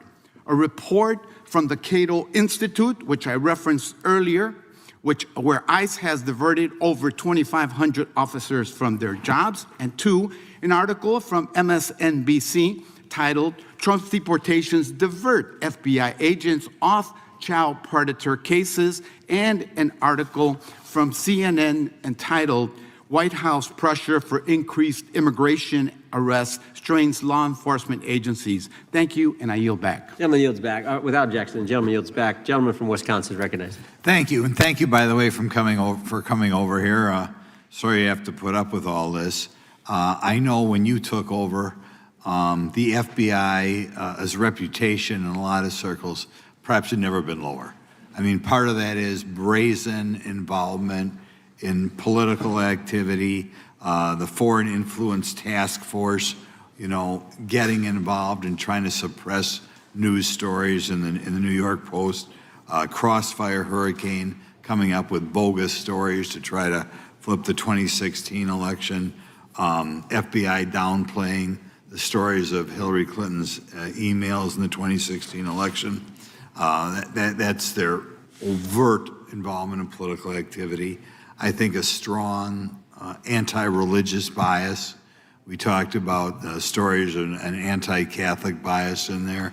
I know I've talked to people about horrific overreaction at the big Hindu temple in New Jersey, in which, just so people understand, you had a rectory in the temple area, the religious leaders, taken out at gunpoint, big problems. And I think finally the FBI trying to turn America's viewpoint on certain political issues. And when I talk about that, I'm talking about what was done in Mexico with regard to shipping weapons, fast and furious, shipping weapons into Mexico in an effort, I think, to try to turn the Americans against the First Amendment. But in any event, what scares me is, and all these horrible things that were done in the past, there were individual FBI agents who participated in them, in which apparently their supervisors told them this is okay or even admirable. And what I'm going to ask you, are you able to do anything to make sure that in the future these corrupted FBI agents understand the importance of religion in our life, and they're not to view it with suspicion? They understand parental rights and the idea that traditionally in America, parents have the ability to object when their young 5 or 6-year-old children or year-old or very young children are getting what most people consider highly inappropriate sexual contact. What are we doing there to try to make sure we don't have problems with these FBI agents again, or make sure that in the future administrations, they would object if they are asked to behave in such a immoral fashion? 2 things. If you are corrupt, you don't work at the FBI. It's that simple. So we don't tolerate any form of corruption or any deviation from our high standards, whether you're an agent, an intel analyst, or whatnot. And just to show the American public the resurrection that the FBI has had in these last 7 months, you don't have to believe me. Our applicant pool has doubled month over month every year from the highest point it has ever been. More people want to work at this FBI than ever before in U.S. history. I'm sure that's because of you, and you're kind of anticipating my next question. I talk to retired FBI agents in my area who sometimes retired in part because they hated the woke, anti-conservative culture at the FBI. And they are concerned, the retiring agents, about new agents, not on your watch, but before this, being corrupted in the universities before they were hired. And they are very worried about what will happen with the new agents. So I think you're answering my question. Do you feel you'll be able to a certain extent solve the problem of inappropriately woke agents filling up the agency in the past, because now you're going to have a larger pool to draw from? Everybody that comes to work at the FBI is allowed to have their own belief system, but they're not allowed to bring that belief system into the workplace. And anyone that does won't work at the FBI. Okay, very good. Now, recently, there's sort of another potential scandal, I guess, a politically motivated thing, Arctic frost. Do you want to comment on that? And it appears one more time as perhaps the FBI was getting involved in what would normally be considered political events. We are not getting involved in political events, except this one. Okay. And final thing, with regard to prejudice against Catholics, what happened in the big Hindu temple there in New Jersey, do you think, have you ever, has anybody ever apologized to the Catholic Church or apologized to that temple? I don't know, sir. Okay. Is that something you think would be perhaps a good idea to do in the future? I think leadership should address it. Thank you. Gentleman, time has expired. Gentleman yields back the, so we got the gentleman from North Carolina, Mr. Harris. All right, thank you, Mr. Chairman, and thank you, Director Patel, for your endurance and your perseverance throughout today's hearing and for all you've shared. First of all, let me start by saying that I was very grateful and glad to see that the FBI has joined the investigation of the tragic and brutal murder of Irina Zarutska in Charlotte, which is just right by my district.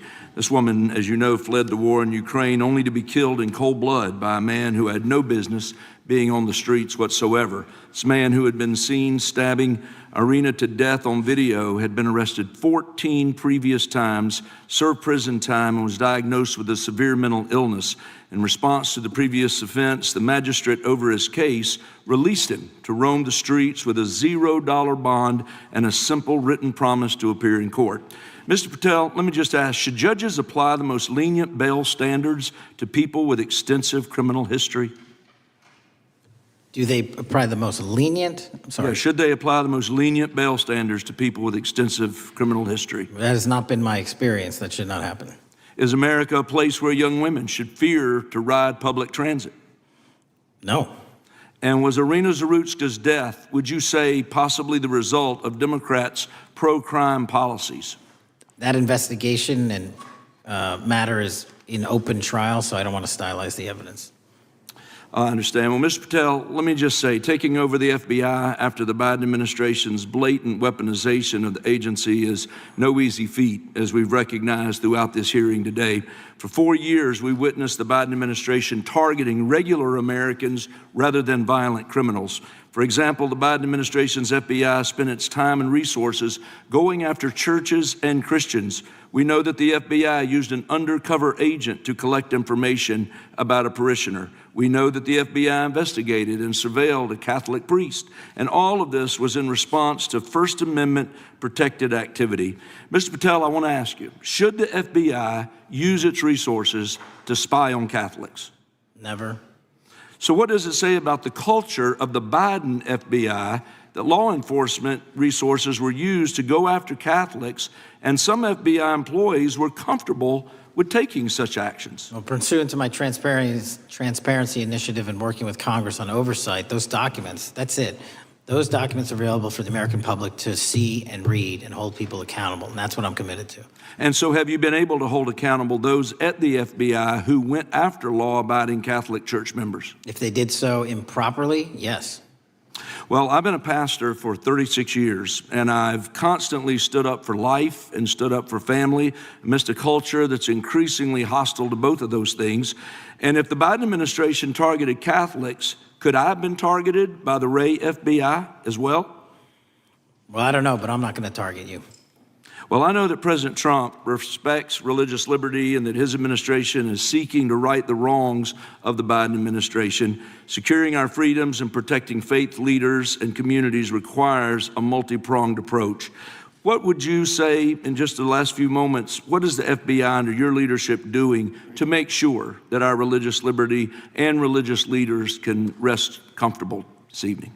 Zealously protecting our First Amendment rights, Amen. But zealously going after those that abuse that right that leads to criminal conduct. You will be investigated, you will be looked at, and referred to prosecution every single time the evidence warrants. Thank you, sir. One final area. I do want to draw attention, Mr. Patel, to Waxhaw, North Carolina, a town in my district that just fell victim to a cyber attack on September 12th that interrupted emergency services. Waxhaw is working with state partners, and the FBI has been notified on this attack, and I certainly pray they're able to help out with the ongoing investigation. Could you just speak to what the FBI is doing to bolster our community's cybersecurity to defend against any future cyber attacks? Well, in North Carolina, you're slated to get a plus-up of 22 FBI employees, and they're already on the way. And that encompasses cyber, counter-intel, counterterrorism, field agents, intel operatives. And what we're doing on a macro level on the counterintelligence and cyber front is going after the people that fund these operations on these online platforms and breaking their banks. Because once we do that successfully across the board, they won't have the ability to attack us. Well, thank you, Director Patel, and let me just add my comments to those of my colleagues that are very grateful for your leadership, grateful for your courage, your consistency, and for being willing to stand in the gap for us. And with that, Mr. Chairman, I yield back. Gentleman yields back. The gentleman from Missouri is recognized. Thank you, Mr. Chairman. And Director Patel, thank you for being here with us today. Over the past few years, we have seen a disturbing increase of attacks on Christians and conservatives. Since the leak of the Dobbs decision, there have been 354 attacks on Catholic churches. In the first year following the leak, there were more than 100 attacks against pro-life pregnancy care centers, and the shadowy pro-abortion group Jane's Revenge claimed responsibility for 24 of these attacks. Meanwhile, the Biden FBI focused resources on attacking Catholics and peaceful pro-life protesters like Mark Houck and Paul Vaughn. Many of these attacks on Christians and conservatives were coordinated or praised by dark leftist cells who lurk on the online chat rooms of Reddit, Discord, and game sites. This is a war room for Antifa and violent transgender activists. There have been essentially no incidents of violence by Catholics, pro-lifers, or parents at school board meetings, but there have unfortunately been multiple shootings motivated by leftist and transgender ideology, including recent attacks in Nashville, Colorado Springs, Denver, and Aberdeen. Worse, the targeted violence reached a boiling point this past month. A few weeks ago, an anti-Christian transgender terrorist murdered 2 children and injured 17 in a shooting at a Catholic mass. And last week, while we were sitting in this committee room almost to the hour, Charlie Kirk was assassinated by a 22-year-old who appears to have been motivated by leftist and transgender ideology. As you confirmed yesterday to my Senate colleagues, he may not have acted alone, and you testified that in his online chat room of more than 20 trans ideologues that you were aware, I believe you said many more, many were aware of and possibly complicit in the assassination. Director Patel, in light of the increased violence emanating from the far left, is your FBI investigating this violent trend of anti-religious, Antifa, and transgender-driven violence? All of it across the board is being zealously investigated, no matter what your motivation or bias is behind it. Very good. We've also noticed a dramatic surge of the number of clinics offering so-called gender-affirming care. Whistleblowers in a recent NIH study confirmed that these clinics prey on some of the most mentally ill children and young adults in our society. And these clinics are quick to prescribe life-altering puberty blockers, cross-sex hormones, and surgery. And often these patients get worse rather than better, and unfortunately, some have become violent, some have even committed mass shootings, and the partner of one of them assassinated Charlie Kirk. Director Patel, is the FBI looking into the role that these gender clinics may have in the recent attacks in making these mentally ill individuals violent? We're looking at the entire spider web for any of these attacks, be it Denver or Charlie or where have you. And that's why our investigations are ongoing. We don't have a final product yet. One of my Democrat colleagues, as an aside, mentioned, quote, the federal takeover of our cities. And I don't know whether my Democrat colleagues, for some reason, liked Washington, D.C. better when it was more dangerous and more violent, when there were more robberies and carjackings and murders and rapes. But what has the crime picture in Washington, D.C. looked like since the so-called federal takeover? 2,100 arrests, 37% decrease in violent crime, same time last year, 60% decrease in gun crimes, 74% decrease in carjackings, and 53% reduction in homicides in Washington, D.C. in the last month alone. Very good.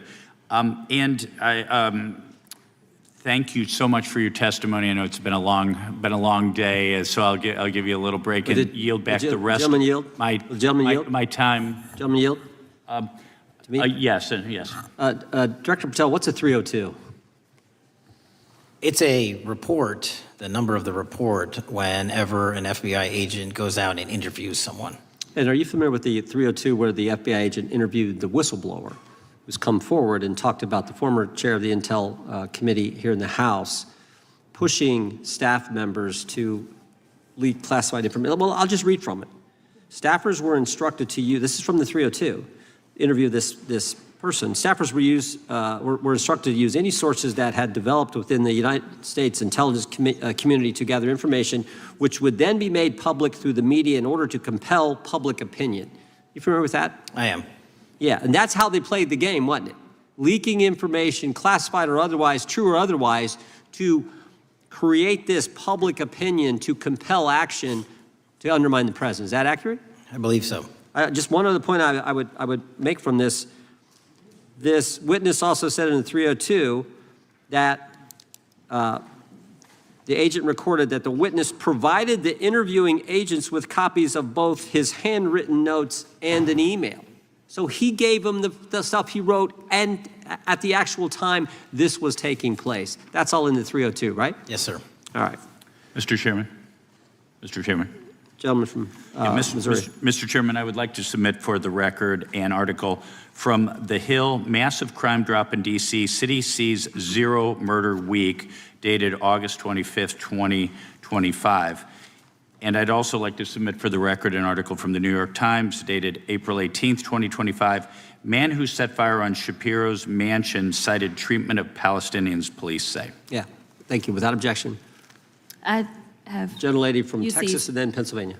Thank you so much. My first UC is the FBIAA letter to Congress on summary terminations, where it states denying fundamental due process and summarily dismissing special agents will only make it harder to protect our nation. These actions distract agents from their work, foster fear that their assignments could cost them their careers either now or under the next administration, and increase the risk of criminal and national security threats by undermining unity and morale within the Bureau. Without objection. The next one is a CNN article. FBI agents are again pulled from their day jobs to address a Trump priority. It states, morale is the worst I've seen, said one law enforcement source. The Bureau is becoming unrecognizable. Lots of people are weighing really difficult decisions right now. Without objection. Gentlelady from Pennsylvania is recognized. Thank you, Mr. Chair. I'd request unanimous consent to introduce into the record a September 16th, 2025 article in the New Republic entitled DOJ Quietly Deletes Study on Politics of Domestic Terrorists. The Justice Department has taken down a study that proves Republicans' entire narrative wrong about left-wing violence. Without objection. Thank you. Gentleman from Washington is recognized. Thank you, Mr. Chair, and thank you, Director, for being here. I think without question we can say that Donald Trump has been tougher on crime and tougher on international terrorism than any president in American history. I imagine that brings you a lot of satisfaction and pride as director of America's foremost law enforcement agency. Recently, President Trump conducted very strategic and important strikes on Iran's nuclear apparatus in that country.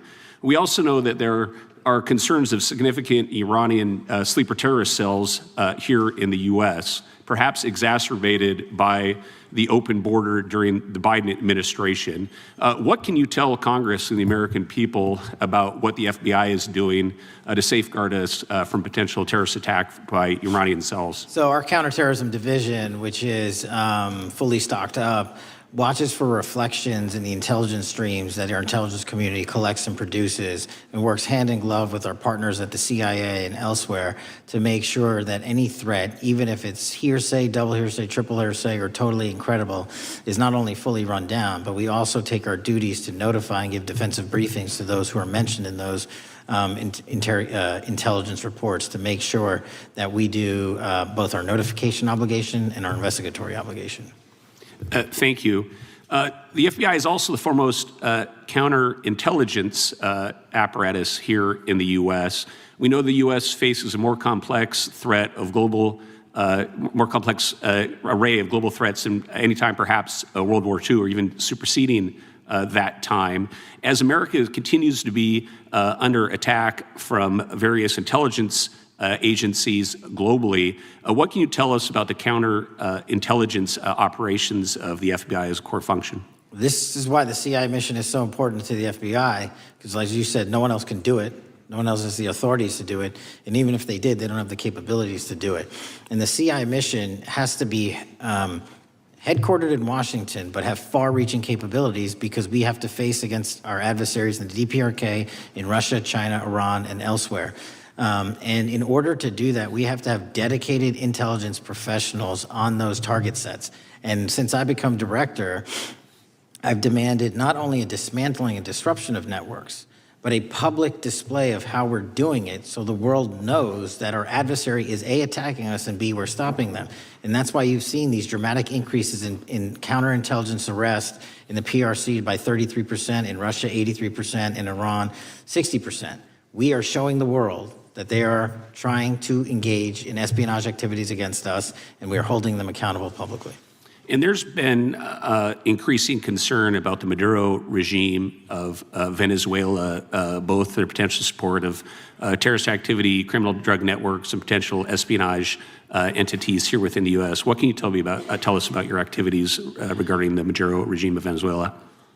Generally speaking, one of the largest transshipment points and shipment points for narcotics out of South America, Colombia, obviously, and also Venezuela, is being utilized heavily by the narco traffickers to send up cocaine, meth, and fentanyl, and excuse me, all the other illegal narcotics through the island chains in the Caribbean Ocean and ultimately for America. So there has to be more work done in the region to stop those navigable waterways from being traversed with drugs bound for America.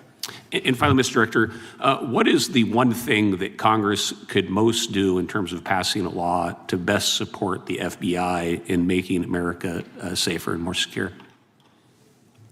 Get us more authorities to get online, to get onto social media companies, gaming platforms, have legal access, and also have private partnerships with the FBI of those companies and allow them to report into us on a daily basis. There is no human being or AI system on earth that can go out there and cover down on the threat in those theaters. And so we need the assistance, and we need more authorities, and we need the private sector to double down. Well, thank you very much for all you're doing, all the men and women of the FBI are doing to keep us safe, and I yield back.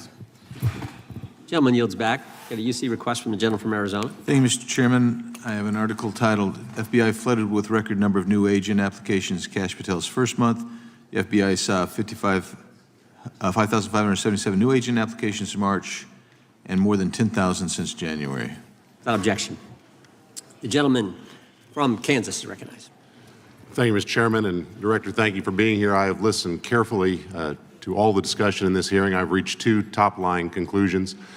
First, I am glad I don't have your job. And second, I am glad you do. Thank you for being willing to step up and serve in this role. I'd like to plow a little bit of ground that we've not spent a lot of time on so far and explore. You mentioned, and I'm well aware of your strong commitment to partnering with state and local law enforcement authorities.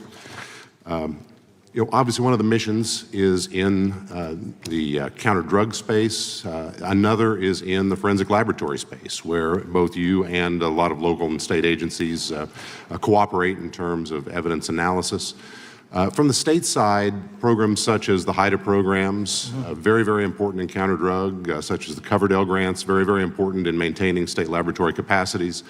Would I be correct in concluding that if we are able to maintain robust funding for those types of programs, including both Coverdell and HIDA, that would contribute to the safety of the United States and to your mission? Absolutely. Director, you have talked a little bit about some of the counter-drug work that you've been doing. One thing we haven't talked about yet, the President, in one of his first actions upon taking office back in January, designated a number of the cartels as foreign terrorist organizations. That's not just a paper transaction. I believe the list has been expanded since those first actions.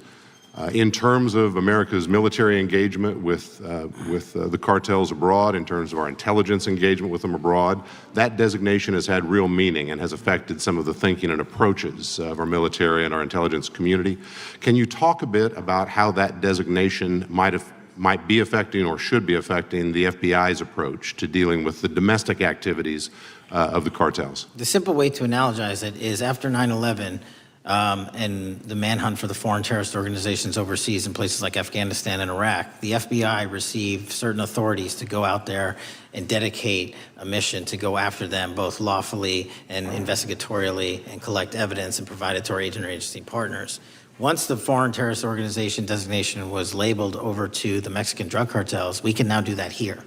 And in Mexico, and in Colombia, and in Venezuela, and anywhere else they are. And so that's the best analogy I have. What we're able to do is take our counterterrorism platform, traditionally used for global terrorist manhunting, and bring it into this hemisphere against a very real threat, which is the drug traffickers, and they are foreign terrorist organizations. So we just have so many more resources and authorities now directed at them.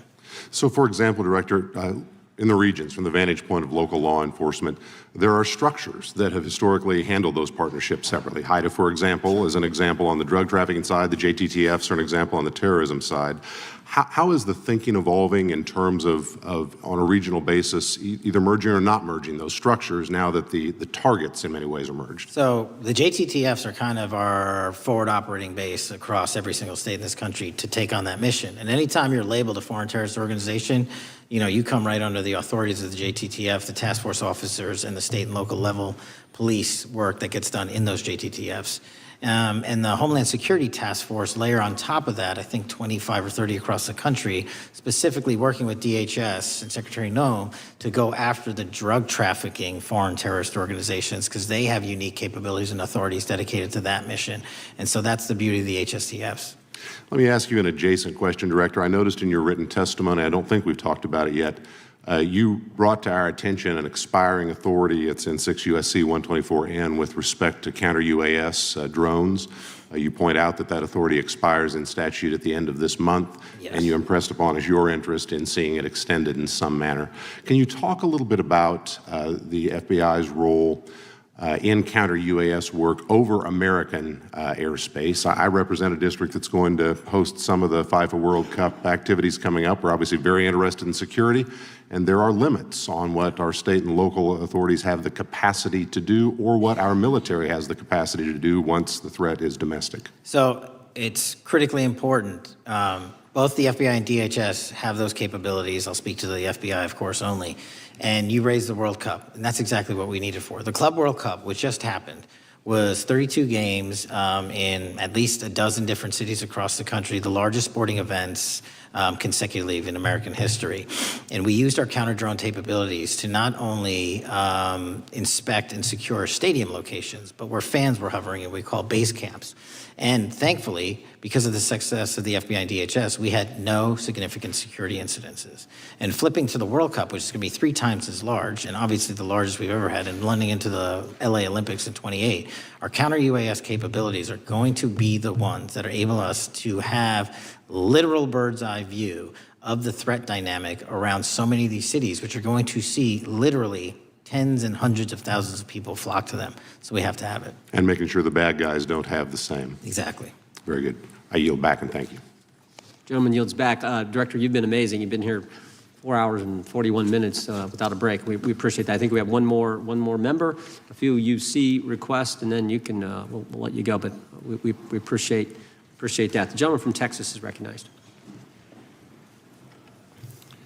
Thank you again for taking the time, Director Patel, and for Chairman Jordan for holding this hearing. Thank you for depoliticizing the FBI and getting it back to its original mission as well. Director Patel, do you agree that we have a problem in the United States with politically motivated violence? Absolutely. And I very much agree. I think we can all agree that political violence is wrong, it's evil, regardless of which side it comes from, and that we can all adamantly and vehemently reject it, or we certainly should. But one of the things that we've noticed recently is that affinity and tolerance for political violence is not equally distributed on both sides of the aisle. In fact, right now, social media is filled with leftists who are cheering on the murder of an iconic conservative political figure, Charlie Kirk. And it's not just random people on Twitter doing this now. There's a YouGov poll released just a few days ago, which stated that 25% of those who identify as very liberal believe that political violence can sometimes be justified. That's far too many, is it not? It is. One is far too many. One is far too many. That's right. Only 3% of very conservatives said the same thing, and we can agree that 3% is far too many. But there's an astounding difference between 25% on the left accepting and tolerating political violence and 3% on the right. I would hope that our colleagues on the other side of the aisle would also recognize that there is a systemic problem on their side of the aisle with tolerance for violence against people with whom they politically disagree, that there is a cultural rot on their side of the aisle that needs to be addressed desperately. Would you agree with that? Yes. One of the more astounding aspects of this is that it's not just people. This comes from the very top, from their political leaders. Just a few days ago, a member of Congress of this body, Ilhan Omar, shared a video on her social media account about Charlie Kirk's murder, and I'll quote what it said. It said, "Charlie Kirk was Dr. Frankenstein, and his monster shot him through the neck." In other words, Charlie had it coming to him. The words that he said naturally led to his assassination. I mean, that is a reprehensible thing for a member of Congress to say, to suggest, to promote in any capacity. And there are people across this country who are losing their jobs for far less than this. And that, by the way, is a just response to acceptance and tolerance of political violence. It's amazing to me that the political left today, who were the originators and the cheerleaders of cancel culture, now have the backbone to attack conservatives for defending their assassinated friend. But there's a key difference here. Democrats want to silence conservatives for speaking obvious, self-evident ontological truths like that men aren't women and men can't get pregnant. That seems pretty basic. That seems like a basic truth that we should all be able to agree on.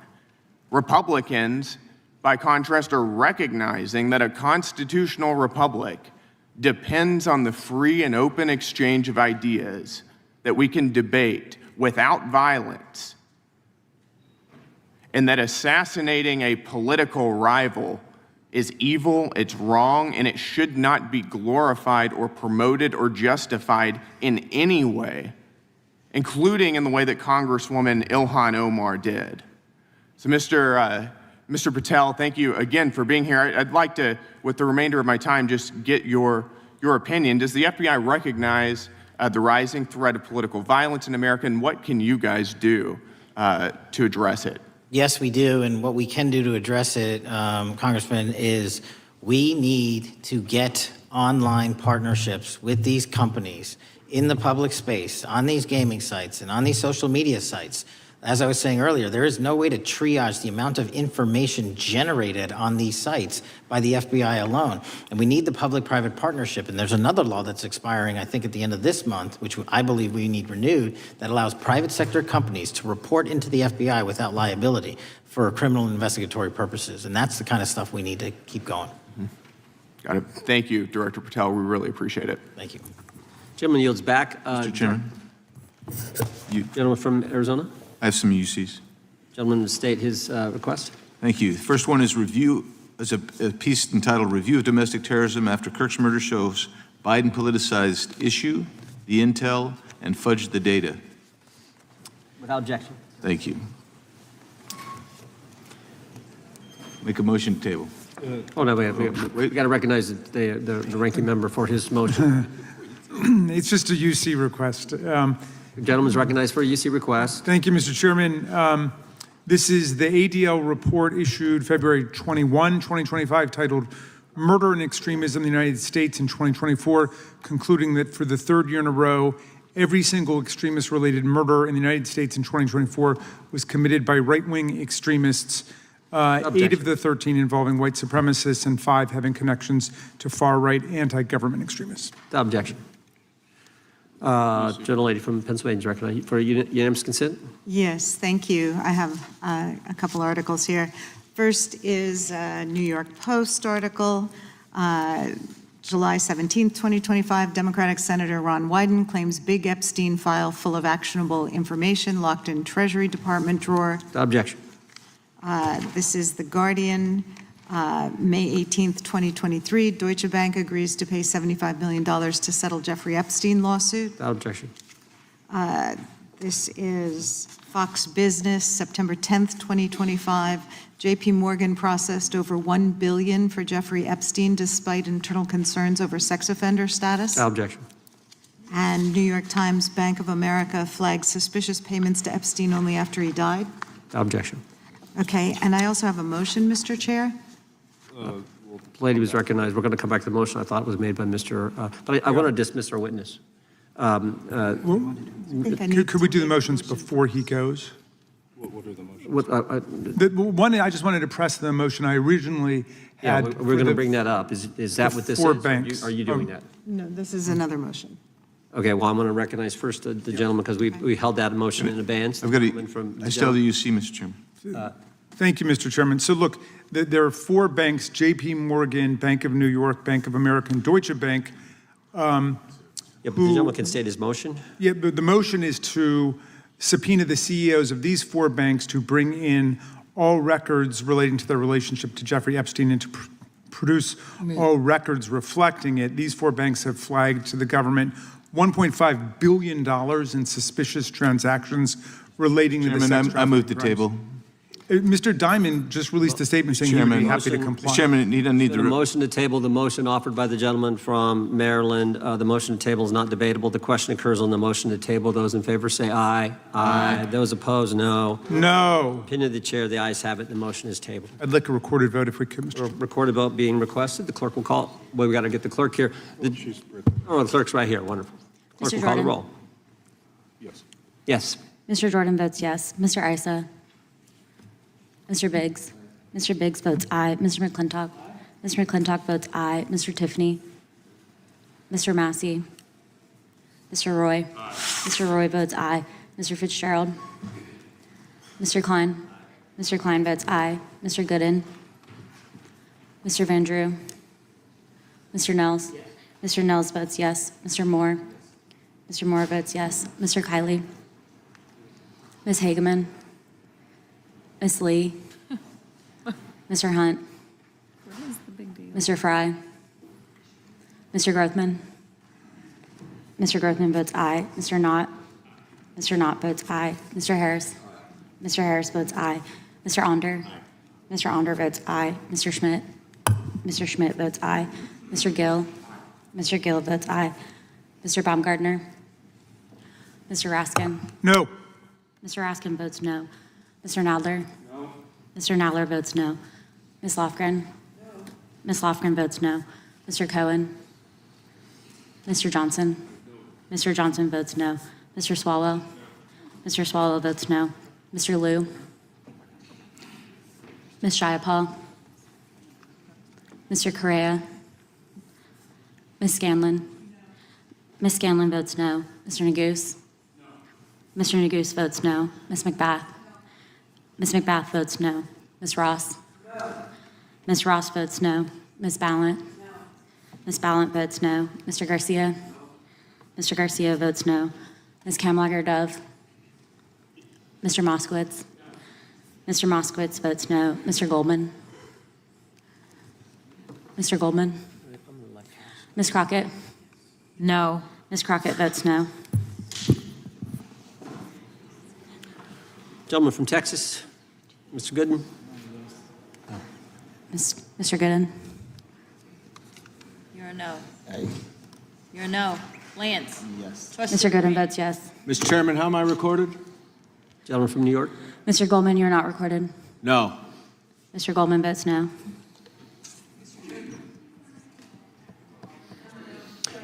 Gentlelady from Washington. Ms. Jayapal votes no.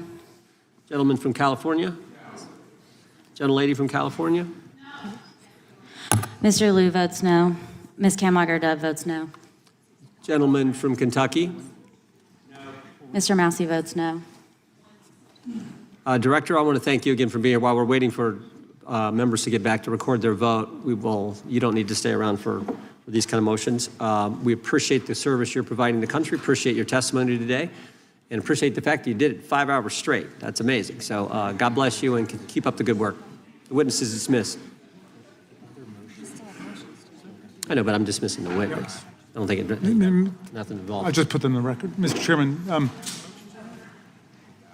we're still waiting for members to come back to record their vote on the motion offered by the gentleman from... no, I just, as a point of order, I just wanted to establish that the dismissal of the witness doesn't affect the viability of any of the motions. No, the committee's still going. How many members we need?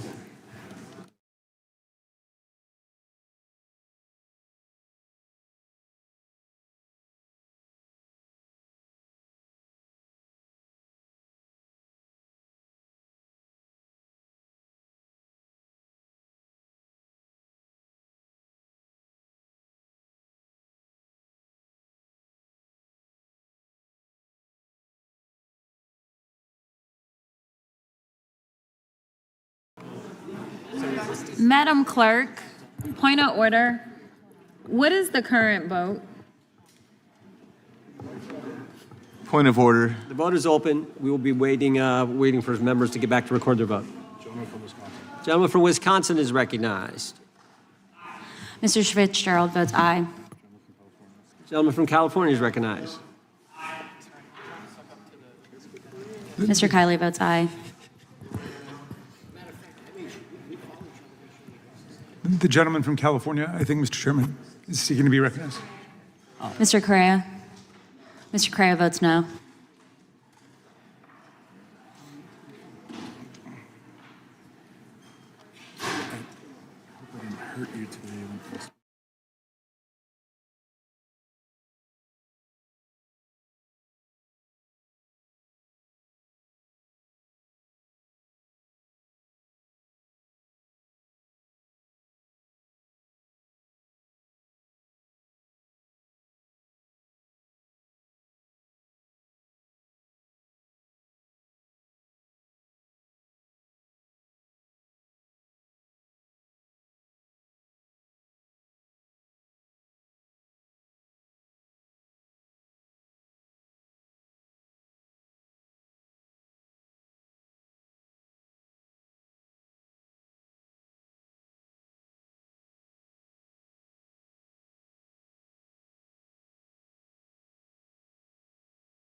Mr. Chairman, point of order.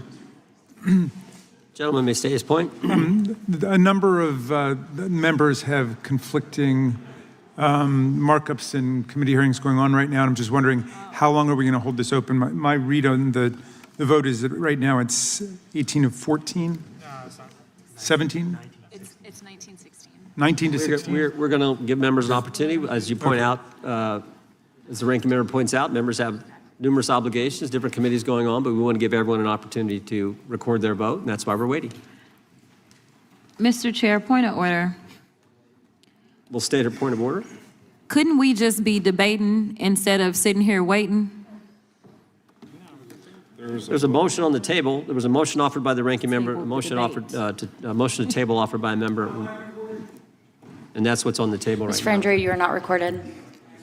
Mr. Van Drew votes yes. Right.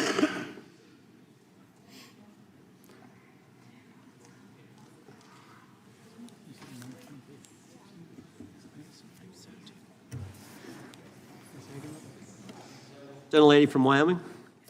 Ms. Lee? Ms. Lee votes yes. Ms. Hageman? Ms. Hageman votes yes. Gentlelady from Florida and Wyoming.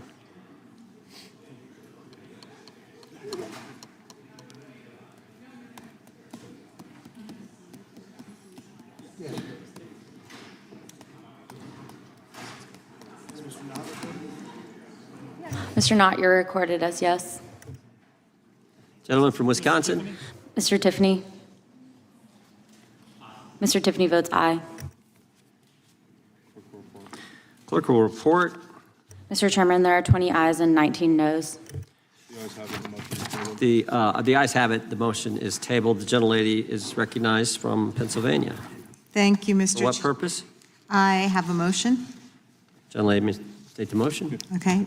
Pursuant to Clause 2K6 of Rule 11, I move that the committee subpoena U.S. Treasury Secretary Bessent to produce or otherwise make available to the committee all suspicious activity reports in the possession of the Treasury Department, identifying the roughly $1.5 billion in Gentleman from suspicious transactions. California is recognized. I move to lay the motion on the table. The motion is not debatable. I didn't finish. She hadn't completed the motion. Is it proper to cut it off before it's completed, Mr. Chairman? Finish your last sentence there. The gentlelady can finish. Okay, so we're asking them to identify the roughly $1.5 billion in suspicious transactions related to the sex trafficking crimes of Epstein, Maxwell, and their co-conspirators. And as we know, Mr. Chairman. Mr. Patel said that the Treasury Gentleman's might recognized. have that Lay the information. motion on the table. Yep. The motion is not debatable. The question occurs on the motion to table. Those in favor say aye. Aye. Those opposed, no. No. I request a recorded vote. Recorded vote being requested. The clerk will call the roll. Mr. Jordan? Yes. Mr. Jordan votes yes. Mr. Issa? Yes. Mr. Issa votes yes. Mr. Biggs? Mr. Biggs votes aye. Mr. McClintock? Mr. McClintock votes aye. Mr. Tiffany? Mr. Tiffany votes aye. Mr. Massey? Mr. Massey votes no. Mr. Roy? Mr. Roy votes aye. Mr. Fitzgerald? Mr. Fitzgerald votes aye. Mr. Klein? Mr. Klein votes aye. Mr. Gooden? Mr. Gooden votes aye. Mr. Van Drew? Yes. Mr. Van Drew votes yes. Mr. Nels? Mr. Nels votes yes. Mr. Moore? Mr. Moore votes yes. Mr. Kiley? Mr. Kiley votes aye. Ms. Hageman? Ms. Hageman votes aye. Ms. Lee? Ms. Lee votes aye. Mr. Hunt? Mr. Fry? Mr. Fry votes aye. Mr. Grothman? Mr. Grothman votes aye. Mr. Knott? Mr. Knott votes aye. Mr. Harris? Mr. Harris votes aye. Mr. Onder? Mr. Onder votes aye. Mr. Schmidt? Mr. Schmidt votes aye. Mr. Gill? Mr. Gill votes aye. Mr. Baumgartner? Mr. Baumgartner votes aye. Mr. Raskin? No. Mr. Raskin votes no. Mr. Nadler? No. Mr. Nadler votes no. Ms. Lofgren? Ms. Lofgren votes no. Mr. Cohen? Mr. Johnson? Mr. Johnson votes no. Mr. Swalwell? Mr. Swalwell votes no. Mr. Liu? Ms. Jayapal? Mr. Correa? Ms. Scanlon? No. Ms. Scanlon votes no. Mr. Neguse? Ms. McBath? Ms. Ross? Ms. Ross votes no. Ms. Ballant? Ms. Ballant votes no. Mr. Garcia? Mr. Garcia votes no. Ms. Kamlager-Dove? Mr. Moskowitz? Mr. Goldman? Mr. Goldman votes no. Ms. Crockett? No. Ms. Crockett votes no.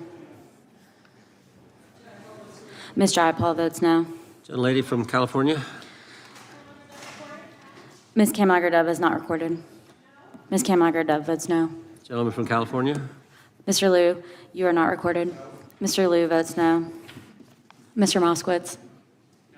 Mr. Moskowitz votes no.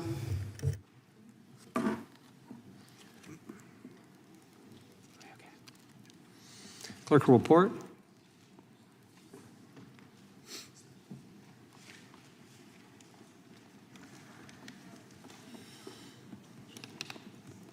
Mr. Chairman, there are 23 ayes and 16 noes. Motion to table carries. Mr. Chairman, I have a motion. Gentleman can state his motion, is recognized to state his motion. Great. I hope that champion of free speech, Mr. McClintock, lets me read it. Mr. Chairman, pursuant to Clause 2K6 of Rule 11, I move that the committee subpoena Deputy FBI Director Dan Bongino to produce and testify what the director is unwilling to discuss and share with Congress, the files related to Jeffrey Epstein, including witness interview records, including FBI Forms 302, search warrant materials, records relating to the initiation of investigations, records relating to financial transactions and payments, evidence collected from wiretaps. The FBI director said today that they've already released these documents. Bongino has reportedly considered resigning from his position over the refusal to release the full Epstein files. I'm delighted to see that my forthcoming. colleague can read, and I move to lay his motion on the table. Motion is not debatable. The question occurs on the motion to table. Those in favor will say aye. Aye. Those opposed, no. No. Opinion of the chair, the ayes have it, and the motion is tabled. I also can call for a vote, Mr. Chairman, recorded vote. Recorded vote being requested. The clerk will report, or will, excuse me, call the roll. Mr. Jordan? Yes. Mr. Jordan votes yes. Mr. Issa? Yes. Mr. Issa votes yes. Mr. Biggs? Mr. Biggs votes aye. Mr. McClintock? Mr. McClintock votes aye. Mr. Tiffany? Mr. Massey? Mr. Massey votes no. Mr. Roy? Mr. Roy votes aye. Mr. Fitzgerald?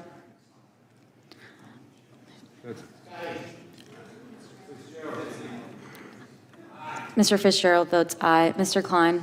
Mr. Klein votes aye. Mr. Gooden? Mr. Gooden votes aye. Mr. Van Drew? Mr. Van Drew votes yes. Mr. Nels? Mr. Nels votes yes. Mr. Moore? Mr. Moore votes yes. Mr. Kiley? Ms. Hageman? Ms. Hageman votes yes. Ms. Lee? Ms. Lee votes aye. Mr. Hunt? Mr. Fry? Mr. Fry votes aye. Mr. Grothman? Mr. Grothman votes aye. Mr. Knott? Mr. Knott votes aye. Mr. Harris? Mr. Onder? Mr. Onder votes aye. Mr. Schmidt? Mr. Schmidt votes aye. Mr. Gill? Mr. Gill votes aye. Mr. Baumgartner? Mr. Baumgartner votes aye. Mr. Raskin? No. Mr. Raskin votes no. Mr. Nadler? Mr. Nadler votes no. Ms. Lofgren? Ms. Lofgren votes no. Mr. Cohen? Mr. Johnson? Mr. Johnson votes no. Mr. Swalwell? Mr. Swalwell votes no. Mr. Liu? Mr. Liu votes no. Ms. Jayapal? Ms. Jayapal votes no. Mr. Correa? Ms. Scanlon? Ms. Scanlon votes no. Mr. Neguse? Ms. McBath? Ms. Ross? Ms. Ross votes no. Ms. Ballant? Ms. Ballant votes no. Mr. Garcia? Mr. Garcia votes no. Ms. Kamlager-Dove? Ms. Kamlager-Dove votes no. Mr. Moskowitz? Mr. Moskowitz votes no. Mr. Goldman? Mr. Goldman votes no. Ms. Crockett? No. Ms. Crockett votes no. Gentleman from Wisconsin. Mr. Tiffany votes aye.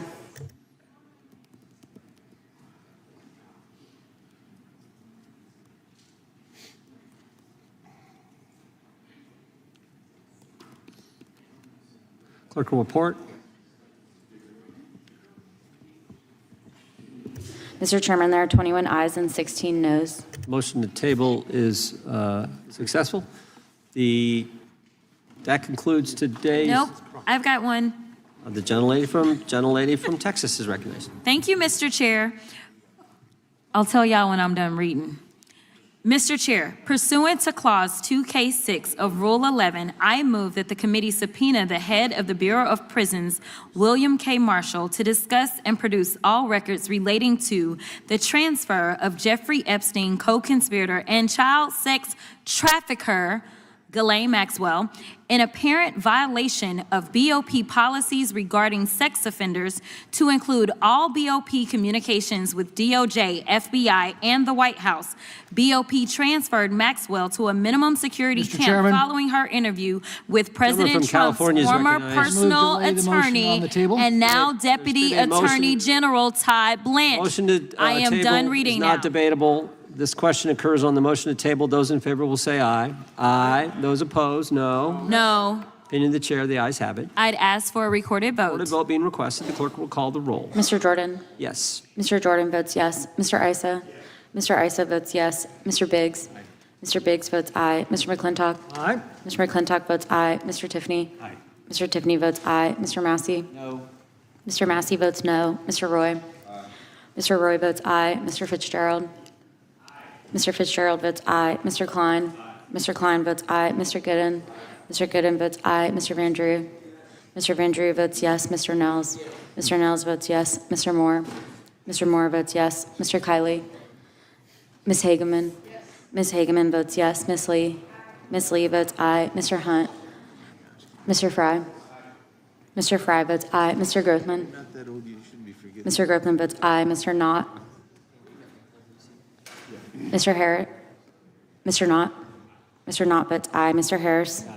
You're done? Mr. Onder? Mr. Onder votes aye. Mr. Schmidt? Mr. Schmidt votes aye. Mr. Gill? Mr. Gill votes aye. Mr. Baumgartner?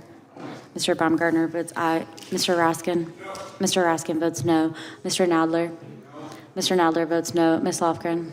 Ms. Lofgren votes no. Mr. Cohen? Mr. Johnson? Mr. Johnson votes no. Mr. Swallow? Mr. Swallow votes no. Mr. Liu? Mr. Liu votes no. Ms. Jayapal? Ms. Jayapal votes no. Mr. Correa? Ms. Scanlon?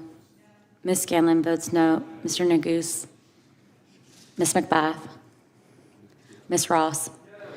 Ms. Ross votes no. Ms. Ballant? Ms. Ballant votes no. Mr. Garcia? Mr. Garcia votes no. Ms. Kamlager-Dove? Ms. Kamlager-Dove votes no. Mr. Moskowitz? Mr. Moskowitz votes no. Mr. Goldman? Mr. Goldman votes no. Ms. Crockett? Ms. Crockett votes no.